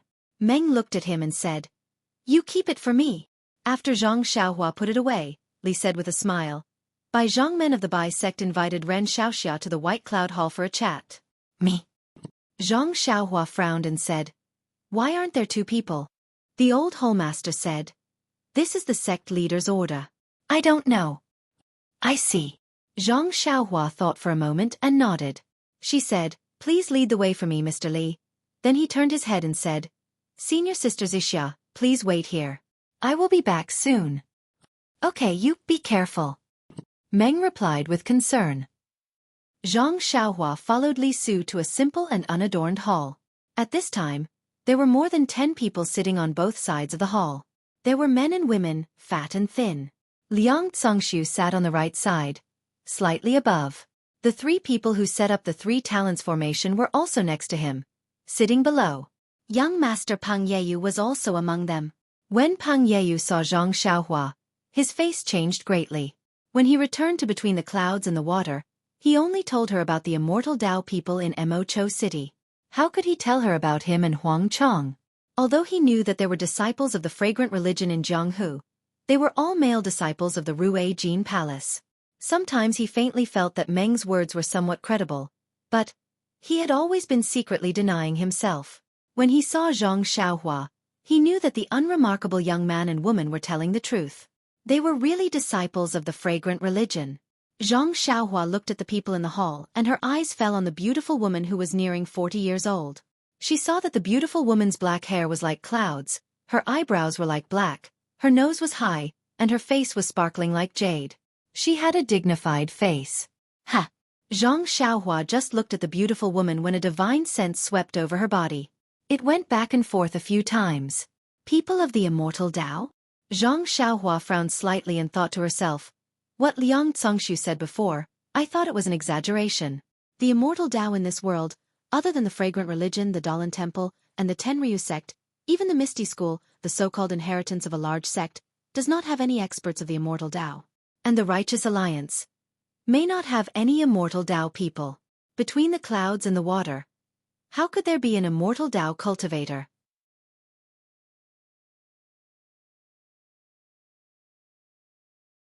Chapter 1021. Reporting to Sect Master, Fragrant Religion Disciple Ren Xiaoyao is here. After Li reported, he sat on a chair on the left. Ren Xiaoyao from Fragrant Religion greets Bai Zhang men. Zhang Xiaohua bowed. "And please rise." A gentle force appeared in front of Zhang Xiaohua and lifted her up. "Thank you, Bai Zhang men," Zhang Xiaohua said, then turned to look at Pang Yeyu and cupped her hands. "So Brother Pang is a disciple of Between the Clouds and the Water. I'm sorry for my rudeness." When Pang Yeyu heard this, his originally gloomy face became even redder. He stole a glance at his sect master and cupped his hands. So Ren Xiaoxia is really a disciple of fragrant religion. I'm sorry for my rudeness. Night Rain, you know Ren Xiaoxia? Bai Zhongmen asked with a little surprise. This. Peng Yeyu only hesitated for a moment, then immediately told him about his encounter with Zhang Xiaohua and Dream. Then he asked Zhang Xiaohua, I don't know. Young Master Huang of the Falling Star Alliance. Humph. Zhang Xiaohua snorted, Young Master Peng, what do you think will happen to him? Peng Yeyu. Bai Zhongmen sneered. This sect master asked you to go to the Falling Star Alliance to inquire about fragrant religion. You and Huang Chang, let's not talk about it, but Ren Xiaoxia already told you that they are disciples of fragrant religion. Why didn't you say anything when you came back? Sect master, please don't blame me, disciple. Disciple just thought that they were just talking nonsense. How can a disciple of fragrant religion really say that they are disciples of fragrant religion? They just wanted to scare us away. Who would have thought? Hee hee, Zhang Xiaohua laughed and said, We are gentlemen, of course we are magnanimous. Peng Yeyu, go to the law enforcement hall to receive your punishment. Bai Zhongmen ordered without any explanation. When Peng Yeyu walked out of the main hall with an ashen face, Zhang Xiaohua was elated. This bastard actually dared to have ideas about my dreams. Letting you receive your punishment is really a gift from this Xiaoxia. Ren Xiaoxia, please take a seat, Bai Zhongmen said with a smile. A disciple brought a chair over. Zhang Xiaohua sat down and said with a smile, Bai Zhongmen is too courteous. I wonder why Bai Zhongmen invited me and senior martial sister between the clouds and the water? Bai Zhongmen laughed and said, Of course there is a reason. Otherwise, there would be no need to mobilize so many people. Hee hee, Bai Zhongmen has eyes everywhere. There are few people in Jianghu who don't know about you. You even know about my affairs clearly. Why would you still need me? Ren Xiaoxia praises you too much. Many things are not necessarily seen with one's eyes. If I didn't hear it with my own ears, I wouldn't be at ease. All right, Bai Zhongmen, please enlighten me. I have to hurry back to the incense cult. At this time I'm running out of time. Martial arts convention? Bai Zhongmen asked with interest. Sigh, since Bai Zhongmen already knows, without waiting for Zhang Xiaohua to finish, Bai Zhongmen asked, When will the incense cult's martial arts convention be held? Zhang Xiaohua rolled her eyes and said, All the major sects have received the invitation. Your cult has eyes and ears in all the sections. Don't tell me you don't know? Is it the 26th of this month? That's right, Zhang Xiaohua replied snappily. Well, there's still more than half a month. If Ren Xiaoxia returns in time, he can also make it in time to report. Bai Zhongmen laughed. That depends on whether Bai Zhongmen will let me return in time. Zhang Xiaohua said. Why not let you return in time? This sect master has never thought of keeping you alive. Thank you, Bai Zhongmen. Oh, there's no need. In fact, I invited you here this time to ask how you came out of the incense cult. It seems that there's still some time before your sect-protecting formation opens. Bai Zhongmen really doesn't know. Of course, I really don't know. Otherwise, I wouldn't have sent so many people and used so many methods to inquire about the secret passage of the incense cult. Sigh, why does Bai Zhongmen have to hide so much? I don't believe that Bai Zhongmen has no news. Zhang Xiaohua said somewhat evasively. Hee hee, if not, how could this sect leader invite you all here? Forget it. Then I'll get straight to the point. Ren Xiaoxia, is there a problem with your sect-protecting formation? Yes, it is. Sure enough, if there were no flaws in the sect-protecting formation, how could so many disciples come out? How could all the sects go to Lingxiang Peak? Bai Zhongmen's face showed a strange expression. Since the incense cult is about to reappear in Jianghu, then what about us between the clouds and the water? How can we be willing to fall behind others? Then he seemed to explain to Zhang Xiaohua, Between the Clouds and the Water originally planned to summon the martial arts world next month and prepare to reappear in Jianghu. I didn't expect that the incense cult would send out a hero's invitation first. It's quite difficult for our sect. If we send out a hero's invitation after your cult, we'll inevitably be laughed at. Rather than that, it's better to take advantage of the Martial Arts Society Assembly to explain our sect's situation to the world's heroes. Good things come in pairs. Ren Xiaoxia, what do you think? Hee hee, very good, very good. Bai Zhongmen invited me here so that I can pass this message to the cult leader of the other cult, right? Bai Zhongmen clapped his hands and said, "Exactly. If the other cult suddenly sends a disciple forward, it'll inevitably be rude and make Nun Jingyi unhappy. It's better to let Ren Xiaoxia pass the message to show our sincerity." "Well said, I'll definitely do as you say." "In that case, thank you very much, Ren Xiaoxia," Bai Zhongmen suddenly asked. "Your cult's protective array is gone." Zhang Xiaohua was stunned. She thought for a moment and said, "This matter is considered a secret now, but when Bai Zhongmen arrives at Dianqi Lake, he'll naturally know. It's not a big deal to tell him now." Well, it's no wonder that the disciples of the incense cult can enter Jianghu at will. Alas, with the appearance of the incense cult, Jianghu is in chaos. The protection of the celestial way has always had a limit. After thousands of years, the incense cult has finally fallen into the mortal world. Zhang Xiaohua's heart skipped a beat. She asked, listening to Bai Zhongmen's tone, "He's quite emotional. Could it be that there's also a story between the clouds and the water?" "Hee, Ren Xiaoxia, do you want to know? If it's possible, please enlighten me." "Then if Ren Xiaoxia tells me why you didn't directly return to the incense cult after coming out of the Dalan Temple, but instead went to Yixia Town, Baiquan Mountain, and Poyang Town, and even disappeared for a few days, then I'll tell you the truth." Alas, Bai Zhongmen is really amazing. "I've always been careful, but I've still been targeted by your cult. It's just that, this matter can't be told to outsiders. Bai Zhongmen, please understand." "Is that so? I heard that the great master Changgung of the Dalan Temple gave Ren Xiaoxia a note. What's on it?" Zhang Xiaohua shook her head. "Is it some kind of agreement between the incense cult and the Dalan Temple? Is it something related to the celestial way? Maybe it's something that the incense cult left in Jianghu?" The more Zhang Xiaohua listened, the more she felt that Bai Zhongmen was too imaginative. She shook her head. Bai Zhongmen finally slapped the chair and stood up. "Ren Xiaoxia, don't hide it. The Ho family of Yixia Town and the Cheng family of Baiquan Mountain are inextricably linked to the celestial way. Even Poyang Town, in my impression, is related to the celestial way. When Ren Xiaoxia went to those places, he immediately killed and destroyed the bodies. If it's not some secret of the celestial way, how can I believe it?" Zhang Xiaohua also stood up. She cupped her hands and said, "Bai Zhongmen, what I said is the truth. Some of these are my personal affairs, so it's not convenient for me to tell you the truth. But one thing I can be sure of is that it has nothing to do with the celestial way that Honored Sir mentioned. If Honored Sir doesn't believe me, you can go and investigate. Honored Sir asked us to come here just to let us pass a message to the cult leader. I've already agreed. Sect leader, please go back to Lingering Fragrance Peak as soon as possible." "Hee, sect leader Bai sneered and said, "Young hero Ren, you've always been sensible. Why are you so muddle-headed now?" "What?" Zhang Xiaohua glared at her. "If Ren doesn't say it, Bai Zhongmen won't listen? Compared to the secret of the celestial way, what's so important about you passing a message? Ren Xiaoxia should seriously think about it." "There's no need to think about it," Zhang Xiaohua interrupted Bai Zhongmen and said. "This matter has nothing to do with the celestial way." "You're really not going to say it?" Bai Zhongmen didn't believe her at all. "What?" Zhang Xiaohua sneered. "Bai Zhongmen, do you still want to interrogate me?" "Ha, Bai Zhongmen laughed. "A small disciple of the fragrant fragrance cult is so rampant. If this sect leader doesn't use some tricks, won't he be looked down upon by the other disciples?"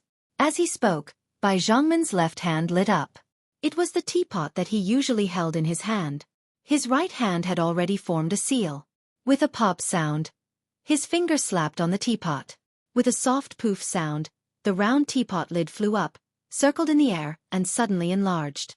Bai Zhongmen pointed his finger, and the dustpan-like lid flew towards Zhang Xiaohua. Zhang Xiaohua wasn't in a hurry at all. She reached into her chest and was about to take out Zhu Meng when suddenly a warm current flashed from her forehead. Her body was fixed to the ground, and she couldn't move at all. Then the thing that Wan Wuxin left in Zhang Xiaohua's Naiwan Palace in the ruins of Huan flew out from Zhang Xiaohua's forehead and supported the flying lid. The lid immediately turned back to its original form. With a spin, it flew back to Bai Zhongmen's hand. At this time, the thing that flew out from Zhang Xiaohua's forehead also spun in the air.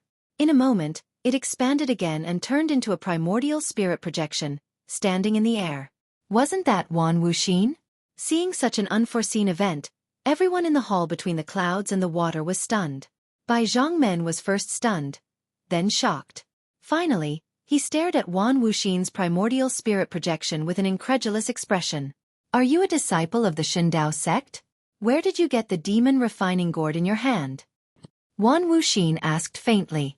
Junior is indeed a disciple of the Shindao sect, Bai Yanqiu. Seeing this, Bai Zhongmen didn't dare to be negligent.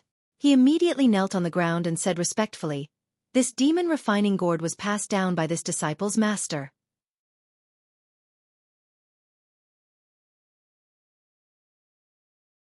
Chapter 10:22.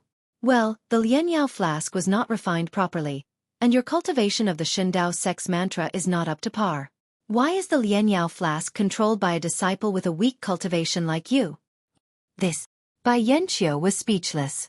Is there anyone else here? Ask them to leave. No one is allowed to come within 500 feet, or else I will kill them all. Wan Wuxin said expressionlessly, "This is the friend I brought here. He needs to stay." Yes. Bai Yanqiu replied, and then said to the crowd, "All of you leave. No one is allowed to come within 1,000 feet of this hall, or else you will be killed." Everyone understood that the matter was confidential, and immediately left. Zhang Xiaohua, who was next to him, looked bitter.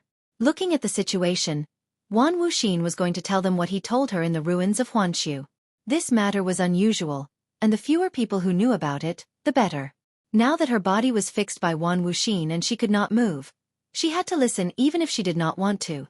Sure enough, Wan Wuxin said, as the disciple who controls the treasure of the Shindao sect, you must be a disciple with a high status in the sect. Do you know who I am? Bai Yanqiu said respectfully, I have seen the portrait of the founder of the Shindao sect in the secret chamber, so I naturally know who you are. Well, it's good that you know I. However, your cultivation is so weak. I think the Shindao sect has declined. Yes, good master. You know that our Shindao sect has been destroyed by the incense cult, the Misty School, the Dalan Temple, and other sects thousands of years ago. The remaining disciples of the Shindao sect have never dared to show up in Jianghu, and only carefully passed down the orthodoxy of the Shindao sect.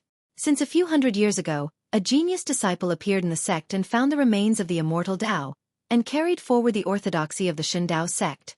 However, in order to hide it and not forget the old shame, the Shindao sect has changed to between the clouds and the water. I am not talented, but I have been taught by my master, and now I am in charge of between the clouds and the water, and have been promoted to be the head of the between the clouds and the water. Wan Wuxin turned a deaf ear to her words and nodded. There is no sect in the world that has not declined for thousands of years. Even in the cultivation world, the replacement of sects is like the stars in the sky, and the sun rises and the moon falls. As long as the orthodoxy is still there, even if it has declined, it does not matter. That's right.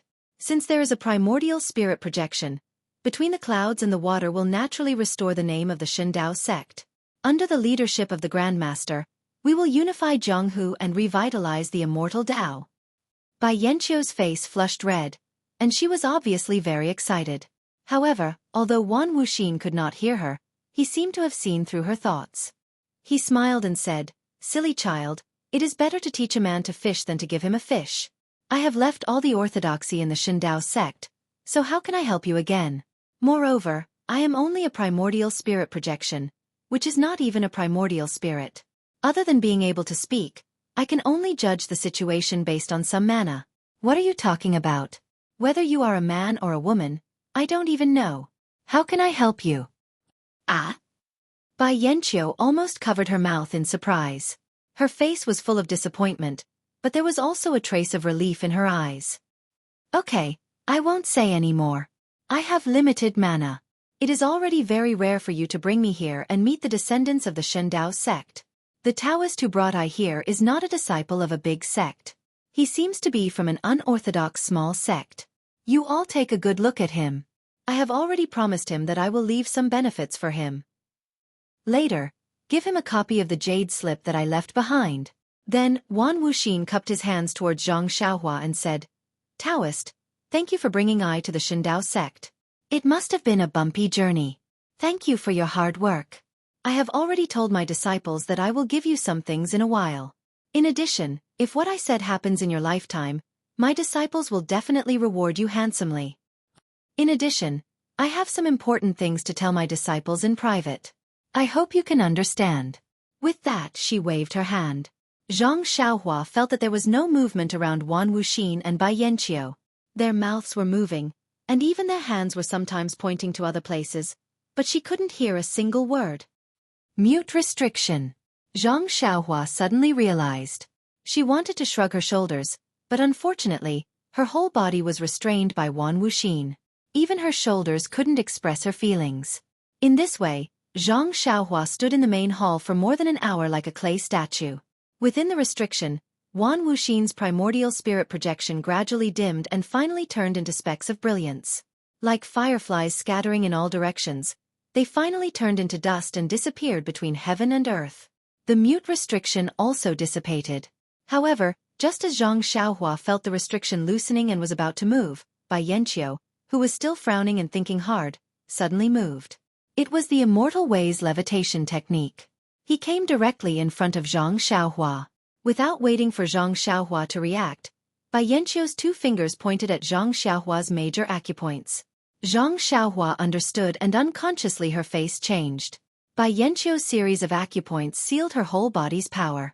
Moreover, the technique used to seal her acupoints was Immortal Way technique. Bewitching finger? Zhang Xiaohua was stunned, but immediately understood that this was not some bewitching finger, but another Immortal Way technique in martial arts. Seeing Zhang Xiaohua's face change, Bai Yanqiu let out a long sigh. Without explaining anything, he turned back to sit on the chair and looked around the main hall in a daze. He seemed to be digesting Wan Wuxin's appearance and the shocking news that Wan Wuxin brought. The entire main hall was dead silent. Except for Zhang Xiaohua and Bai Yanqiu, no one would have thought that just a moment ago, the founder of the Immortal Way, the founder of the Shindao sect, had appeared here. Bai Zhangmen. Zhang Xiaohua waited for a moment, and made up her mind. She asked angrily. "What's the matter with you? Just now. Didn't you say that as long as I answered some questions and brought the matter of your sect's visit to my sect leader, you would let me go back to the Fragrant Way?" "What? Are you going back on your words?" Bai Yanqiu was pulled back from his contemplation by Zhang Xiaohua. Hearing Zhang Xiaohua's question, he smiled faintly and asked softly, "Ren Xiaoxia, please don't blame me. What my founder said, I'm sure you know. This is a great opportunity for the revival of the Immortal Way. If my Shindao sect, no, between the clouds and the water can seize this opportunity, wouldn't we be able to suppress the Tenryu sect and become the #1 Immortal Way sect? We can also wash away the shame of my Shindao sect's previous extermination. For such an important matter, do you think I can let Ren Xiaoxia go? By the way, how did Ren Xiaoxia meet Senior Huan? Can you tell me?" "Bai Zhangmen, by treating me like this, you have completely violated the promise made to me by Senior Wan Wuxin. Tell me, do you think I can tell you anything?" "Ren Xiaoxia, you worry too much. I will definitely fulfill Senior Huan's promise to you. I'm just considering the consequences and want to keep Ren Xiaoxia for a few more days. Well, I forgot to tell Xiaoxia that the technique I used to seal his acupoints was left behind by the Immortal Dao. If I didn't do it myself, only Nanjing Yi and Nanjing Gang of your sect, or Elder Changshang of the Dalan Temple and Di Shitian of the Tenryu sect can undo it. If Xiaoxia doesn't want to suffer and wants what Senior Huan promised, then answer my questions honestly. I like obedient children very much." Zhang Xiaohua felt a chill run down her spine. She seemed to think for a moment and then told him about her trip to Huanshu. Of course, everything was simpler and more detailed than what she told Nanjing Yi. When she finished, Bai Yanqiu was surprised. "What? It's that simple? You went to that 5 elements formation and met Senior Huan? Oh, the projection of her primordial spirit?" He had only said a few words and then disappeared. She also said that she wanted you to find the Shindao sect and get the secret book of peerless martial arts? Zhang Xiaohua spread her hands and said, "That's right. Didn't Senior Huan mention it to you?" "Actually, I already said that I was a disciple of the Shindao sect, and I've never heard of the Shindao sect, but she didn't believe me. I couldn't do anything about it, and I don't know when she hid it on me." Bai Yanqiu stared at Zhang Xiaohua, seeming to be considering the authenticity of what he said. After a long while she said, "I don't know if what you said is true. It sounds really simple. However, I believe that you're an honest child who doesn't lie. Zhang Xiaohua was quite proud and raised her head. Of course. Well, that's good. What Senior Huan wants to give you is the jade slip of the immortal Tao. I'm afraid it's not useful to you, so I'll make the decision first. When I come back, I'll let you choose one of the secret books of peerless martial arts from our sect. What do you think? Zhang Xiaohua frowned slightly. Why don't you give me the things of the immortal Tao? The jade slip of the immortal Tao can't be seen with the naked eye. Giving it to you is like casting pearls before swine. What's the point? It's better to give you some practical benefits. Also, about that matter, Bai Yanqiu smiled mysteriously and said, Didn't Senior Huan say it? As long as you're still alive, I'll definitely give you some benefits. As long as I'm still alive? Zhang Xiaohua was stunned, and then her face changed dramatically. She said angrily, Senior Huan's words are clear. If you don't meet Ren in your life, then you can only blame your bad luck. But, look at Bai Zhongmen's actions now, he actually wants to keep Ren until. If you don't meet him in your life, won't Ren die of old age between the clouds and the water? Can't I? Bai Yanqiu was extremely surprised, but also extremely innocent. Senior Huan didn't say that I can't keep you. Moreover, I've done everything Senior Huan said exactly according to what you said. Haha. Zhang Xiaohua laughed in anger. What a good promise. Ren understands now. Maybe Senior Huan doesn't have any bad intentions, but when you make a promise, you have a countermeasure.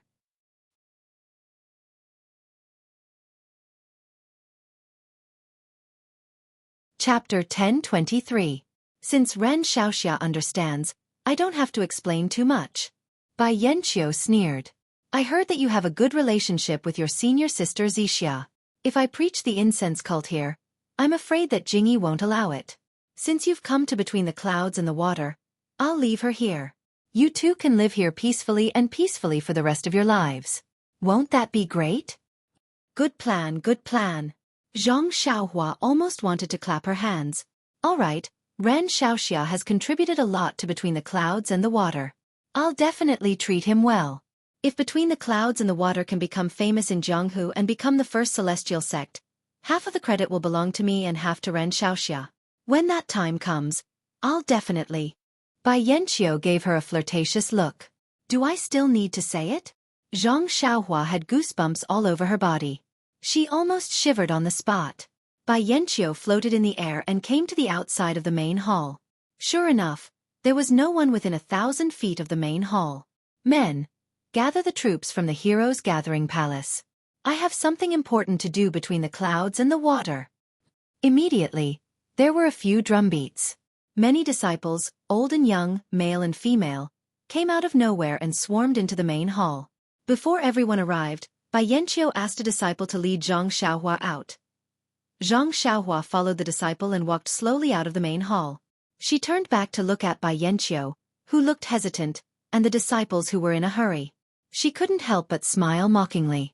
This matter really needs to be considered carefully, not only for Between the Clouds and the Water, but also for my Beidou school. Isn't this an opportunity? When Zhang Xiaohua returned to the abode, Meng was already waiting for her. She asked anxiously, What took you so long? What did the sect leader ask about? When are we going back? Zhang Xiaohua naturally wouldn't let Meng worry. She smiled and said, It's nothing. This so-called Bai Zhongmen is very interested in our incense cult. He even inquired about our senior sisters and sect leaders' daily life. You think about it, how would I know? But I was also afraid that she would come and disturb you, so I made up some nonsense. She was so confused that she thought highly of me. She even said that she wanted me to be a guardian disciple of Xueqi Club. How can I do that? How can I have the mood to drinks? Meng's here, my heart. Meng is here, where do I have the mood to drink to the wine, eh? Meng burst out laughing. She had long forgotten her previous worries. She pointed a finger at Zhang Xiaohua's forehead and laughed. You're so charming. Nye Qianyu from Rejuvenation Valley is still thinking about you. Zhang Pinger from Distant Fire Temple. Haha, I heard that she's become colder than before. She doesn't speak much to male disciples. Bai Zhongmen, why did he do that the moment he saw you? He eagerly gave you the position of guardian's disciple? Zhang Xiaohua rubbed her nose and said, I'm not talented. I'm better than Panan, haha. Meng seemed to really see a flower on Zhang Xiaohua's face. She laughed so hard that she almost bent over. I heard that the immortal cultivator who attacked Rejuvenation Valley was very handsome. If that immortal cultivator is you, you can say the same thing. Hehe. Zhang Xiaohua shrugged for no reason. Anything is possible. I'm dying of laughter. If you're that handsome immortal cultivator, I might be the founder of the fragrant religion. Zhang Xiaohua was happy to see Meng laughing so hard. She chatted with her for a long time before they went to rest. Zhang Xiaohua sat cross-legged in a quiet room. She checked her meridians. Although Bai Yanqiu used the immortal cultivation technique to seal Zhang Xiaohua's acupoints, he couldn't bear to use the vital energy in his own meridians. Instead, he used his internal energy to simulate vital energy. Therefore, Zhang Xiaohua only used the Worry-Free Heart Sutra to open one acupoint. However, Zhang Xiaohua was afraid that Bai Yanqiu would find out the next day. She immediately stopped the Heart Sutra and kept the other acupoints in a sealed state.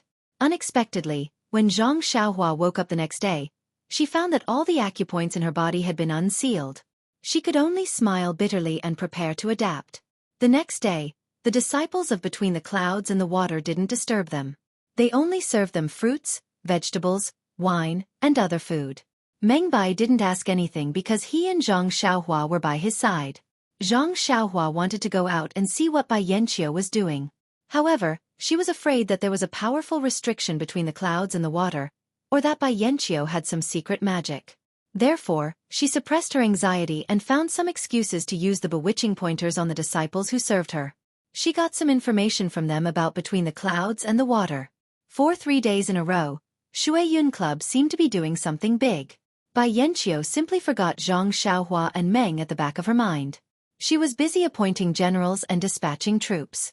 As for what she was busy with, the status of the disciples serving her was limited, so their knowledge was also limited. Meng was also anxious. While she nagged Zhang Xiaohua, she also urged the disciples. The disciples only smiled and didn't say a word. Meng didn't know how to deal with them and could only look for trouble with Zhang Xiaohua. On the evening of the third day, Zhang Xiaohua found out from the disciples of Between the Clouds and the Water that most of the disciples Between the Clouds and the Water had left the island. Bai Yanqiu also left the island in the early morning of that day. As for where he went, he still didn't know. After waking the disciple, Zhang Xiaohua thought to herself. Needless to say, Bai Yanqiu must have 2 plans now. One was to return to the Jianghu, and the other was to do what Wan Wuxin said. However, she didn't hear what Wan Wuxin said. He only leaked some information in front of her. As for when and where, she didn't know. However, according to what Bai Yanqiu said, perhaps even if she waited here for a lifetime, it still wouldn't happen. Therefore, what Bai Yanqiu wanted to do this time should be to return to the Jianghu Between the Clouds and the Water. Hee. This guy actually wants to turn I into a white-bearded Zhang Xiaohua. How abominable. If I don't cause some trouble between the clouds and the water, how can I be worthy of this guy sealing I's acupoints? However, Zhang Xiaohua immediately felt depressed. On the way in from outside Between the Clouds and the Water, he could see clearly that without the guidance of the disciples Between the Clouds and the Water, he wouldn't be able to get out easily. If he wanted to get out, he could only take Meng with him and use the power of flight. However, looking at the thick smoke above the giant island, Zhang Xiaohua was almost certain that the smoke was caused by the formation. Whether the power of flight could get him out was still a problem. Forget it. Let's not think too much first. Let's cause some trouble Between the Clouds and the Water first. Zhang Xiaohua made up his mind. Just as he was thinking about what to do, he heard Meng shouting, "Xiaohua, where are you?" "Here. I'm talking to this junior brother Between the Clouds and the Water." Zhang Xiaohua replied with a smile. "Xiaohua, it's been 3 days. The time to get back to the fragrant religion is extremely tight. Why don't you hurry to find that Bai Zhangmen, Liang Cangxiu, or Li Su? Didn't you say that even if they had 10 times the courage, they wouldn't touch us? Why is it that now? I think they've already set their sights on us." Zhang Xiaohua smiled and said, "Don't worry, I've already told that disciple to go back and see Bai Zhangmen immediately. I'll let him tell Bai Zhangmen that if she still wants to make a living in Jianghu, He should quickly send us out of this place. Otherwise, the fragrant religion, the Dalan temple, and the Tenryu sect will immediately unite and destroy between the clouds and the water as soon as they hear the news. Ah! Meng covered her mouth and said, Xiao Huayu. If you say that, won't their first thought be to kill us to silence us? Zhang Xiaohua turned pale with fright and said, Isn't that so? Meng, you're really smart. I didn't think of that. Then he muttered, But this is good too. We can't live together. But we can die together. Bah! Meng's face turned red and she spat. You're really not serious. Hurry up and catch up with that disciple. Yes, I'll go now. Zhang Xiaohua solemnly stood up and ran out of the room in a jog. Be careful. Meng's concerned words chased after Zhang Xiaohua's butt. Zhang Xiaohua didn't leave the abode and he went underground. When he came out, he changed his face and looked like the handsome immortal cultivator. He hid his body and floated in the air. Zhang Xiaohua released his divine sense openly. There was a faint white fog in the air above the giant island. It was thicker than the daytime. Zhang Xiaohua's divine sense was bounced back the moment it touched the fog. He couldn't leave the island. Just as Zhang Xiaohua thought, he couldn't leave the island with the flying technique. Moreover, the giant island was surrounded by ponds and there were restrictions in the ponds. Zhang Xiaohua knew only the earth and fire escape techniques. He had only heard of the water escape technique. How could he escape from the water? It seems like I have to break the restriction in the sky. Zhang Xiaohua muttered to himself for a moment before he released his divine sense to examine the origin of the smoke. Who knew that after looking at it for a long time, he only felt that the smoke was seamless without any flaws. Zhang Xiaohua also couldn't see what kind of array this smoke was, so he couldn't help but scratch his head. At this moment, in the distant lights, there was a faint sound of clappers. It seemed to be the sound of a night watch. Zhang Xiaohua's heart suddenly moved. He pinched a spell and went to the light. The light was in the main hall whereby Yanqiu asked Zhang Xiaohua about the matter. There were many rooms and pavilions behind it. There was a large area of darkness in the brightly lit area. It was a palace with carved beams and painted pillars. However, there were very few rooms with lights. According to Zhang Xiaohua's guess, this must be by Yanqiu's residence. If he wanted to find out the secret of the fog array, he would have to start from by Yanqiu's residence. Please vote for me. Please add me to your collection. Please tip me.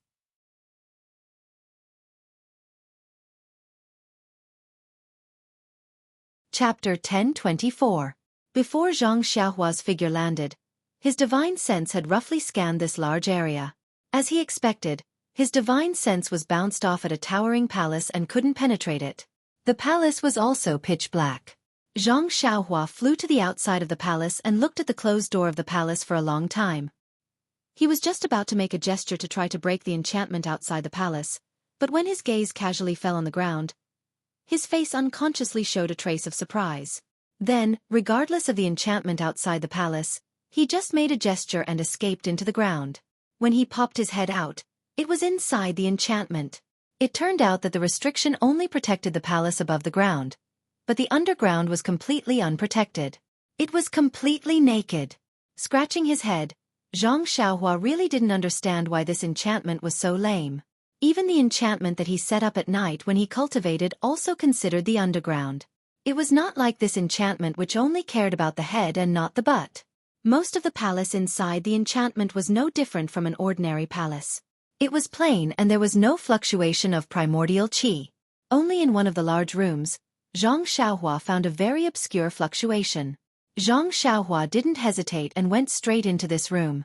As soon as he entered the room, a strong smell of cosmetics hit his face. Zhang Xiaohua looked around and took out the luminous pearl. With the brilliance of the luminous pearl, he could see the room clearly. The inside of this room was very luxurious. A large bed that could sleep 10 people was placed in the middle of the room. The bed looked to be made of a date red wood. Above the bed, there was a huge pink transparent cover hanging down from the thick beam of the roof of the palace, covering the entire large bed. On the large bed, there was also pink satin piled up. Whether it was the bedding or something else, it wasn't Zhang Xiaohua's concern. He looked at the row of cabinets on one side of the palace wall. The cabinets didn't have doors and were open. At a glance, he saw that the cabinets were filled with all kinds of clothes. Zhang Xiaohua scanned with his divine sense. There was no fluctuation of primordial qi, so he turned his gaze away. What was left was an extremely gorgeous dressing table on the opposite side of the cabinet. There was also a bronze mirror that was about the height of a person in front of another wall. Furthermore, there was a small bronze mirror on the dressing table. There were also a few beautiful dressing boxes. However, there were no yuan qi fluctuations from them. Did I make a mistake? Zhang Xiaohua was rather surprised. He used a seal to protect this palace, but there is nothing valuable inside. What is the meaning of this? Or, does Bai Yanqiu have a way to hide the fluctuation of primordial qi? Zhang Xiaohua pinched his chin. His eyes flickered as he released his divine sense. While he was carefully inspecting, his eyes were also looking around. He first looked at the large bed. That bed was really too big. Even if Bai Yanqiu rolled on it with all his might, he wouldn't be able to roll down. Why would she sleep on such a large bed? Zhang Xiaohua was an immortal path qi practitioner. Every night, he would sit cross-legged and cultivate the Carefree Heart Sutra. Even ordinary martial arts experts would use their inner energy to replace sleep at night. For an expert like Bai Yanqiu who had stepped into the ranks of qi practitioners, there was no way he would make such a large bed just to sleep. However, when Zhang Xiaohua once again focused his attention on this somewhat overly large bed, he really did see some differences. This large bed was somewhat similar to the Kong bed in Zhang Xiaohua's Guozhuang house. The entire bed was supported by large stones. Zhang Xiaohua's face was filled with confusion. He walked to the bed, and a delicate fragrance assailed his nostrils. Zhang Xiaohua let out a laugh. He reached out and lifted the silk bedding on the bed, revealing a pitch-black stone slab that was more than 3 fingers thick under the bedding. This stone slab was different from the stones supporting it. It was a complete piece. When the brilliance of the luminous pearl shone on the pitch-black stone slab, there was no reflection at all. The light seemed to have been absorbed by the stone slab. Zhang Xiaohua reached out and touched the stone slab. The stone slab was a little rough, and it did not match the smooth surface. After Zhang Xiaohua focused his eyes on it for a moment, he vaguely saw some unfathomable flashes of light within the stone slab. It was somewhat similar to the starlight in the night sky, but in a flash, it was similar to lightning. Zhang Xiaohua touched the strange stone slab, not knowing what to say. In his divine sense, this stone slab was no different from the stones below. There was not even the slightest fluctuation of yuan qi. How could it be so different when seen with the naked eye? Whatever. Anyway, it's here to harm Bai Yanqiu. She slept under this thing every day. Needless to say, it must be something good. I'll just accept it. It's just that this stone slab is too big. In my belt. Zhang Xiaohua thought for a moment, and his divine sense entered his belt. He had collected too much 5 elements chalcedony in his belt, and there was indeed less space to store things. Fortunately, the stone slab was flat, and Zhang Xiaohua only needed to tidy it up slightly to free up the space. However, just as Zhang Xiaohua placed the mysterious stone slab into his belt, another problem occurred. The stone slab was like the great wisdom sword, and could not be controlled with his divine sense. How should it be said? The great wisdom sword could not be controlled with his divine sense at all. This stone slab could be grasped by his divine sense, but it gave Zhang Xiaohua the feeling of using both hands to catch a small loach in the river. It was slippery, and there was no strength at all. However, it was still almost and not completely impossible to control. Zhang Xiaohua exerted enough patience, and expended more than half of his divine sense, and paid the price with sweat beading on his forehead. Only then did he manage to store the mysterious stone slab into his belt. It's painful but happy. Zhang Xiaohua wiped the sweat from his forehead, and smiled happily. He did not know the origin of the stone slab, and did not know its use, but, to be able to take away something that Bai Yanqiu slept under, Zhang Xiaohua would wake up smiling even in his dreams. You actually dare to turn I into white-beard Zhang Xiaohua. Even if you think about it, that won't do. I must teach you a lesson. Cough cough, it seems to be a dream, to grow old together here and not care about the affairs of the world. It's also a happy thing. Zhang Xiaohua sat cross-legged, and carefully operated God's guidance, gradually replenishing his divine sense. His eyes looked around the bedroom again. Bai Yanqiu was a descendant of the Shindao sect, and if it was said that there were no relics of the immortal Tao in her bedroom, and that there were no rubbish that Zhang Xiaohua liked to pick up. Even if Zhang Xiaohua's head was cracked open, he would not believe it. But where were those things kept? Zhang Xiaohua's eyes looked around the bedroom again and again, and his divine sense swept again and again, but he did not find anything out of the ordinary. After Zhang Xiaohua looked through everything one by one, and even the undergarments and outerwear in the wardrobe, his gaze landed on the huge mirror placed at the head of the bed. According to Zhang Xiaohua's idea, there was already a bronze mirror on the dressing table, and Bai Yanqiu could already put on makeup in front of it, so there was no need to place a huge mirror at the head of the bed.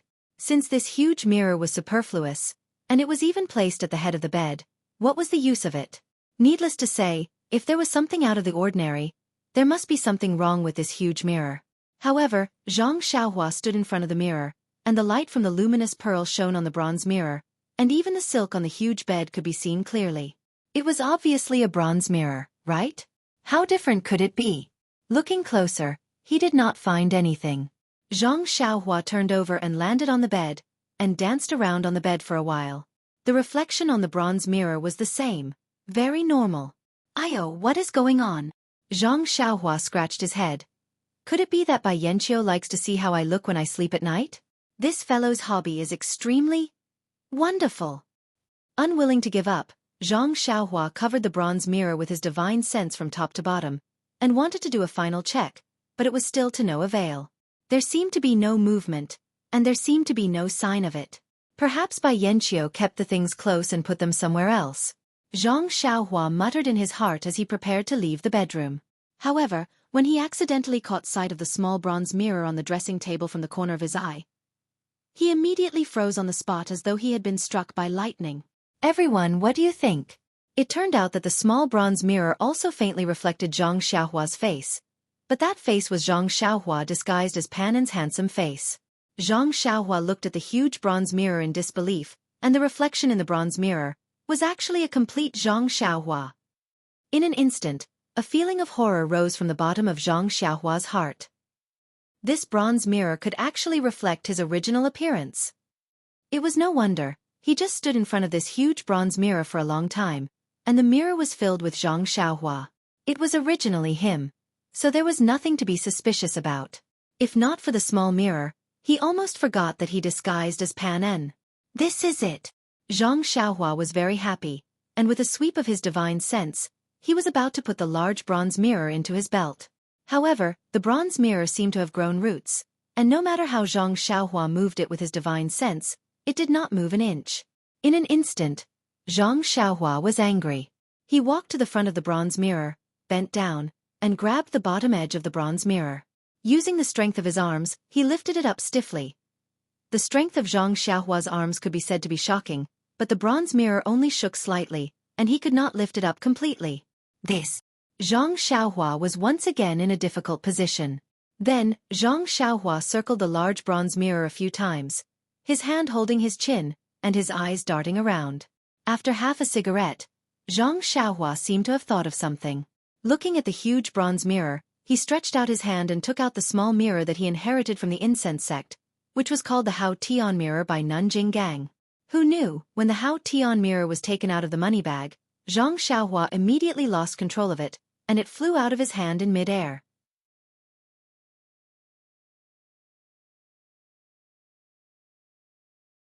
Chapter 1025. After Zhang Xiaohua took out the clear sky mirror from her purse, it immediately flew out of Zhang Xiaohua's hand and hovered in mid-air. The clear sky mirror slowly floated in mid-air and stopped in the middle of the large copper mirror. Then, the surface of the clear sky mirror faced upwards and gradually emitted a silvery white brilliance. This brilliance became increasingly resplendent and bright. When the brilliance gathered to a certain extent, it formed a weak light pillar. The light pillar slowly dimmed and elongated, shining towards the ceiling of the bedroom. When the light pillar shone, the ceiling of the bedroom seemed to be transparent, revealing the thick fog in the night sky outside. Then, the fog melted like snow in boiling water, revealing a huge round hole and the resplendent stars in the night sky. After a few breaths, the stars in the round hole suddenly flashed rapidly. A crazy amount of star energy rushed into the clear sky mirror as if it was smashing down. The clear sky mirror buzzed and let out a joyful sound, as if it was absorbing the starlight in the sky. After the time it took to eat a meal, the clear sky mirror gradually stopped shaking. Then, it tilted slightly and gradually faced the large copper mirror in front of the bed. Immediately, the starlight was reflected by the clear sky mirror. The large copper mirror did not have any reaction at first, and the starlight was not reflected again. Even Zhang Xiaohua's figure in the large copper mirror disappeared. Gradually, a silvery white dot appeared in the middle of the large copper mirror. That dot grew bigger and bigger. When it was the size of a copper coin, it stopped expanding and turned into ripples that spread across the entire copper mirror. Then, the surface of the copper mirror rippled like the surface of a lake. After rippling for a few rounds, the silvery white dot gradually expanded. This time, it only stopped expanding when it was the size of the clear sky mirror. At this moment, the surface of the copper mirror stopped rippling. Instead, it slowly twisted and the circle in the middle became brighter. When it was as bright as a small full moon, the floating clear sky mirror turned again and faced the circle on the copper mirror. At this moment, the light beam from the clear sky mirror disappeared. The starlight that filled the sky also stopped pouring down. The entire ceiling of the bedroom returned to its original state, leaving only the brilliance of the large copper mirror and the clear sky mirror. The brilliance of the two mirrors illuminated the entire bedroom as if it was daytime. Zhang Xiaohua squinted her eyes and carefully observed the silver brilliance of the clear sky mirror and the circle on the copper mirror. The two lights reflected on each other as if they were communicating.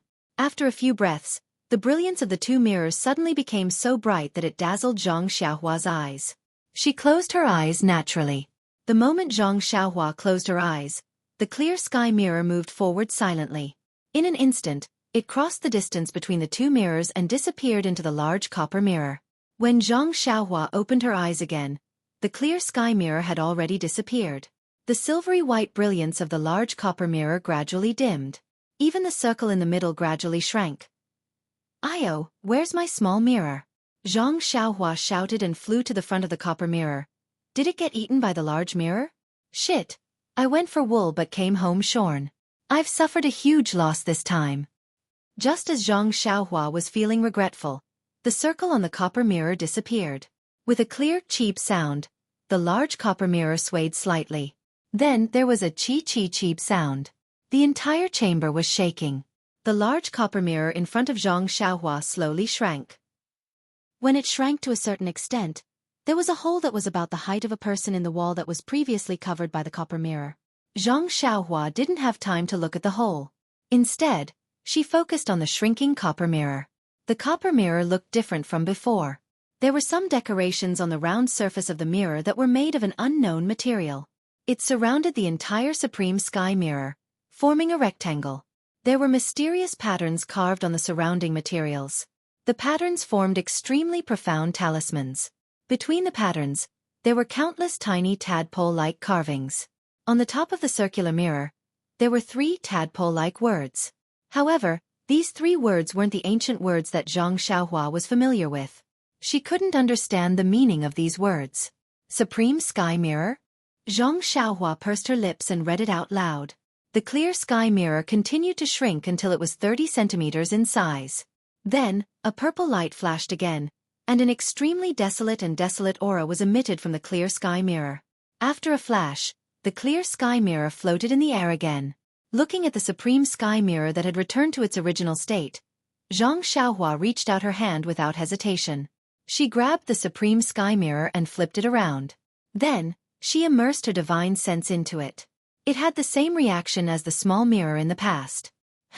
It didn't seem to have any reaction. Zhang Xiaohua in the supreme sky mirror had returned to her original appearance as Zhang Xiaohua. Scratching her head, Zhang Xiaohua kept the supreme sky mirror in her coin pouch. Then, she looked at the hole that was covered by the large mirror. Needless to say, the large mirror was a part of the supreme sky mirror and was used as a restriction on the hole. Now that the large mirror and the small mirror had combined to form the supreme sky mirror, the hole was naturally exposed. Furthermore, the hole was definitely the place that Zhang Xiaohua had been looking for. Using her divine sense to probe the hole, Zhang Xiaohua frowned. Her divine sense could only see 3 feet in front of her. There must be a restriction on her divine sense. Zhang Xiaohua reached out her hand and took out Chasing Dream. Then she flew into the hole. The hole was similar to the tunnels that Zhang Xiaohua had seen before. They all led downwards. However, this tunnel was made of green bricks. It seemed to be man-made. There were burning torches in the passageway, illuminating the entire passageway. However, after walking for a while, Zhang Xiaohua found that the entire passageway was quiet, without the slightest movement. Soon after, there were forks in the tunnel. There were small huts on both sides of the tunnel. Zhang Xiaohua carefully pushed open one of the huts. There was only a simple praying mat inside. There was nothing else.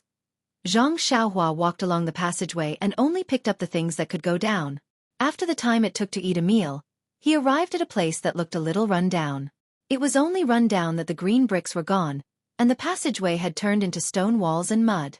Moreover, there were fewer torches here, making it look very dark. After turning a corner, a small space appeared in front of Zhang Xiaohua. There were no more tunnels in this space. There were only 3 small doors on the left, right, and front. Each door looked exactly the same. There was a torch hanging on the wall in front of each door. Zhang Xiaohua used her divine sense to scan the area 3 feet around her. She didn't find anything special. The small doors also blocked her divine sense. Hence, she hesitated for a moment. Then, she cautiously pushed open the small door on her left hand. The small door opened silently. Zhang Xiaohua held Chasing Dream in her hand and quickly scanned the interior. She didn't see anyone. Then, she jumped in and closed the door behind her. The interior of the door wasn't spacious. It was only 2 feet square. At this moment, there were no torches hanging on the wall. Instead, there were fist-sized luminous pearls embedded on the wall. There were so many of them that the entire room was brightly lit. Zhang Xiaohua stood at the door and looked around. There were 3 rows and 4 rows of jade tables in the entire room. There were jade scrolls, magic tools, and jade bottles on each table. They were placed neatly. Ha ha ha. Zhang Xiaohua almost wanted to cover her mouth and laugh. I finally found the place. Zhang Xiaohua had picked up a lot of trash. She wanted to enter the secret room of a large immortal sect and find so many treasures. This was the first time in history. How could she not be happy? Rubbing her hands, Zhang Xiaohua walked to the jade table closest to her. There was a half-moon-shaped jade pendant here. The luster was a little dim, but the edges of the half-moon shape faintly flashed with a silver luster. It should be a magic tool with some history. However, when Zhang Xiaohua reached out to take it, she was blocked by a layer of restriction on the outside of the magic tool. Ouch! Zhang Xiaohua patted her head and said secretly, "Extreme joy begets sorrow. How did I forget about divine sense?" When she released her divine sense, she realized that there was no restriction on divine sense in the entire room. On each of the 12 jade tables, there was a different layer of restriction that firmly protected the things on the table. These restrictions were different from what Zhang Xiaohua had seen before. What was the difference? It was very simple. In the past, Zhang Xiaohua had seen that most of the restrictions were weak in primordial qi, which weakened the power of the restrictions a lot. Sometimes, Zhang Xiaohua could break the restrictions almost effortlessly. But the restrictions here had abundant primordial qi fluctuations. They were not affected by the lack of primordial qi of heaven and earth at all. Alas! Zhang Xiaohua sighed and checked the 12 different restrictions one by one. She sighed in her heart and felt very regretful. Since she came into contact with the immortal Tao, the history of breaking the old restrictions casually was probably gone forever. In the future, she really had to rely on her own strength to really break the restrictions. After thinking for a while, Zhang Xiaohua waved her left hand and stabbed out with a nameless sword move. Sure enough, there was no primordial qi flow. Presumably, the primordial qi flow had already been consumed when she broke the restriction of the dragon vein. However, looking at so many things, she couldn't take any of them. It really made Zhang Xiaohua feel unreconciled in her heart. Therefore, Zhang Xiaohua did a little comparison and walked to a stone table on the right side of one of the stone tables. There was a lonely jade slip on it. The restriction on it emitted a faint blue light. Her divine sense felt that this restriction was a little familiar, and the primordial qi fluctuation inside was a little weaker than the other restrictions. Presumably, it was not important. Rubbing her chin and pondering for a while, Zhang Xiaohua took out a fire talisman from her arms and threw it on the table. The flame produced by the fire talisman was extinguished immediately after it ignited slightly.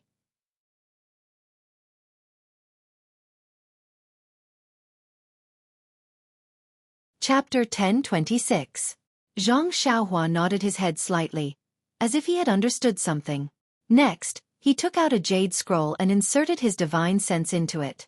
After carefully studying it for a long time, his eyebrows furrowed slightly. Next, he retrieved 5 fingernail-sized 5-element chalcedony from his belt and casually tossed them into the air. After which, he sat down cross-legged and sent out a few fire talismans and a few hand seals, melting the 5 chalcedony floating in the air into a liquid state. Looking at the 5 fingernail-sized 5 elements chalcedony floating in front of him, Zhang Xiaohua's expression was dignified. He kept casting the hand seals on his 2 fingers and used one fire talisman after another. When the 5 elements chalcedony had shrunk to half its size, Zhang Xiaohua's eyes revealed a gratified smile. Then, he did not dare to delay and changed the hand seals again. As if he was playing a zither, the true qi in the meridians in his body rushed to his fingers and formed hand seals on his fingers. Zhang Xiaohua's consciousness was also greatly consumed with the hand seals. When the 5 elements chalcedony in the air gradually solidified, Zhang Xiaohua's expression became more dignified. His right hand slightly clenched into a fist at his waist, while his left hand slowly moved and formed hand seals. It was as if there were stones tied to his fingers. If one looked carefully, the strokes of his fingers were even more mysterious than before. Suddenly, the 5 jade chalcedony trembled at the same time. One moved up and one down, as if they were about to fly away. Zhang Xiaohua's face was not shocked but happy. His right hand, which had been at his waist all this time, suddenly opened up. 5 fingers stretched out and a hand seal that had been accumulating strength for a long time, accompanied by Zhang Xiaohua's true qi, hit the 5 jade chalcedony. Gotcha! A crisp sound was heard. A faint 5-colored brilliance flashed and the 5 elements chalcedony condensed into 5 different shaped jade talismans. Zhang Xiaohua let out a long sigh. With a wave of his hand, the 5 jade talismans fell into his hand. Looking at these small jade talismans, Zhang Xiaohua couldn't help but smile bitterly. Just these 5 jade talismans had consumed all of his true qi, and it was only to break the most inconspicuous of the 12 restrictions. Why do I always feel that my cultivation is insufficient as my cultivation increases? It was true when I was in the 3rd layer of qi refinement. Later on, I reached the 6th layer of qi refinement. Now, I'm already at the peak of the 9th layer of qi refinement. Why is it still like this? Is the cultivation of the immortal Tao really endless? Without further thought, Zhang Xiaohua first, he took out a spirit stone to replenish the true qi in his meridians. At the same time, he used spirit guidance and used to recover his spirit. Ever since 9 Radiance Peak, Zhang Xiaohua didn't use the spirit stone to cultivate. He just slept at night. Because he was often not alone, he didn't take it out. At this moment, when he just absorbed the true qi inside, Zhang Xiaohua suddenly noticed that the speed of absorbing true qi wasn't as fast as before. It wasn't just a drop. However, in the time it took to smoke a cigarette, half of the true qi in his meridians had been replenished. Well, I'll leave it at that. I'm afraid there isn't enough time. Zhang Xiaohua thought as he put away the spirit stone. He stood up and placed the 5 jade talismans on 5 different places on the stone table. Then, he made a hand seal, and a 5-colored light curtain scattered on the restriction on the stone table. With a creaking sound, the water blue restriction gradually dimmed, and the fluctuation of true qi also weakened. Then, Zhang Xiaohua clenched his teeth.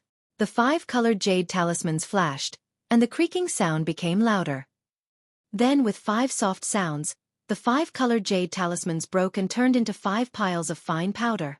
Zhang Xiaohua's eyes flashed with heartache. Then, he reached out his hand and took out Chasing Dream. It circled in the air and turned into 8 small swords that charged at the already dimmed restriction. With a series of crackling sounds, the water blue restriction finally shattered, revealing the ordinary-looking jade talisman inside.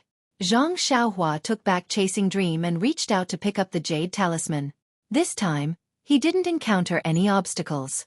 Zhang Xiaohua impatiently immersed his spirit sense into it and read the contents clearly. Unconsciously, a strange expression appeared on his face. It turned out that the jade talisman didn't record anything else. It was one of the 5 elements escape techniques that Zhang Xiaohua had been looking forward to for a long time, the wood escape technique. Although this wood escape technique was what Zhang Xiaohua had been looking forward to, but, under the current circumstances, Zhang Xiaohua still hoped to obtain the water escape technique. Perhaps he could use his previous experience in cultivating the water escape technique before Bai Yanqiu returned. Then, he would be able to make some progress in cultivating the water escape technique and escape from this giant island surrounded by the deep lake. Sigh, forget it. Zhang Xiaohua sighed and kept the jade talisman into his money bag. Then, he looked at the other 11 stone tables and shook his head. The restriction on the wood escape technique was the weakest and he had already spent a lot of effort on it. Needless to say, he didn't have the ability to break the other restrictions at the moment. However, at this moment, Zhang Xiaohua was also a little puzzled. The other restrictions were all dim, but why was the restriction in the secret room between the clouds and the water so strong? With this question in mind, Zhang Xiaohua quietly left the secret room. He stood at the door and looked at the other 2 small doors. Zhang Xiaohua was a little hesitant. He only had half of his essential qi left and his divine sense was insufficient. It seemed that the restrictions in the other 2 secret rooms were no small matter. Even if he went in, it would be useless. He might as well go back earlier and think about it. Just as Zhang Xiaohua thought of this, the small door on the right was pushed open silently. It was pushed open from the inside. Zhang Xiaohua was still thinking about whether he should push the door open or not. He didn't expect that the door would be pushed open from his side. He was stunned on the spot. As for the person who pushed the door open, he didn't expect that there would be someone in this space. His expression changed greatly and his eyes revealed a look of fear. But when he saw Zhang Xiaohua's face, his expression changed greatly. A look of disbelief and incomprehension filled his entire face. Ha ha! Zhang Xiaohua was stunned for a moment before he laughed out loud. This person wasn't anyone else but his old acquaintance, Peng Yeyu. Senior brother Peng Yu. Why are you here? Zhang Xiaohua cupped his hands and asked. Me. Seeing Zhang Xiaohua's calm expression, Peng Yeyu was also shocked. He thought that he had walked into the wrong place. But when he looked around he shouted, Ren Xiaoyao, you. This is my sect's forbidden area. You, why are you here? Forbidden area? Zhang Xiaohua rolled his eyes and asked curiously. Since it's forbidden area, why are you here? Peng Yeyu hesitated for a moment before shouting. My sect leader sent me to retrieve something. I heard that Bai Yanqiu left the island this morning. How did she inform you to retrieve something? Zhang Xiaohua asked with a smile. This is none of your business. As he spoke, Peng Yeyu came to his senses. He waved the long sword in his hand and a red sword appeared. He said angrily, This is my territory between the clouds and the water. You are just a disciple of the fragrant religion. What right do you have to order me around? Seeing that Zhang Xiaohua was silent, Peng Yeyu sneered. Since you are here, this is exactly what I wanted. I was worried about how to cover it up. Now that I have killed you on the spot, I will say that I saw you sneaking into the forbidden area at night. I followed you and entered the forbidden area. Hee, this is perfect. He rubbed his chin and nodded. Senior brother Peng's words are reasonable. If Ren killed you and said the same thing, what do you think would happen? Ha! Peng Yeyu heard this and felt that it was very funny. He waved his long sword and said, Junior brother Ren, good idea. However, even if you came back from the Dalan temple and received the teachings of the elders, I don't think it will work. Would my sect leader believe you? Why not? If he didn't believe Ren, why would he let you go to the Huiming Hall to receive your punishment? Zhang Xiaohua said with a smile. After hearing Zhang Xiaohua's words, Peng Yeyu's face turned red. He said angrily, I am not unkind to you and Miss Zixia. I didn't kill you on the spot. Even if Alliance Master Huang of the Falling Stars Alliance wanted to kill you, I stopped him. Why? Why do you have to hit me when I am down? Zhang Xiaohua picked her ears and said with a smile. When did Ren hit me when I am down? You can't blindly accuse me of something like this. Ha! Peng Yeyu said with a sinister smile. Why would I talk to you? Of course, the sect leader wants you to stay in the sect for some reason. However, this is exactly what I want. If I kill you in this forbidden area, how can the sect leader not reward me? As for Zixia, she is just an inner disciple of the fragrant cult. Since she is already here, the sect leader won't let her out of the water island. Since you don't have the fortune to enjoy her, why don't you leave her to me? Peng Yeyu's pretense of being gentle was finally exposed at this moment. He raised his hand and the red long sword stretched out more than 3 inches. He waved the sword towards Zhang Xiaohua. Sword Qi? Zhang Xiaohua shouted. Since she knew that between the clouds and the water was a descendant of the Shindao sect, she vaguely knew why Peng Yeyu, Liang Congshu and the others only used long swords. You know about the sword Qi? Peng Yeyu was stunned. His sword did not stop as he said. I guess your senior sister Peacock who survived a great disaster told you about it. Of course not. Zhang Xiaohua leaped into the air and threw Chasing Dream. She shouted, of course I saw it with my own eyes. As she said that, her divine sense changed and Chasing Dream split into two. The two sword lights pierced towards Peng Yeyu from the left and right. Flying sword? Peng Yeyu was shocked. He did not even notice Zhang Xiaohua's floating figure in the air.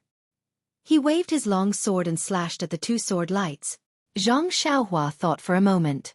When the sword light flew in front of Peng Yeyu, it paused for a moment. Pang pang pang. Two light sounds rang out. The two sword lights collided with the long saber and were knocked away. If the sword Qi can block the flying sword, then the sword light should be able to do the same. Zhang Xiaohua confirmed her thoughts. She moved her divine sense and Chasing Dream flew back.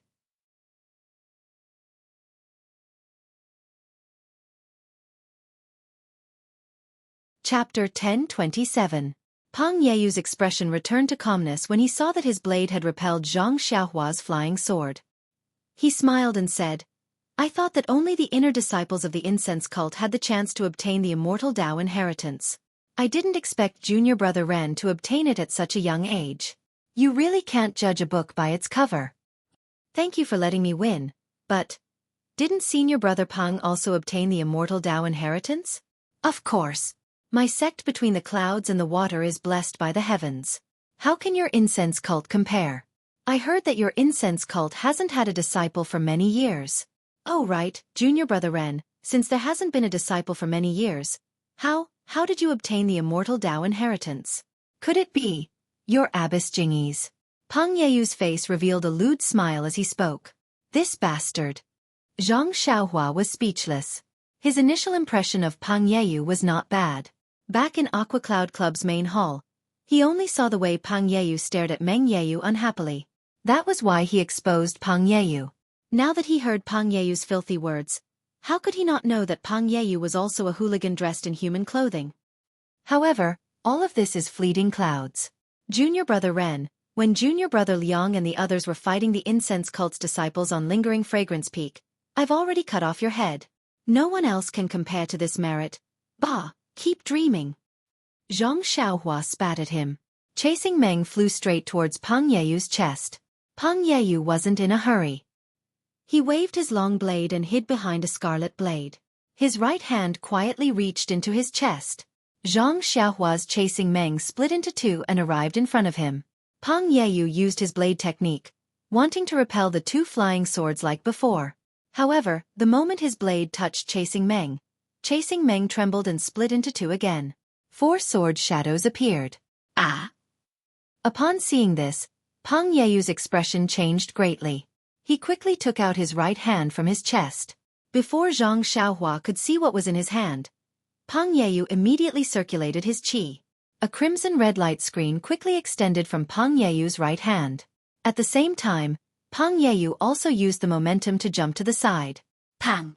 The two sword lights from Zhang Xiaohua's flying sword pierced the red defensive light shield on Peng Yeyu's right hand. The light shield rippled a few times before it slowly closed. The other two sword lights struck Peng Yeyu's saber aura. The impact made Peng Yeyu's left hand numb, and he almost threw his saber to the ground.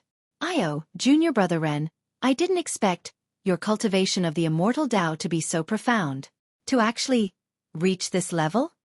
As Peng Yeyu spoke, his eyes glanced at the door he'd just pushed open.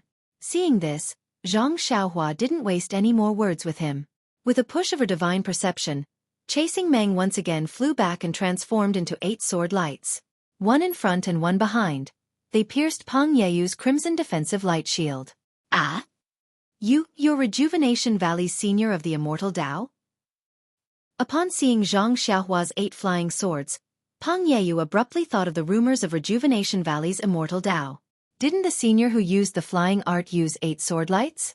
At this moment, Peng Yeyu finally noticed that Zhang Xiaohua was about half a foot off the ground. She'd been floating in the air for a long time. Peng Yeyu was terrified. How could he remain calm? How could he wield the long saber as freely as he did that day? Peng peng peng peng. 4 consecutive explosions rang out. 4 sword lights pierced the same spot on the defensive light shield. Pang Yeyu didn't dare to delay any longer. His figure flew over, intending to use his qinggong to escape towards that small door. Pang pang pang pu. First, there were 3 explosions, followed by a muffled sound.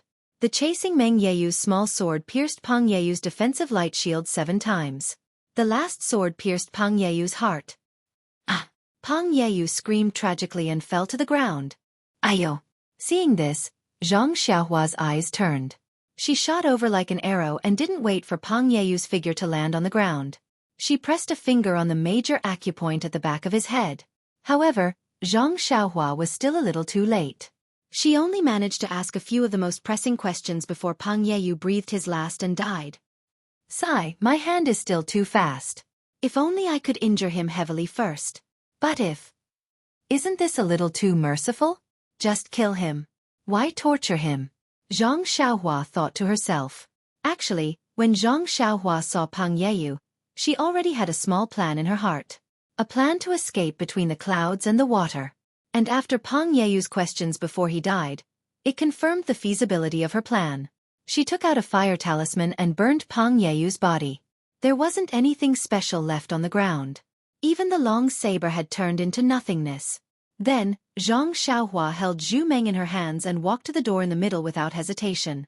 She pushed the door open and entered. Because according to Pang Yeyu, this was the forbidden area between the clouds and the water. Unless Bai Yanqiu gave permission, no one could enter easily. And at this time, Bai Yanqiu had brought most of the people between the clouds and the water away from the island. The strength of the sect was weak. Other than Pang Yeyu, a disciple who had been punished for no reason, he was angry. Tonight, he had rushed into this forbidden area recklessly and died unjustly. Absolutely no one would have the courage to enter this forbidden area again. Thinking about it, if it wasn't a forbidden area, anyone could enter. But everyone could see Bai Yanqiu sleeping on the big bed.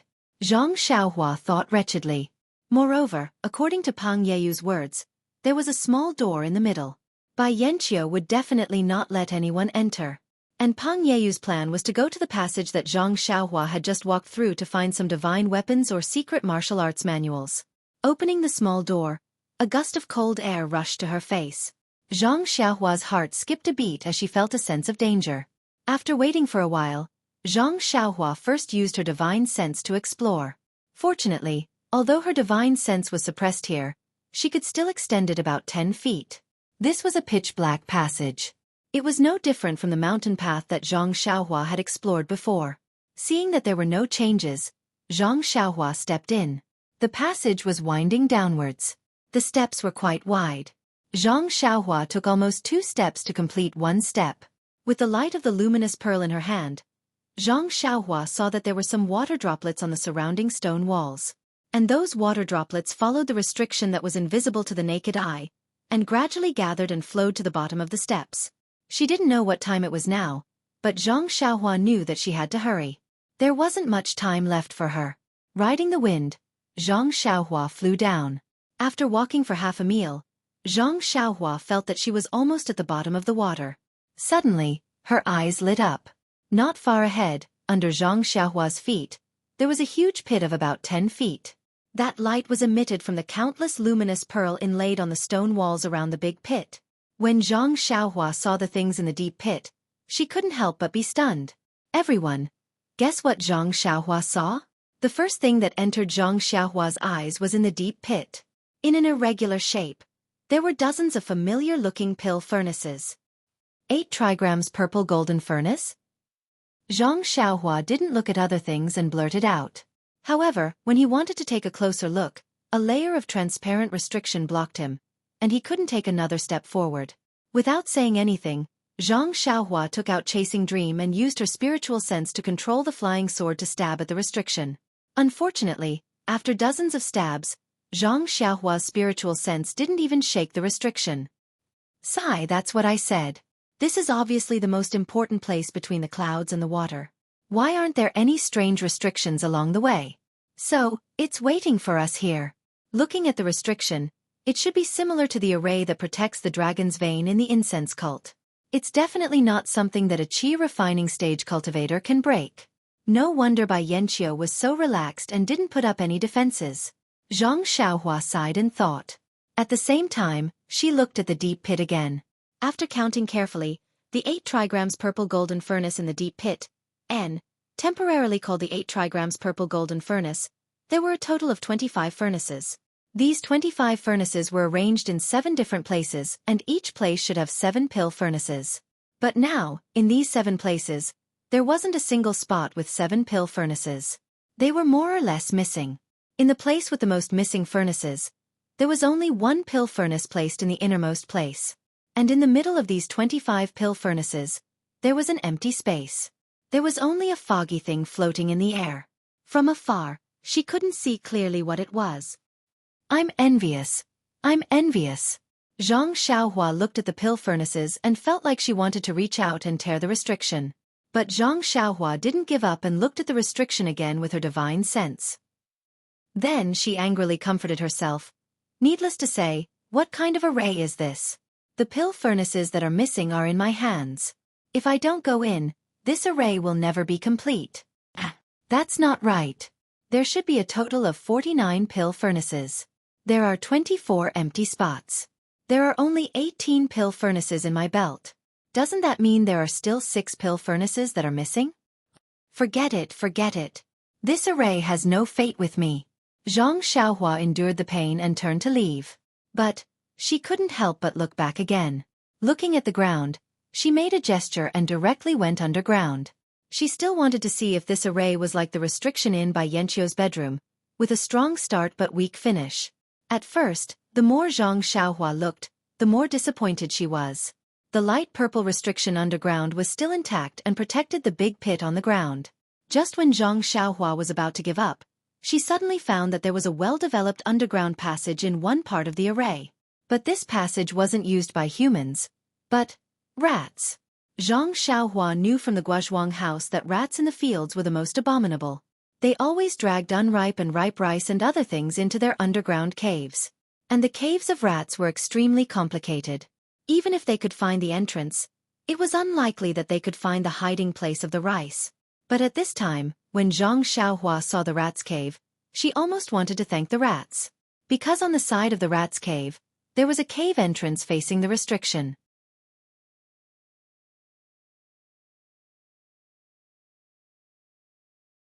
Chapter 1028.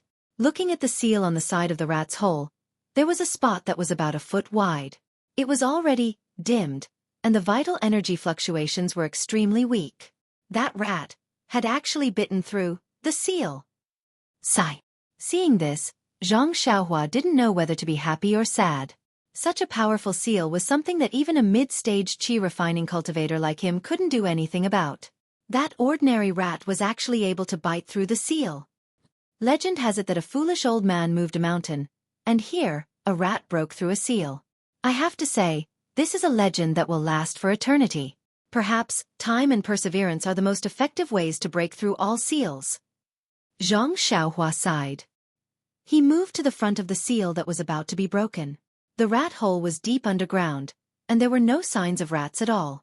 The area within 100 feet of the hole was also abnormally clean. Perhaps the rats had already migrated. Zhang Xiaohua didn't have the time to think about the details of the person who broke the seal.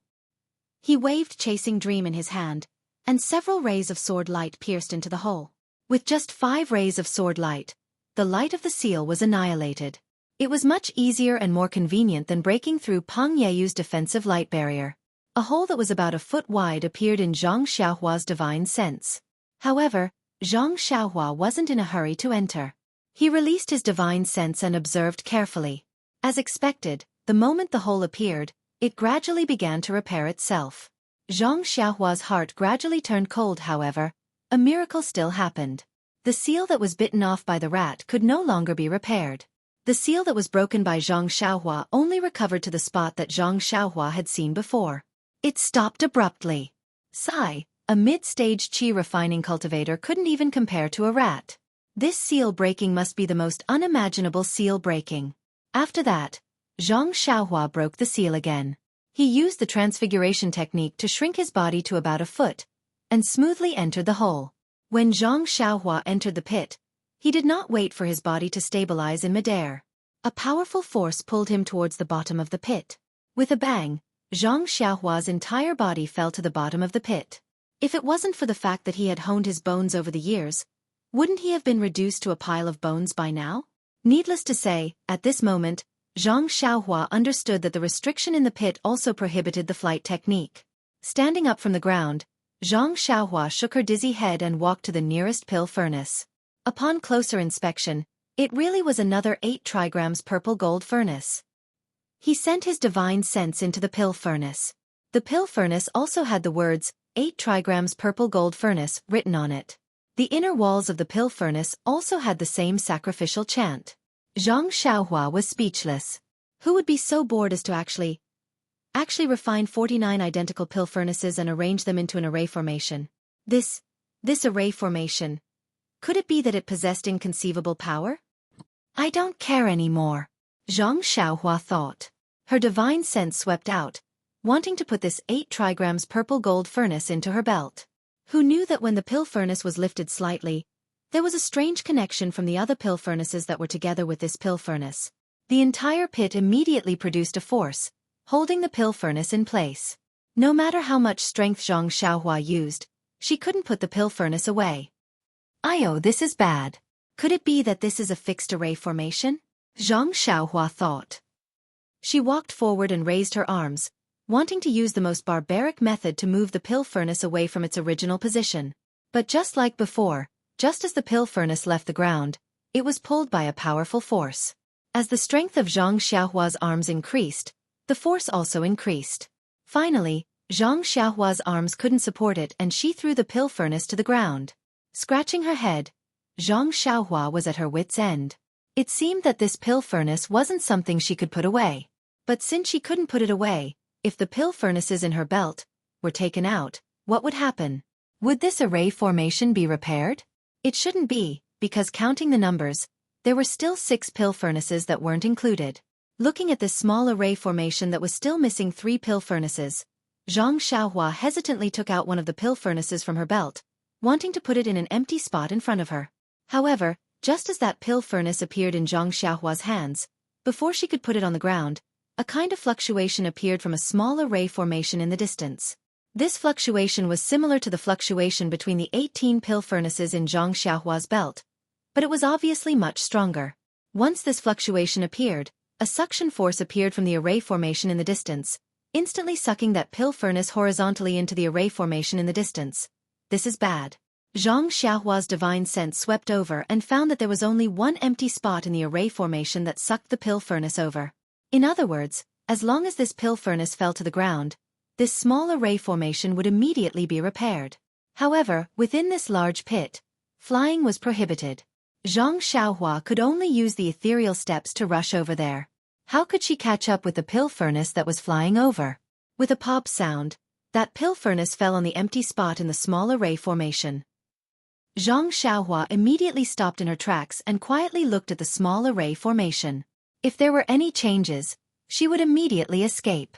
However, when the pill furnace fell to the ground, the 7 pill furnaces in the small array formation were still and motionless.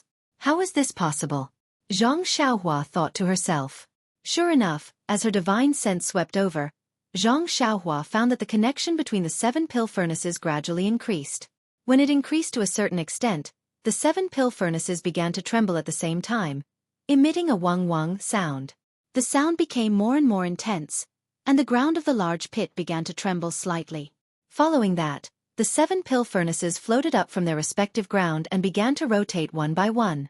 Woo-woo, the rotation caused the airflow and emitted a horrifying sound.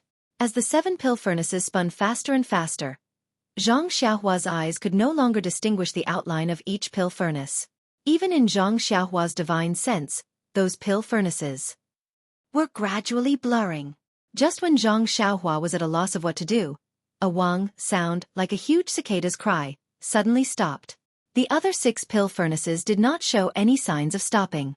Before Zhang Xiaohua could think of anything, she crashed into that pill furnace.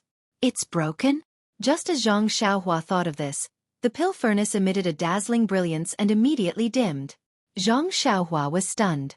That pill furnace was actually 7 pill furnaces combined into one. It was brimming with faint 5 colors, floating in the air. Moreover, Zhang Xiaohua very keenly felt that the restriction on flying had weakened by a little. Looking at the new 8 trigrams purple gold furnace floating in the air, Zhang Xiaohua felt a faint connection with it. The original 8 trigrams purple gold furnace had been refined by Zhang Xiaohua with his qi. Presumably, this was the reason why Zhang Xiaohua felt a connection with this pill furnace. Zhang Xiaohua waved his hand, and the pill furnace immediately flew from not far away. Zhang Xiaohua carefully looked at it with his naked eyes. This pill furnace was obviously different from the one he had taken out just now. Not to mention the weight, and not to mention the faint 5 colors on the surface, just the spirit coming from the pill furnace was enough to show that this pill furnace was more than 1 level stronger than all of his previous ones. The refining technique on the inner wall of this pill furnace was the same, and the words of the 8 trigrams purple gold furnace had not changed. Presumably, if it was used to refine pills, it should have an even more shocking effect. With a move of his divine sense, Zhang Xiaohua easily put this synthesized 8 trigrams purple gold furnace into his belt. Then, Zhang Xiaohua had a plan in his heart. One by one, he took out the refined pill furnaces that had not been synthesized. Then, he put them in groups of 7 and waited for them to rotate and combine. Until he took out the 18 pill furnaces he had obtained from the incense sect, he filled up the 6 small arrays. Then, he put away the 6 new 8 trigrams purple gold furnaces without any surprise. In the end, only the innermost small array with 6 empty spots was left. The same 8 trigrams purple gold furnace stood there all by itself. Using his divine sense, he looked at the 6 8 trigrams purple gold furnaces in his belt. These 6 were the same as the previous ones. When they saw each other, there was still a faint connection between them. However, this connection was more obscure, and the fluctuations between them were more mysterious. Zhang Xiaohua withdrew his divine sense and hovered over the last remaining pill furnace. He originally wanted to give it a try. He did not have any wishful thinking. However, when he took it, it was beyond his expectations. The last pill furnace only trembled slightly. It was as if it was trying to resist. Immediately, it was put into Zhang Xiaohua's money bag. Zhang Xiaohua was speechless. Why did this pill furnace suddenly lose its integrity? All the pill furnaces were put into Zhang Xiaohua's belt. Zhang Xiaohua suddenly felt his body lighten. He pinched a spell and flew into the air above the big pit. The prohibition that restricted his flight must have been broken. Flying into the air, Zhang Xiaohua came in front of the fog-like thing that was surrounded by the pill furnaces just now. That thing was as big as a bucket. Outside it was a cloud of white silky fog. Above that thing, a thin thread of white flocculating gas extended in the air. It passed through the prohibition and the stone wall outside the prohibition. Could it be that the white fog that shrouded the water island is the fog on this celestial device? Zhang Xiaohua was deep in thought. Then, he waved his hand and cast a few spells. The white fog only tilted slightly and then gathered again. Zhang Xiaohua frowned slightly. He waved his hand again and that thing actually flew in front of Zhang Xiaohua. Ha ha! Zhang Xiaohua laughed. He hurriedly took out a rather big jade box from his arms. He pointed his finger and that big thing flew into the jade box. Zhang Xiaohua cast prohibition spells on the 4 walls of the jade box. He closed the lid and cast a few more prohibition spells. Then, he carefully put the jade box into his money bag. At this moment, the whole big pit was empty. Only the faint fog line from just now still led to the outside of the prohibition. But at the bottom of the fog line, the thing that produced the fog had disappeared.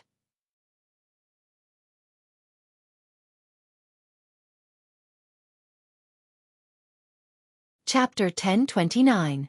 Zhang Xiaohua came out of by Yanqiu's palace and did not dare to delay. She immediately turned invisible and flew back to the abode.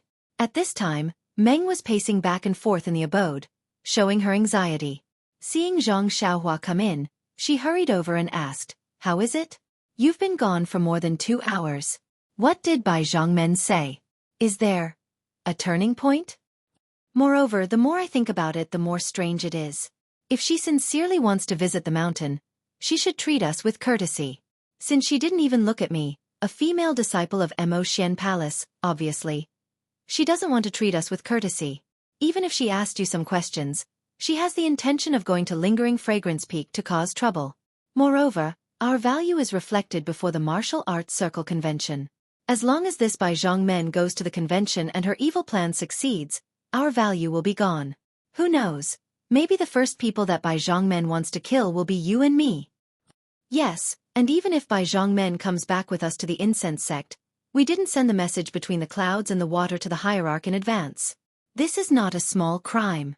Meng was anxious and told her everything that she had just considered. Hearing this, Zhang Xiaohua nodded.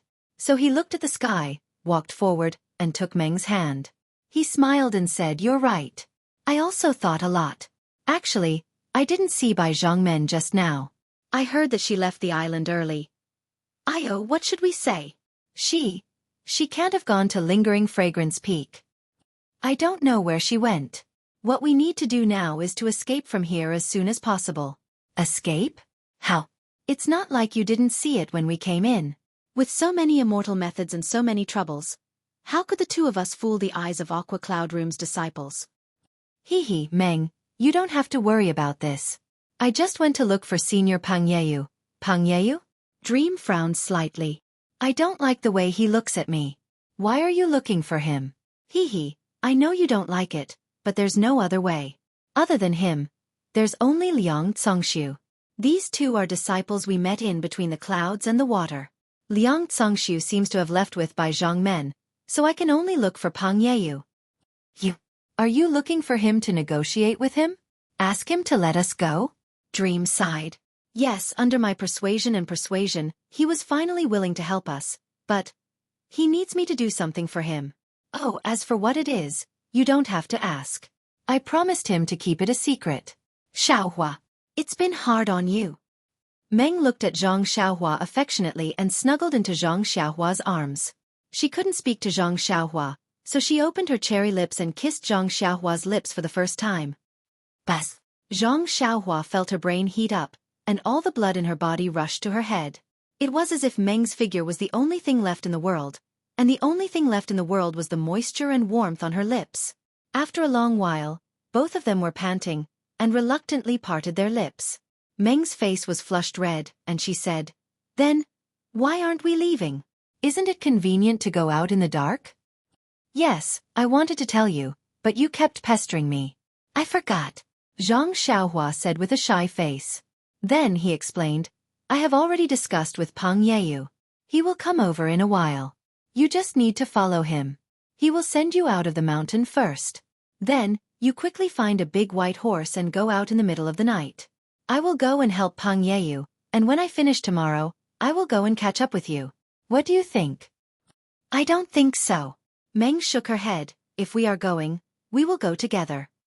Why should we separate? Besides, even if I go alone, do you know where I am going? Where are you going to find me?" Zhang Xiaohua had a smile on her face, and she held Meng in her arms, and said, "If we go together, we will be a bigger target." Moreover, in the hall between the clouds and the water 2 days ago, many disciples have seen my face. If I go with you, there will be problems. It is better if you go first, and you won't attract attention. As for where you are going, don't worry. Isn't it going to the Church of Fragrance? I have already asked Pang Yeyu, and now I will tell you the route. You go first, and I will catch up with you. Don't forget, Huan runs faster than your big white horse." "Is that so?" Meng saw Zhang Xiaohua speaking with such conviction, and she could only hold Zhang Xiaohua's hand, and said, Then I will listen to you. You have to come out quickly." "Yes, I know," Zhang Xiaohua replied, and told her the route between the clouds and the water to the Church of Fragrance, and then she hurried away. Not long after, Pang Yeyu came from outside the house. "Brother, Pang, your throat." Meng did not like this Pang Yeyu, but after all, he wanted to send her out. After walking with Pang Yeyu for a while, Meng could not help but ask out of politeness. "It's nothing, it's just, a few days ago because of you, I was punished by the sect leader, and my meridians were injured," Pang Yeyu said unhappily, and his words were short and to the point. He was a man of few words. This. Meng had heard Zhang Xiaohua talk about this before, and she snorted coldly, and said, "I don't know how Brother Peng plans to deal with my family. Ren Xiaoyao? If anything happens to him, even if you let me go, I will not accept your kindness."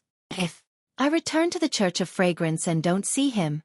I swear, I will destroy between the clouds and the water without leaving a single chicken or dog. Meng's tone was cold, but in Peng Yeyu's ears, it was like the sound of nature. This guy was Zhang Xiaohua in disguise, and if he did not have the face to do so, he would have pounced on Meng, hugged her and kissed her. You are indeed worthy of being Ai's sweetheart. Even your words are so ruthless.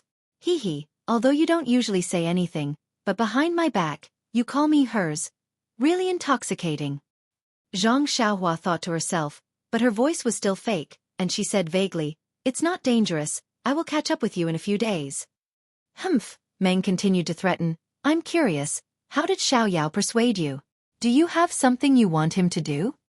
Why are you asking me? If you want to ask your family." Ren Xiaoyao. Peng Yeyu curled his lips. Fortunately, his back was to Meng, and this familiar action was not seen by Meng.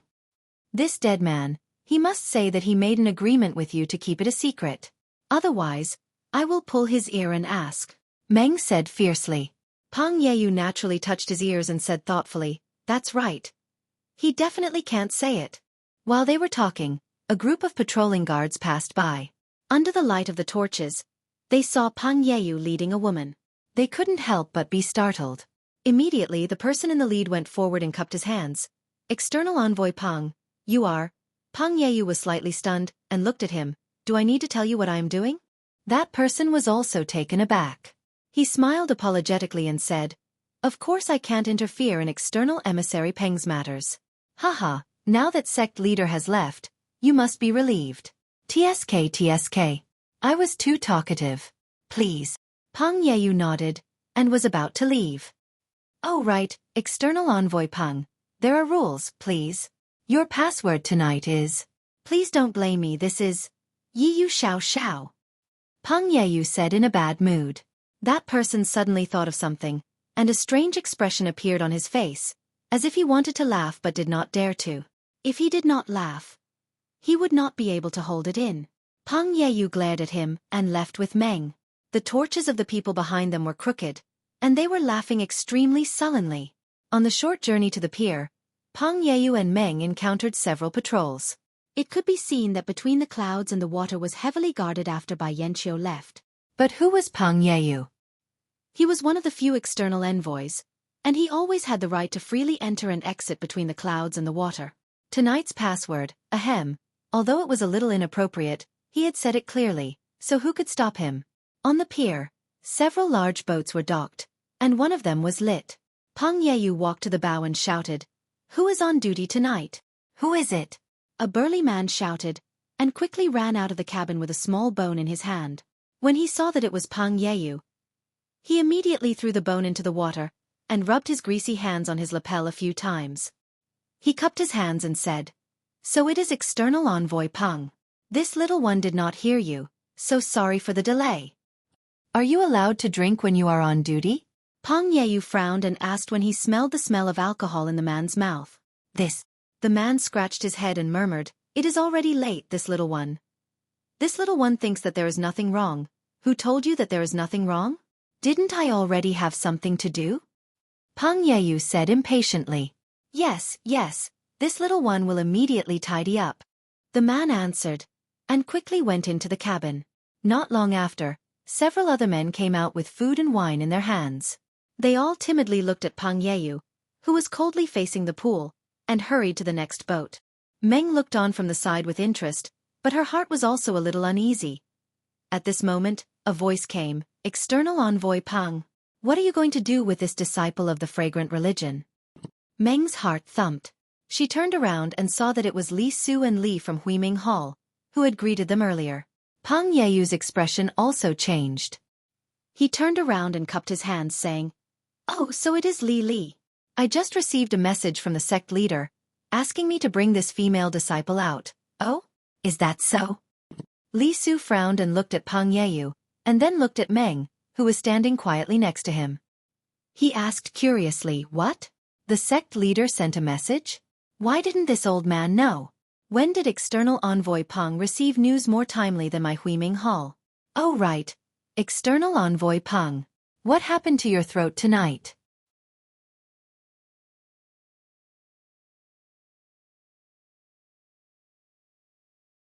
Chapter 10:30. Pang Yeyu glanced at Li Su and said with a smile, I am the external envoy personally appointed by the sect leader. If I don't have a direct message from the sect leader, how can I be called an external envoy? If your Hui Ming Hall knows about it, wouldn't the sect leader? Pang Yeyu didn't finish his sentence. He turned to Dream and said, Miss Xixia, get on the boat first. I'll send you to see the sect leader. Dream glanced at him, then glanced at Li Su. She calmly walked onto the boat. Li Su opened his mouth to stop her, but he raised his hand and put it down. Li, I'll go to your place to receive my punishment. My meridians are damaged, so my throat is naturally a problem. There's nothing strange about it. Pang Yeyu saw Dream walk to the side of the boat. He turned his head and said, Also, tonight's password was set by Li himself, right? Li Su was somewhat baffled. He nodded and said yes. External envoy Pang. Is there something wrong? There's nothing wrong. It's excellent. It's just that if some people don't know how to be flirtatious, they shouldn't do such things. Li Su was furious. This is Yi Yu Xiao's password. However, as soon as he said the password, he immediately understood. He looked at Pang Yeyu with a strange expression. Pang Yeyu cupped his hands and said, Li, I left the island first. The sect leader sent me a message and I left the island in a hurry. The fragrant cult sent out 2 envoys. They only asked one about the fragrant cult situation and didn't ask the other. If that Ran Xiaoyao is hiding something, it will be inappropriate for our sect's operation.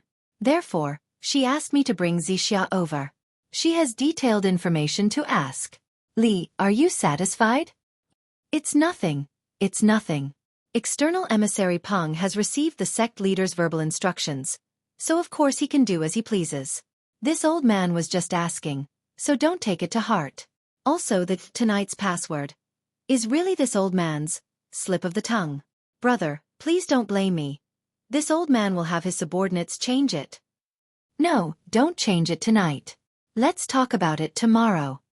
Pang Yeyu hurriedly stopped him and said, I also didn't want to leave in such a hurry. So when I heard Mr. Li's command tonight, I felt a little unhappy. Forget it, we're just talking about the facts. I still have a lot of respect for Mr. Li. Wait for me to come back. Then we'll have a toast. Well said, well said. Li Su smiled and took out a jade bottle from his bosom. He handed it to Pang Yeyu and said, This is a pill that I obtained from the Dalan Temple. It's most suitable for external injuries. External emissary Pang. This throat injury is really not good. It's better to treat it as soon as possible. Pang Yeyu received the jade bottle and smiled. Thank you for your help, Mr. Li. He then jumped onto the boat and shouted, Hurry up and set sail. Before midnight, I want to get out of the pool. Yes, external emissary Pang. Don't worry, there won't be any problems. The man controlling the boat saw that even Mr. Li was letting them go. How could he not quickly redeem himself? When the boat was out of the water, Pang Yeyu clasped his hands and said, Mr. Li, rest early. When I come back, I'll thank you again. External emissary Pang. Be careful on the road. Leave early and come back early. Li Su returned the gesture. His words were very warm. It made people feel that Xue Yupeng's old and new disciples were getting along well. Looking at the boat leaving, Li Su stopped smiling and scolded. Look at all of you. What do you want me to say to all of you? Tonight's password, you. Why didn't you remind me? You already used his name as the password. How could you not make him angry? Go, hurry up. Sigh, forget it. If something like this happens in the future, you must tell me earlier. Then he looked up and whispered, This external disciple can be really arrogant sometimes. Li Su did not know that on the boat not far away, Pang Yeyu's back was already soaked. Even his forehead was slightly sweaty. At this moment, he was brushing his forehead with his fingers and scolding. This old man, the man controlling the boat, heard him from afar. He lowered his head slightly and focused on controlling the boat. It was as if he did not hear him at all. Dream sat in the cabin. Her 2 big eyes stared at Pang Yeyu, full of curiosity. The way out between the clouds and the water was different from the way in. However, Pang Yeyu did not need to worry about it.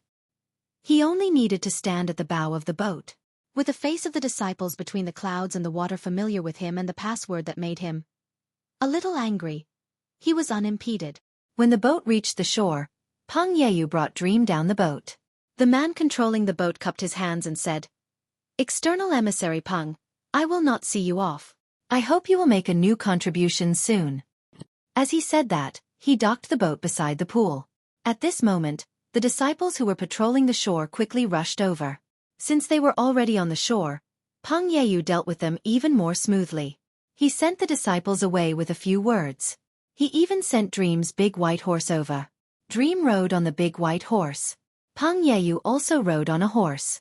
The two of them walked for a while and arrived at the top of the mountain. Looking at the sky, Peng Yeyu cupped his hands and said, "Miss Xixia, I will see you off here. From now on, Miss Xixia will have to go by herself." Wait. Dream was a little worried. "Young Master Peng sent me off under the pretext of your sect leader. If your sect leader asks about it in the future, how will young Master Peng answer? Why don't you follow me to the aroma cult? You will have a place to stay." "Thank you, Miss Xixia. This is just a deal with Ran Xiaoyao. I naturally have a way to escape." "All right, it's getting late. Goodbye." Peng Yeyu obviously didn't want to say more. He patted his horse and went in another direction along the mountain. Dream looked at Peng Yeyu's back and waited for a while. She patted her horse and went in another direction. This was what she had discussed with Zhang Xiaohua earlier. Peng Yeyu walked for a while and didn't look back. He jumped down from the horse's back and waved his hand to hit the horse's head. The horse immediately fell down with a cry and stopped moving. Then, he took out something from his chest and threw it on the horse. The horse immediately caught fire. Not long after, everything turned into nothingness. At this time, Peng Yeyu suddenly waved his left hand. With a strange movement, he disappeared in an instant. In the early morning of the next day, the sun had just risen. In the mountain range between the clouds and the water, in a cave, Zhang Xiaohua opened his eyes. Thinking about what he had done to Peng Yeyu last night, the corners of his mouth unconsciously curled into a smile. He released his divine sense and found that Dream had disappeared. Peng Yeyu had also disappeared. Everything would be impossible to investigate. However, the stone inn by Yanqiu's bedroom palace, the jade slip underground, and the pill furnace that had turned into 6-8 trigrams purple gold furnace had to be explained. For this, Zhang Xiaohua had planned it out last night. He stood up, changed his clothes, and changed into Pan An's appearance. He made a gesture and went to the mountain range. At this time, between the clouds and the water was still shrouded in thick fog. But the mountain wind above the pool was gradually getting stronger. It had already blown away the fog at the outermost part of the island. It was no longer as thick as before. Zhang Xiaohua took out Chasing Dream, and it turned into 8 sword lights like swimming fish. They swam around his body. He used the flying technique to hide himself and went to the pool. When he reached the side of the island, his divine sense had found that there was a layer of array around the island. He didn't go in, but showed himself first and shouted, "Where is the girl from the Shindao sect?" He shouted 3 times in a row. These 3 sounds contained Zhang Xiaohua's genuine qi. The whole pool shook slightly. Between the clouds and the water, whether it was those who had not woken up yet or those who were on duty in the morning, were all alarmed. Everyone looked at the immortal flying in the sky in horror. "The girl from the Shindao sect, she's not here? Then, that's easy. I came here to take away what belongs to I. You just have to tell her." Before his voice died away, Zhang Xiaohua flew out of the mountain. Not long after, he disappeared into the horizon. Standing on the giant island, the people who had been woken up from their sweet dreams finally woke up. It turned out that the other party had already infiltrated deep into the enemy's territory and taken away what belonged to them. What an immortal! There were so many of them, and they had such a tight defense, but they didn't even know when the other party left. Just when everyone was panicking, someone with sharp eyes saw the rising sun and shouted, "Look, look, the fog between the clouds and the water. Where did it go?" Of course, the thick fog yesterday had been blown away by the mountain wind. The true face of the giant island between the clouds and the water was revealed. Not good. Li Su, who was hiding among the people, changed his expression and shouted, "Don't panic. The immortal has already left. Besides, he didn't come to find trouble with you. What are you afraid of? You quickly go and see if the array inside and outside the island is still there." A man with a pale gold face ran to the shore. Not long after, he came back happily and reported, "Li, the great formation on the island is still there. The formation in the pool outside the island is also unchanged." "Good." Li Su breathed a sigh of relief. He nodded and said, "Brothers, take care of the house. The immortal must have something to discuss with our faction leader. Since our faction leader is not here, and he has no intention of staying, let's all go about our business." Everyone thought about it and agreed. Gradually, they regained their calmness. Although they were not used to the disappearance of the clouds, after a short while, they began to bask in the sun lazily and enjoyed it, causing them to forget about the unforeseen event. Of course, Li Su could not conceal the fact that such a great change had occurred on the water island. He immediately sent the disciples of the Huiming Hall to leave the island by boat and report to Bai Yanqiu at full speed. Zhang Xiaohua fooled the people from between the clouds and the water. She hid herself as she walked, making it seem like she had disappeared into the sky. In fact, she landed on the ground after walking for a short distance. With a sweep of her divine perception, she had already found the location of the odd beasts. She used the earth escape technique and secretly pulled Huan Huan out. Then, she jumped up and chased after Meng, who had been walking for a whole night.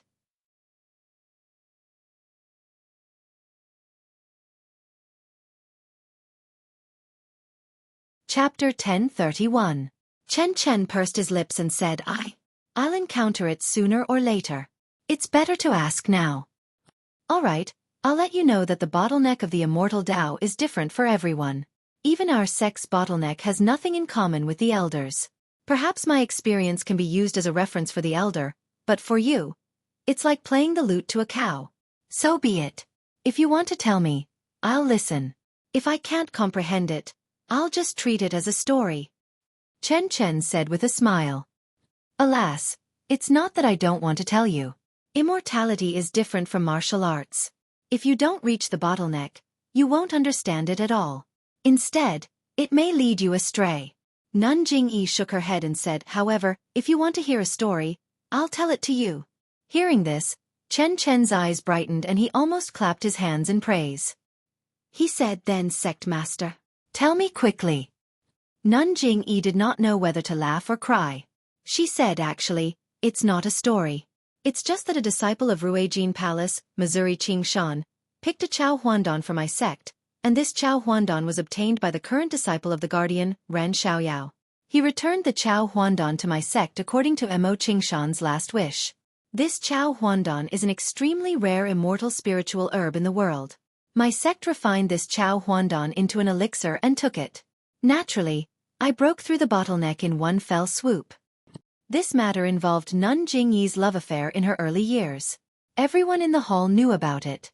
When they heard it at this time, they were all moved by Mo Qingshan's infatuation and could not help sighing in their hearts.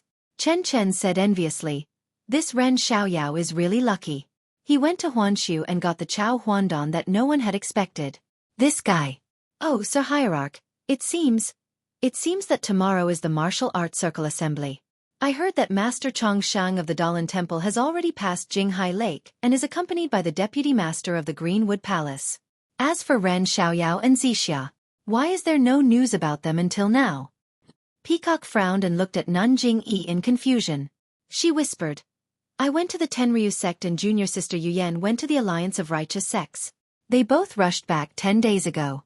Even though the Dalan Temple is far away, they should have returned by now. Nun Jingyi declined to comment. She looked at Nun Xuezhan and asked, do you have any news about these two people? Reporting to sect leader, after the two of them appeared at Dragon Mountain and Poyang Town, they disappeared without a trace. No one knows where they went. Nun Xuezhan said, Besides, disciples of the Tenryu sect have appeared in Jianghu. I don't know if they have anything to do with Ren Xiaoyao and Dream. Chen Chen asked curiously, what does the Tenryu sect have to do with Ren Xiaoyao and Dream? Didn't senior sister Kong go to them? Alas, what should have happened has happened. Nun Jingyi sighed and said, however, they are still disciples of the fragrance cult. They told the disciples in Jianghu that if they found any trace of them, they should report it immediately. Nun Jingyi's words were strange. Everyone was surprised. Chen Chen also opened his mouth. Fortunately, he didn't ask anything in the end. Junior sister Xueqi, how is the preparation for the reception in Huayu Peak? The preparations are almost complete. However, this martial arts assembly is a grand occasion that the fragrant religion has not seen for many years. There are a total of 230 sects that have received invitations. There are 512 sects that have not received invitations. According to Sir Hierarch, they are guests. The fragrance cult is also prepared to receive these sections. If you count them carefully, there are nearly 800 sections. Starting from Jianqi Lake, the outer disciples of the fragrance cult will accompany them. When they enter the mountain tomorrow and arrive at Huayu Peak, it will be the inner disciples of the fragrance cult who will receive them. Previously, we were only prepared to receive 500 sections. Now, there are 300 more sections. We don't have enough people. What's there to report? Nun Jingyi smiled and said, I guess the disciples of Lingxiang Peak will want to participate in such a grand occasion. You should inform Distant Fire Temple, Greenwood Temple, Ruoshui Temple, and Thick Earth Temple to send some disciples over. I'm afraid those disciples can't wait to be happy. Sir Hierarch is wise. I'll go and inform them now. There's one more thing, Sir Hierarch. I heard from the disciples of Jinghai Lake that the Tenryu sect hasn't sent a heavenly king, Ij. Peacock said in a low voice. It's fine.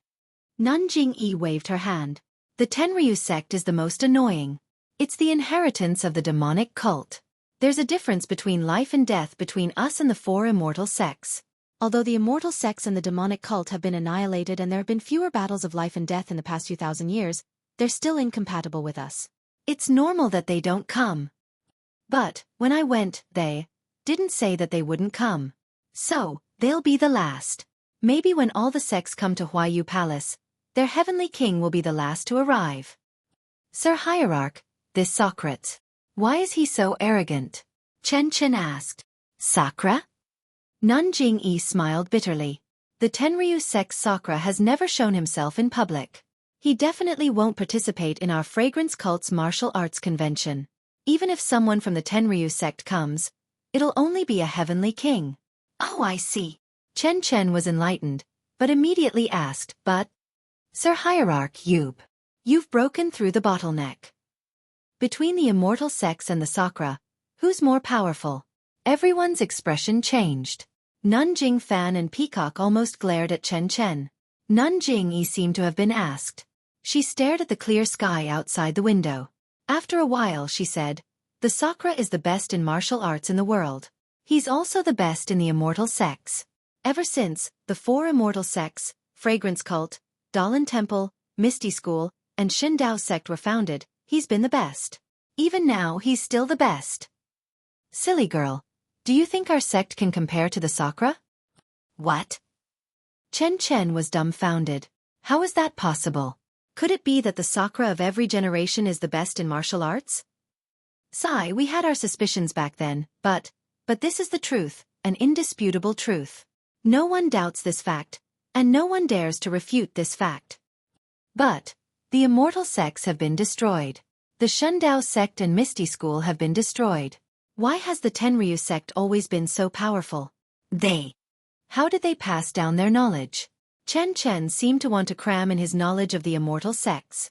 The diabolism is different from the immortal sects. The immortal sects use the vitality of heaven and earth as the foundation for cultivation. The diabolism is different. As for what kind of inheritance they use, we don't know. We only know that although the vitality of heaven and earth has been greatly reduced, although it has affected the Tenryu sect, it has affected us more deeply. So, although the cultivation of the Sakra of every generation has decreased, this has not affected them. They've always been the number one sect in the pugilistic world. The Sakra has always been the number one in the pugilistic world. Then Master Jing Xian, Master Jing Gang.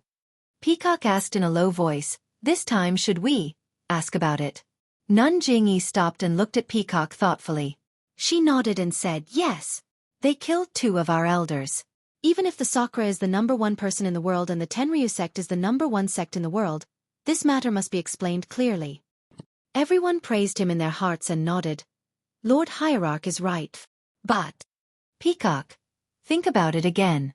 Do you think it's possible to ask about this in front of all the heroes in the world? Master. Peacock's expression changed and she frowned. After a while, she shook her head and said, Master is wise and far-sighted. I'm still lacking in experience. This is not appropriate for me to ask. Chen Chen was anxious and said, Senior sister, why are you talking in riddles with Master? Why don't you explain it clearly? Peacock looked at Nun Jingyi and turned to say, the death of the two masters is related to the Tenryu sect, but we don't have any evidence. If we ask them for no reason, they won't admit it. They might even ask us for evidence. Wouldn't it show that the Tenryu sect is incompetent? This matter can't be compared to the public vengeance in the martial arts world. We can't just ask for it openly. That's right. Chen Chen also realized and said dejectedly, I thought I could find justice for the two masters. Justice is in the heart of the heavens. Justice is in the heart of the people. Nun Jingyi nodded and said, this is something that the Tenryu sect needs to investigate. We won't ask about it in front of others. Moreover, the Tenryu sect has killed so many of the Tenryu sect spies. When will you hear them talk about it? Even if Chen Chen says that a heavenly king of the Tenryu sect has been killed secretly, even if the Sakura is suspicious, he won't ask you in front of everyone. This is a slap to your own face. Nun Jingyi said, after all, tomorrow will be the most lively event that the Tenryu sect has ever seen in decades. Whether it's an enemy or a friend, everyone will be a guest tomorrow. Let's think about how to organize the Wulin convention tomorrow. Everyone's faces lit up with excitement. One after another, they offered suggestions. Chen Chen glanced at Peacock and muttered to himself, this adulterous pair, I wonder where they've gone to hide and have fun. The next day, it was a nice day. The Huayu Peak in the Tenryu sect was even more peaceful and calm. At the foot of the Huayu Peak, Nun Jingyi was dressed in a palace dress. Beside her, there were dozens of women dressed in palace dresses. However, everyone's head was covered with a veil, so it was hard to tell who was who. On the mountain path that was paved with yellow soil and sprinkled with clear water, there were already dozens of people in sight. Among the dozens of people, there were a few old men dressed in monk robes who did not ride horses. Behind the old monks, there were a few old men dressed in green who also did not ride horses. However, although these people did not ride horses and looked like they were just strolling, their figures were as smooth as moving clouds and flowing water. Their speed was extremely fast. Even the dozens of young disciples behind them who were dressed in various clothes and riding horses could barely keep up with them. Seeing the old monk, Nun Jingyi's face was full of smiles. Her feet paused slightly and her body floated forward like a willow catkin. She only walked for dozens of feet in the air before she stopped and said, Elder Master Zhang-san, I haven't seen you for many years. How are you? You're tuning in to the Xueqi's Martial Arts Saga YouTube channel. Don't forget to subscribe and join us on this journey to catch the most captivating stories.